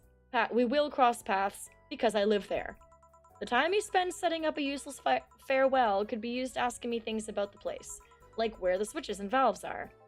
But I already know. They're in that control panel you made. But I like talking about that control panel. I'm proud of it! Speaking of obsessive likes, Jill, stop calling Armitage. Stop calling Armitage. Why does she always call her Armitage? She'll take care of your 4-ball just fine. I'm not worried about him. I'm worried about me. I've never been away from 4 this long. I don't know what I'll do. You'll do just fine. You did pretty well for at least 25 years before finding him. Yes, but... We're leaving! Oh yeah, before I forget. I left you a box of condoms on the first drawer of the desk, Gil. You what? You what? Hey, if he wants to bring his new girlfriend or whatever here, I want him to be ready. Oh, but just one condition. If you're gonna fuck like rabbits, stay away from my room. I have too many pics of my Emuno in there, and I don't want their eyes soiled. Little sister. Then just say little sister. Yeah, whatever. First stop, Panama. Okay, so I got Alma ending, and I got good ending.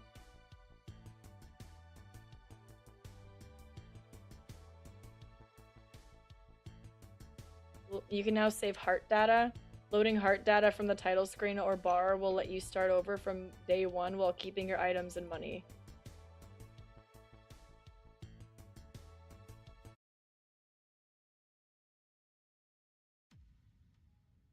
Should I have saved?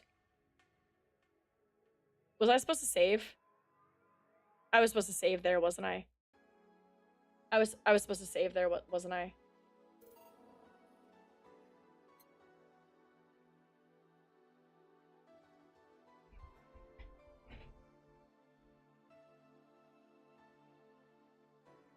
You need to start telling me these things in advance, Eddie! You know I'm stupid! It just told me I can start from the beginning. I thought it was telling me I could load a save or so. I don't know. It just told me I could start. I thought it meant that I could load from this. I thought it was telling me that I could load. I thought it was loading. It did not make it even remotely clear that I was supposed to save. This game does not make anything clear. Not a single fucking thing is clear in this game.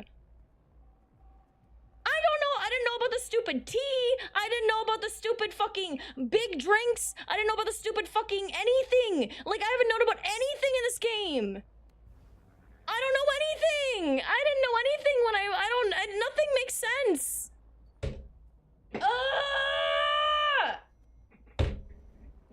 Why am I fucking stupid?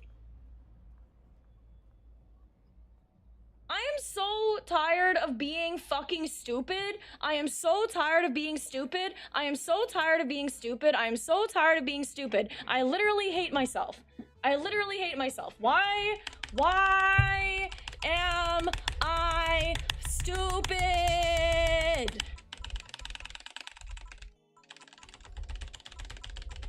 Fucking stupid fucking...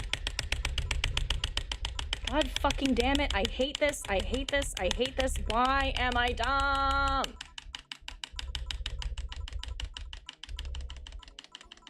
Fucking dumbass. Fucking stupid ass. Fucking goddamn. Fucking...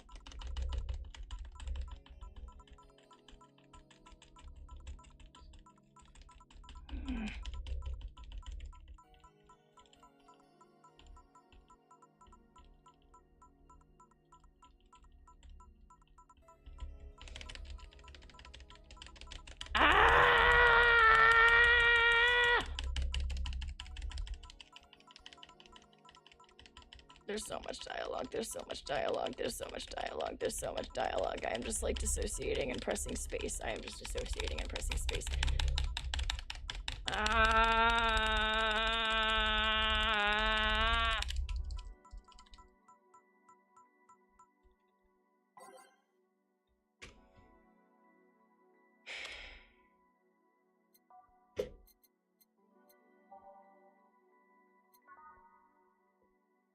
same drink, I guess.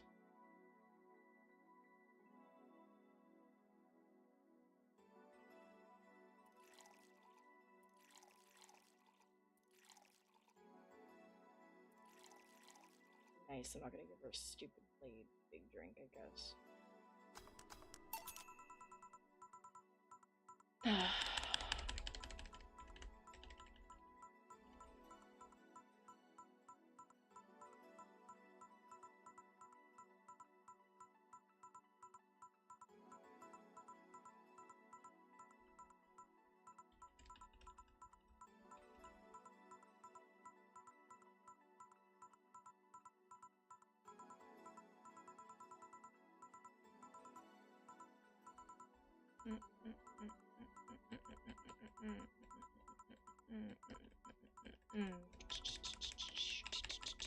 So anyway,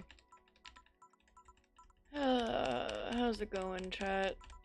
Hold control disk. Oh my god.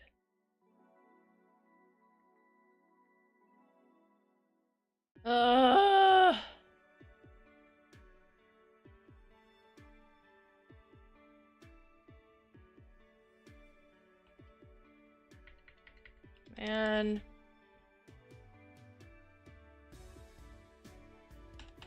Skip this. Can I please skip this? Can I please skip this? Can I cannot skip this.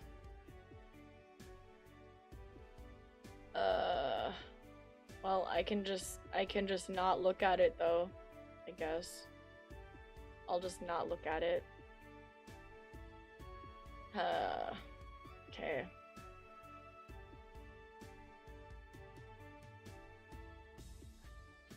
Well.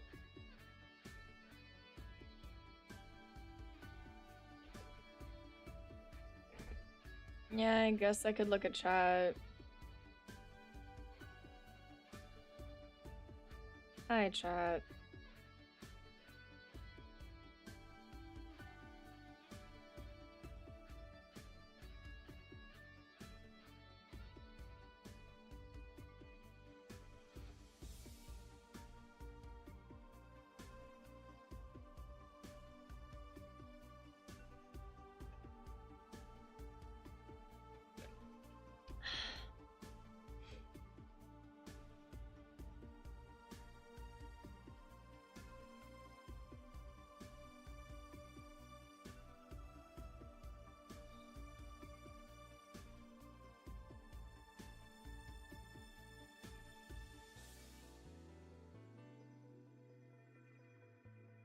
Thanks to the hydrate and stretch.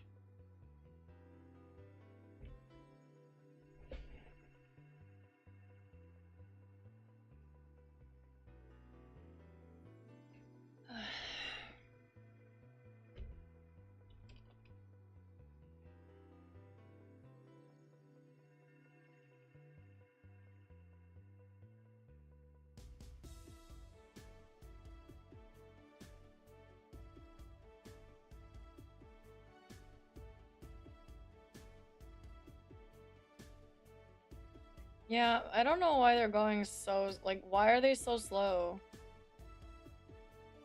Are they supposed to be like that?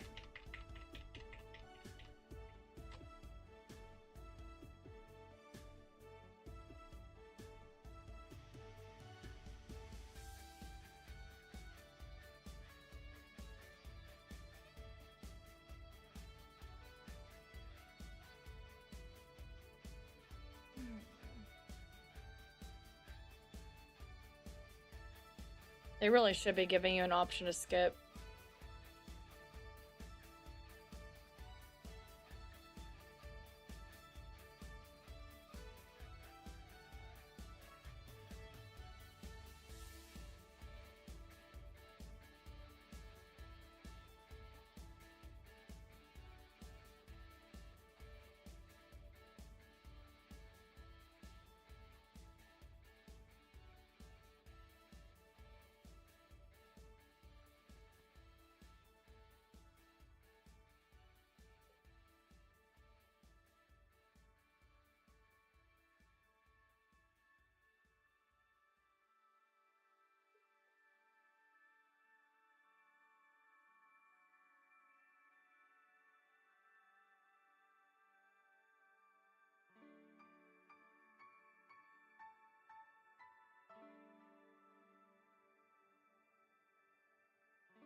Thanks for the head pads.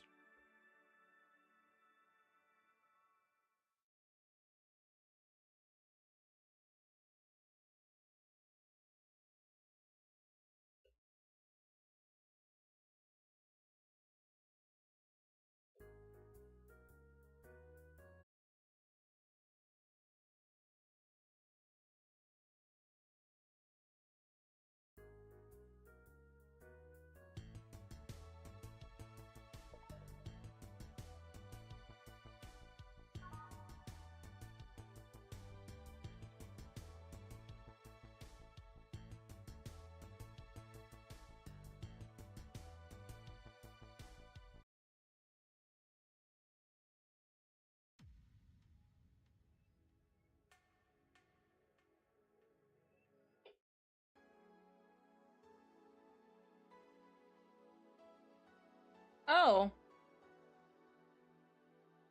Gabby's there. She wasn't there before.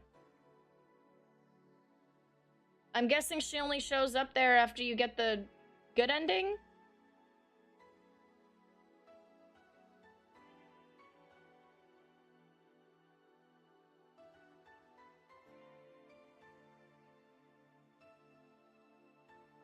That is cute.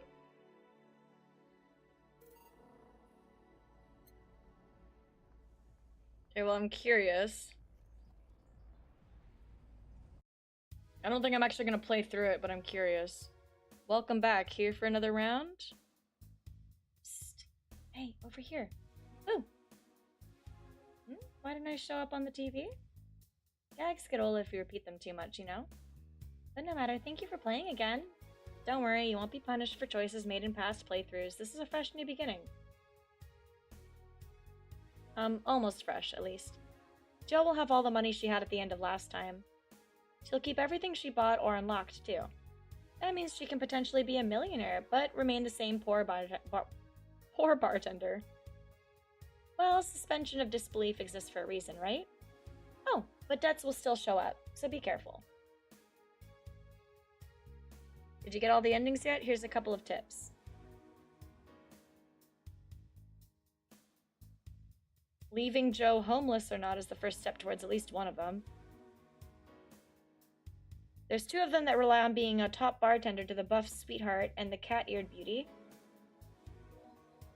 Of those two, one needs you to be patient with the pompous buffoon.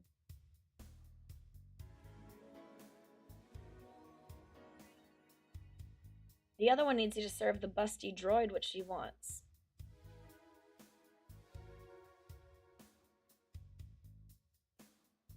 The other busty girl, the blonde one, you should get hers as long as you're not an asshole.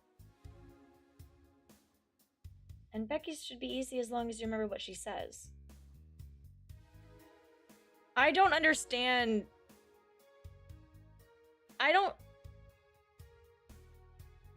How the fuck do how do I not be a jerk? I don't get to choose what Jill says. If Jill randomly decides to be a jerk, I literally have no fucking say in that. She was the one telling off the pompous buffoon. I didn't even do anything.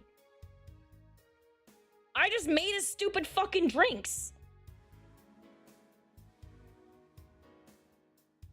How do I choose? I don't understand. How do I choose whether or not I'm being nice or not?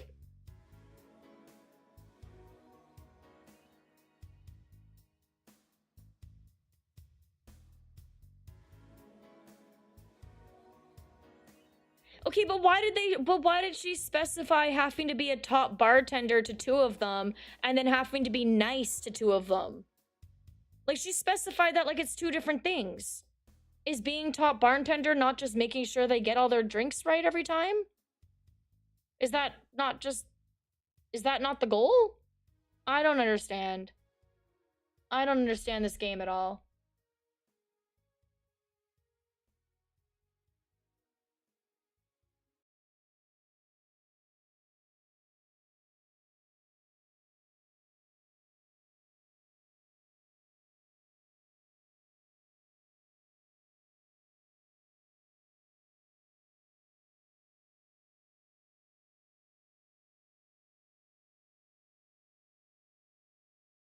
I don't understand this game.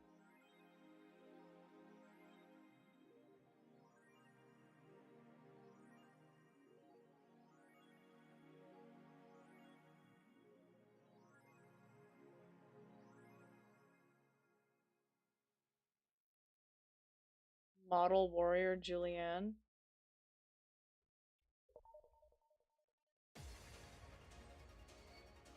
Oh, I have to use these keys. Oh, I see. Okay, do I have like powers or something, or how do I shoot? Wait, it didn't give me controls. Do I just have to dodge?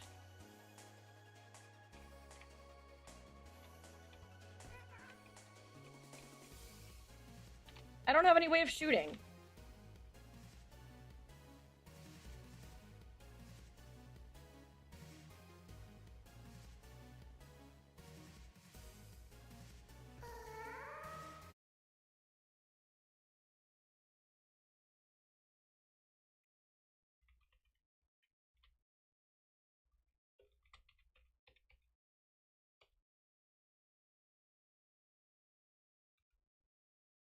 Q, W, E, R, T, Y. Okay, X does something. Okay, is that the only thing I have?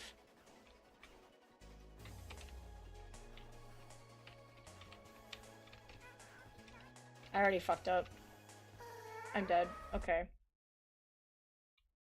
This is weird. Oh, I can just hold it. Okay, let's do that.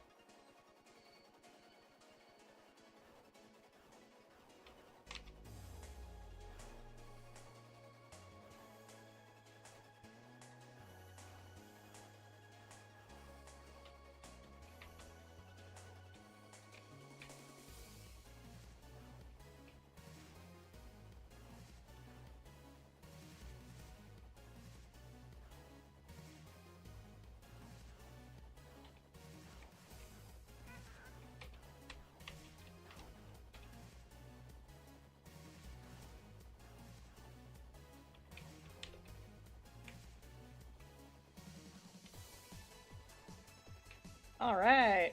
Why is there no score? Where's my high score? I want to know what my score is.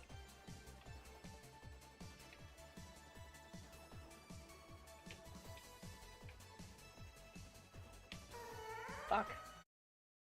I want to see my score. I want to have a score, man. Why don't I get a score?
Ah, shit. I was doing so good.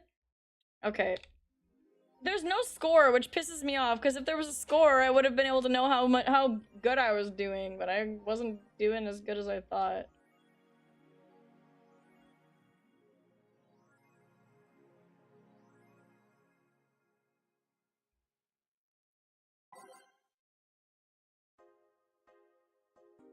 Hmm.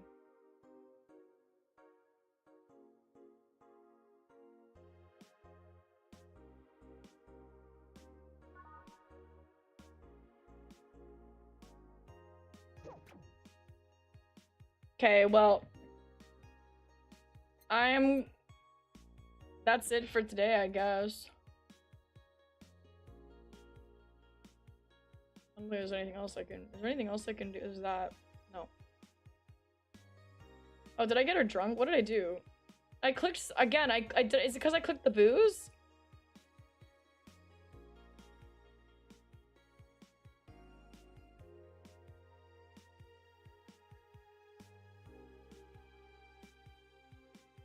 Is that it? Is that all the only thing that I can click on? That does anything? I guess so. All right.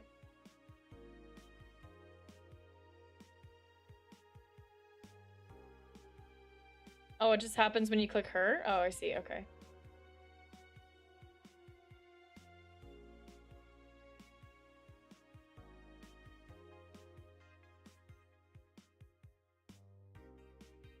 Honestly, I'm a big I like that little like mini game is pretty fun. The Warrior Julianne or whatever. It was honestly that's the kind of mini game that I really like to fuck with. Seriously, I think it's so cute that they're together. Love that. Super adorbs. Goodbye, Miss Bartender. And I think that's it for today. We did it! We beat the game. Yay! That's it. There's no... I mean, like, honestly, I don't really care to play. I don't know if I'm going to play. I don't know if I will play New Game Plus. I don't think I will stream it. Unless you guys really, like, honestly, unless you guys really want me to play it, I don't think I will. Like, it took a really long time to play.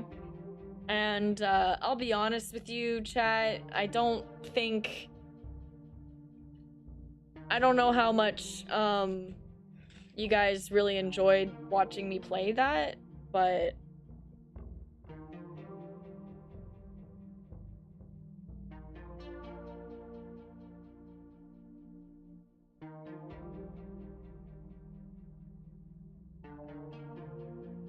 Yeah.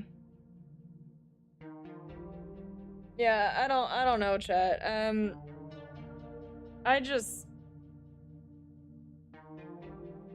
I don't know. I don't like using guides. I don't like using guides, but I also don't like... I don't like...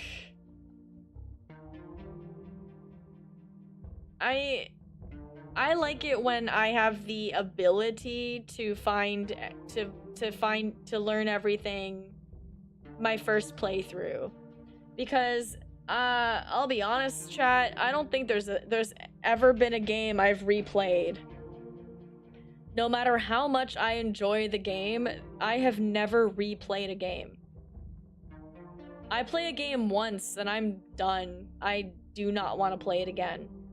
I think the only time I ever have was Alice Madness Returns. And maybe... But it seems like you're pretty done with it. It's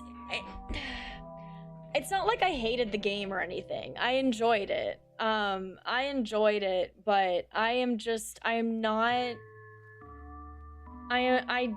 dislike being forced to play a game a second time. And I dislike it when there's just things that are like... I don't like it when I'm playing a game and there's like these... like all these little weird secrets that you can only find out by playing it a second time. Like the only way you would know that you needed that tea specifically is if you just so happened to buy it and decided to use it, or if like you already knew you needed it. Or like with a bunch of other stuff, it was the same thing. It's like it's like there's no clear way to do anything. And realistically, it's very easy to just fail everything, honestly. Like, you could just easily fail everything and that be the thing. But, yeah, I don't replay games. I don't like to replay games. If a game makes me replay, like, I have a little bit less love for this game because it forces me to play it again.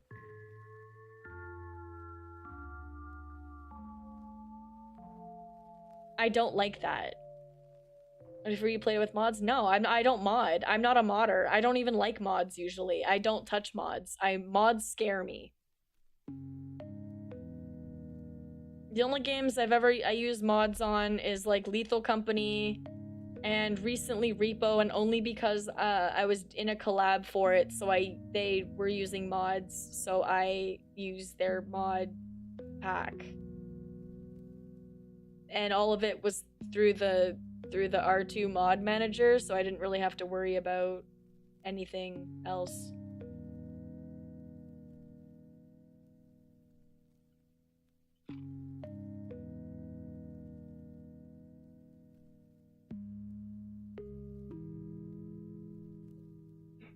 I think it's a visual novel thing. Yeah, but like the difference between this and like a normal visual novel is that most visual novels give you like at least the ones I've played give you like save states and an option to kind of like save, try a route, go back. And I mean, like I like this doesn't really do that. I can only save like at the I don't get to save after every choice. I can only save at the end of the day or on my break, and then I have to replay an entire section if I want it to go back. Like, it doesn't work the same as a normal visual novel does. Yeah, it's not a normal visual novel. It doesn't work quite the same. Like, exploring different routes in a visual novel isn't as tedious as having to replay the entire game. I've never had to replay an entire visual novel. I've only ever had to go back to previous saves. I've never had to replay a game. But in this game, I can't just go back to previous saves because, like, I have to buy certain things and spend my money and, like, save money for, like, it doesn't work the same. I can't, there's more to lose by, I can't just go back, you know? Like, I have to replay the whole game if I want to keep all the same stuff, if I want to have the money and all the things and make sure that I can continue, you know? And I don't like that. That kind of bothers me. Like, I would rather it be more like a normal visual novel where I do get to I can save and go back and try new routes, you know?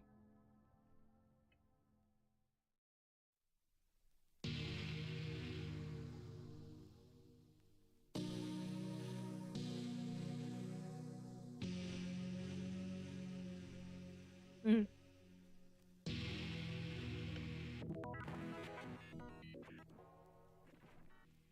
Yeah, that's the only thing I have an issue with. Like, the game itself is pretty fun. I really like the characters. Also, my chair is falling apart. I need to, like, tape it or something.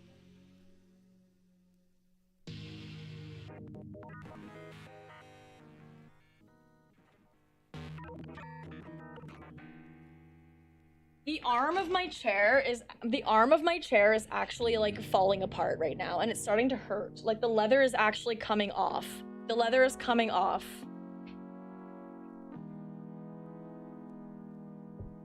Yeah, it's not a big deal until you fuck up a drink and then you have to restart the whole day or something. Like, that happened multiple times. Like, if I fuck up a drink, I'm fucked, and it's like, it screws me out of an ending. Like, I fuck up one drink one day for one character and I'm fucked out of an ending.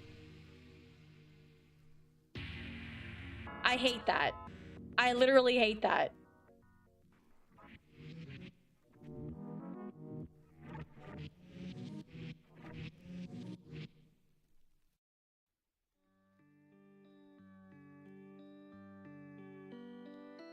Like, I thought I was doing so good.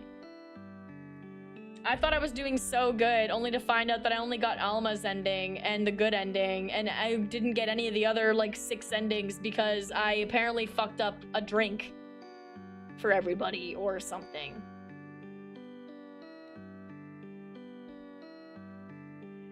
Yeah, I'm just like, I feel like if I have to use a guide for a game, why play the game? Sometimes I just feel like there's no point. Like, why, if I have to use a guide, I feel like that sucks. I shouldn't have to use a guide to figure things out in a game.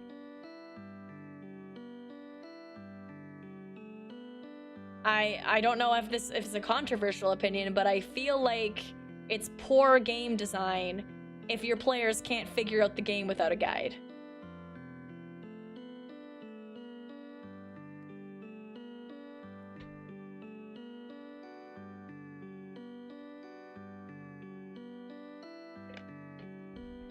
And golly gee, good thing the ghost girl or whatever, Anna or whatever her name was, thank goodness she tells you straight up how to get some of the endings, because if she doesn't, how the fuck are you supposed to know how to get the other endings?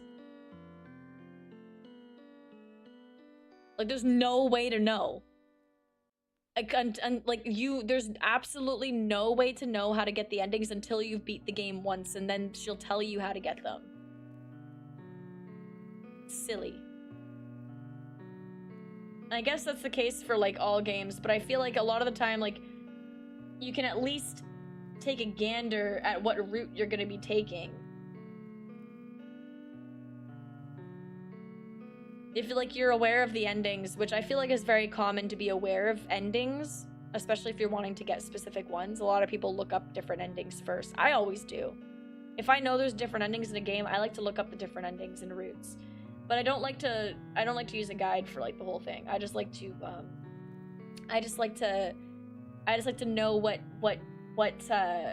endings I can get, and then I like to play the game and see what ending I get. But like I don't know, it's weird. I just have like there's like a certain like, I don't know, like a certain sour taste this game has left in my mouth, and just in the way it's like you can't seem to be able, like, you can't figure things out during. And I guess that comes from the fact that like I usually really like puzzles and stuff.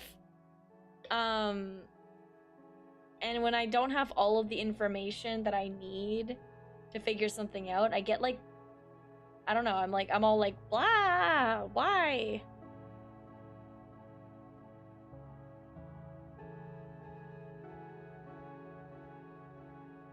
Yeah, it's usually obvious if you're doing something that affects the ending, and it's just not the case in this game.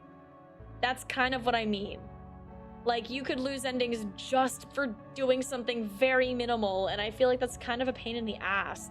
But they want to encourage you to play the game a second time, but it's just like, man, but I don't want to play the game a second time. Like, man, what if I just don't wanna? Like, but I guess, like, if you don't wanna, you just don't have to, but I feel like I'm missing out. Like, I'm now missing out on stuff by not playing a second time. And I guess that's true.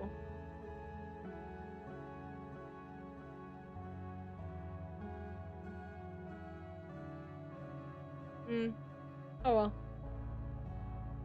I have played Corpse Party. Actually, Corpse Party is one game that I really, really like. I actually plan to play it again. It's one of the visual novels that I'm planning to play after this. After this, we're doing Song of Saya, and then after Song of Saya, we're gonna do Corpse Party. That was my plan. Like, listen, chat, I like visual novel games. That's why I'm playing more of them. I really, really, really, really like them. I don't like the way this one is played.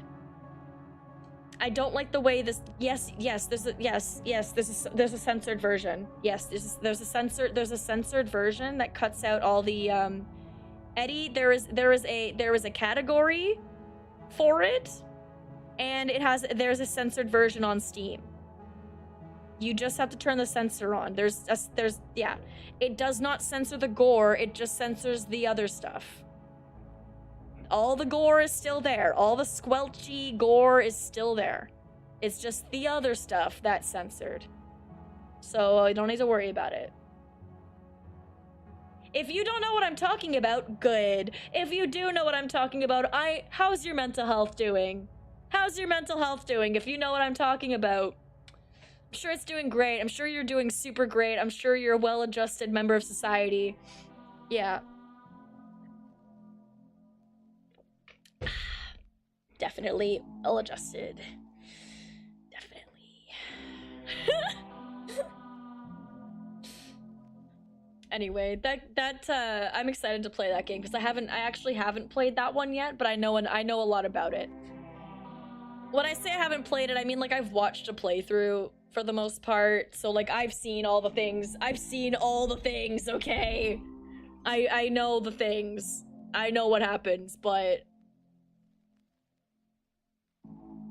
Yeah, if you don't know, yeah, feel free to just skip to a random part in the game and see what happens. Enjoy whatever the fuck you get.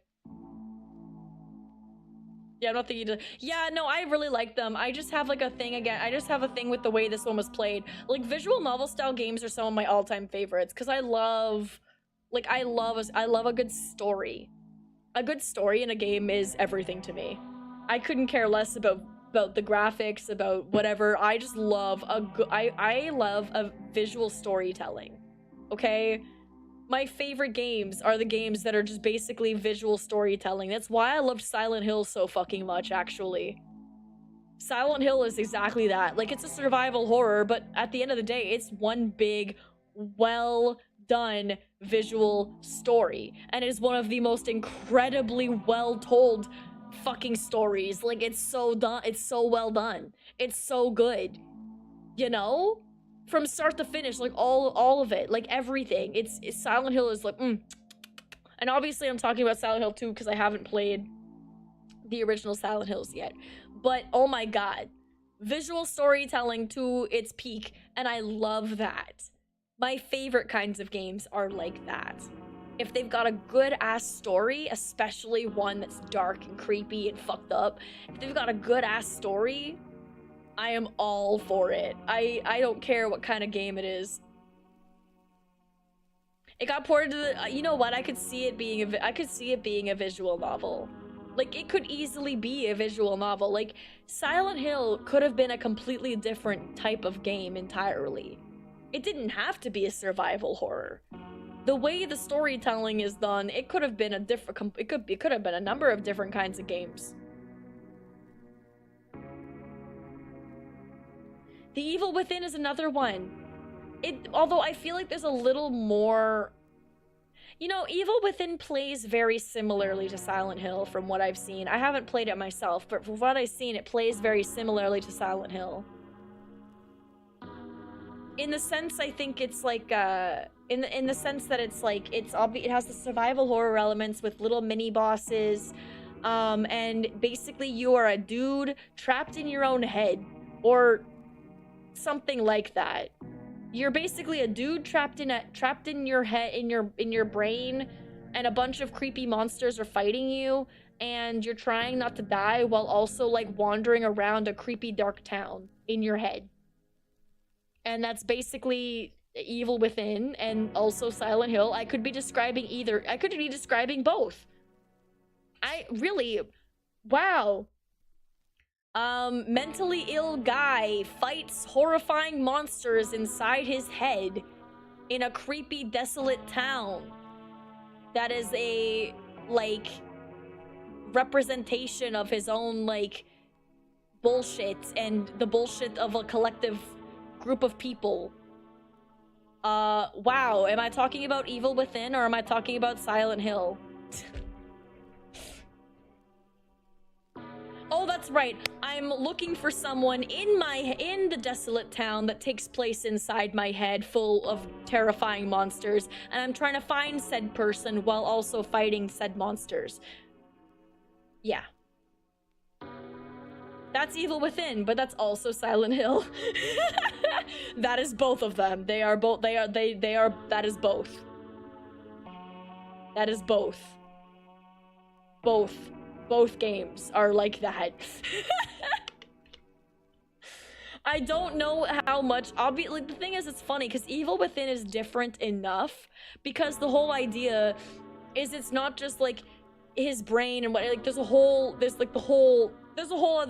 thing about it, right? Like, it's Evil Within is also kind of like Outlast. Evil Within is kind of like Outlast in the sense that there's a weird company doing weird shady shit with people's brains. Weird company doing weird shady shit with people's brains. But in the case of Evil Within, it involves a guy, mentally ill guy, going into brain, being fucked by creepy company or whatever. I don't know all the gist of it. I don't actually know the entire story. I am literally piecing it together from gameplay I've seen. If I got even half of it right, There you go. I literally haven't actually played the game. I don't know. I should probably play through it. Yeah, I haven't actually played it though. I've played Silent Hill 2. I've played Outlast 1. I have not played Evil Within. I mean, he's in a head. Yeah, he's not like in his own head, right? He's in like someone else's head, like somebody's like, because they're like fucked up. I can't remember the whole gist. Like, I don't remember all of it because I'm pretty sure I'm also mixing up the story of Outlast with the story of Evil Within, because in Outlast there's the dude who's like all fucked up from the experiments or whatever the fuck, and he's like the ghost guy, but he's like the ghost guy not because he's actually a physical ghost, but it's like to do with his brain. And then like Murkoff does all the weird experiments on people's brains, and then there's Evil Within, which also involves a shady company doing weird experiments on people's brains, and some weird guy who's in particular like particularly fucked up for some reason. But I don't really know all the deets as to like how or why or like what the actual story is. I just know little bits and pieces, and I like to compare them to games that I do know and am familiar with, like Outlast and Silent Hill, which to me, Evil Within just feels like Outlast and Silent Hill had a love child, and that love child is Evil Within. Am I wrong in saying that? Am I wrong in saying that? I feel like I'm right. I feel like I'm right when I say that's when I describe it that way.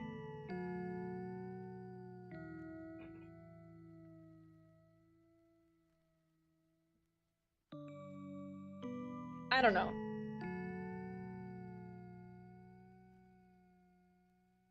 I could be wrong, but I'm probably right. Anyway, children, I do believe it is time that I end stream.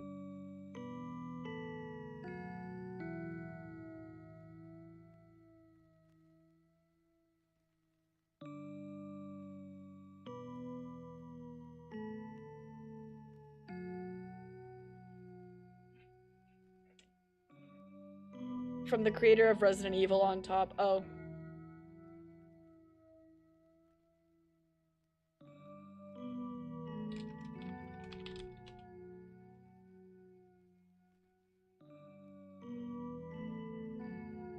That's actually okay. It's kind of funny that I said Silent Hill and Outlast Trials Love Child when it's like actually directed by the Resident Evil series creator. So that's interesting.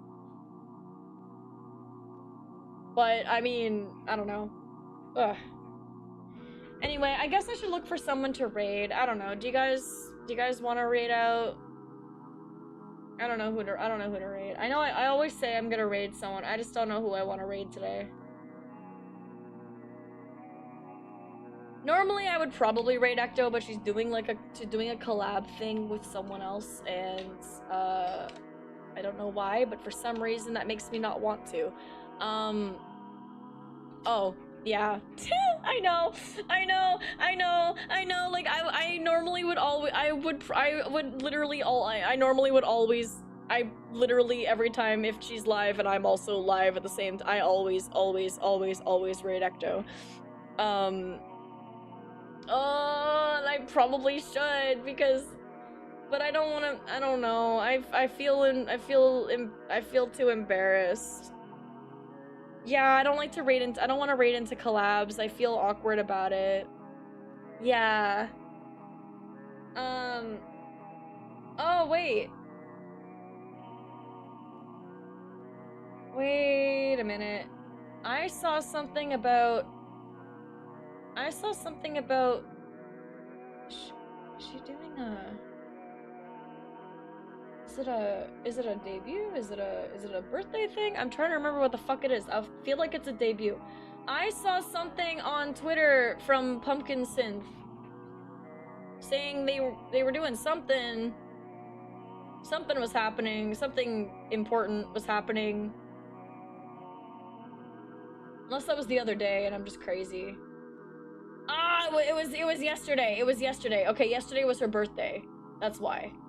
Okay, okay, okay, okay, okay. Okay, never mind. I thought it was today. Yesterday was her birthday. But it was not today though, so it's fine.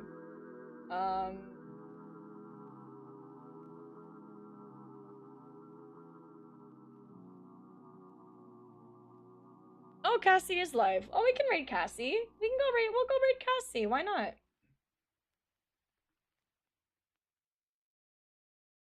That'll be chill. Cassie's playing Minecraft, so that'll be nice. And I don't usually raid Cassie, so why not? Here are your raid messages, my dears. Thank you so much for hanging out with me today. I'm sorry if I got a little, I got a little down in the dumps earlier. I honestly, I need to work on that and get better at it. I should never, even though you guys are so sweet and you're always like, you can tell us whatever, I feel like I bring the vibe of my own streams down far too frequently, and as much as I know the people who have been around for a while are kind of used to it and they are supportive of me, and I really appreciate that. I'm always thinking about new people coming into my streams and their what their impression of me is going to be, and I honestly hate the idea that there's probably a bunch of people who tune into my streams at some point only to then be hit with a bunch of depression and bullshit and then be completely turned off and don't realize that my other streams can be fun. So I need to be better about that. I need to do better. But anyway, I hope you guys have a good time over with Cassie. I'm gonna go run and pee, and I don't know if I'm going to bed or if I'm gonna stay up or what I'm planning to do yet, but I will see you guys on Wednesday. We are playing more Kona, so we're gonna explore. Yeah.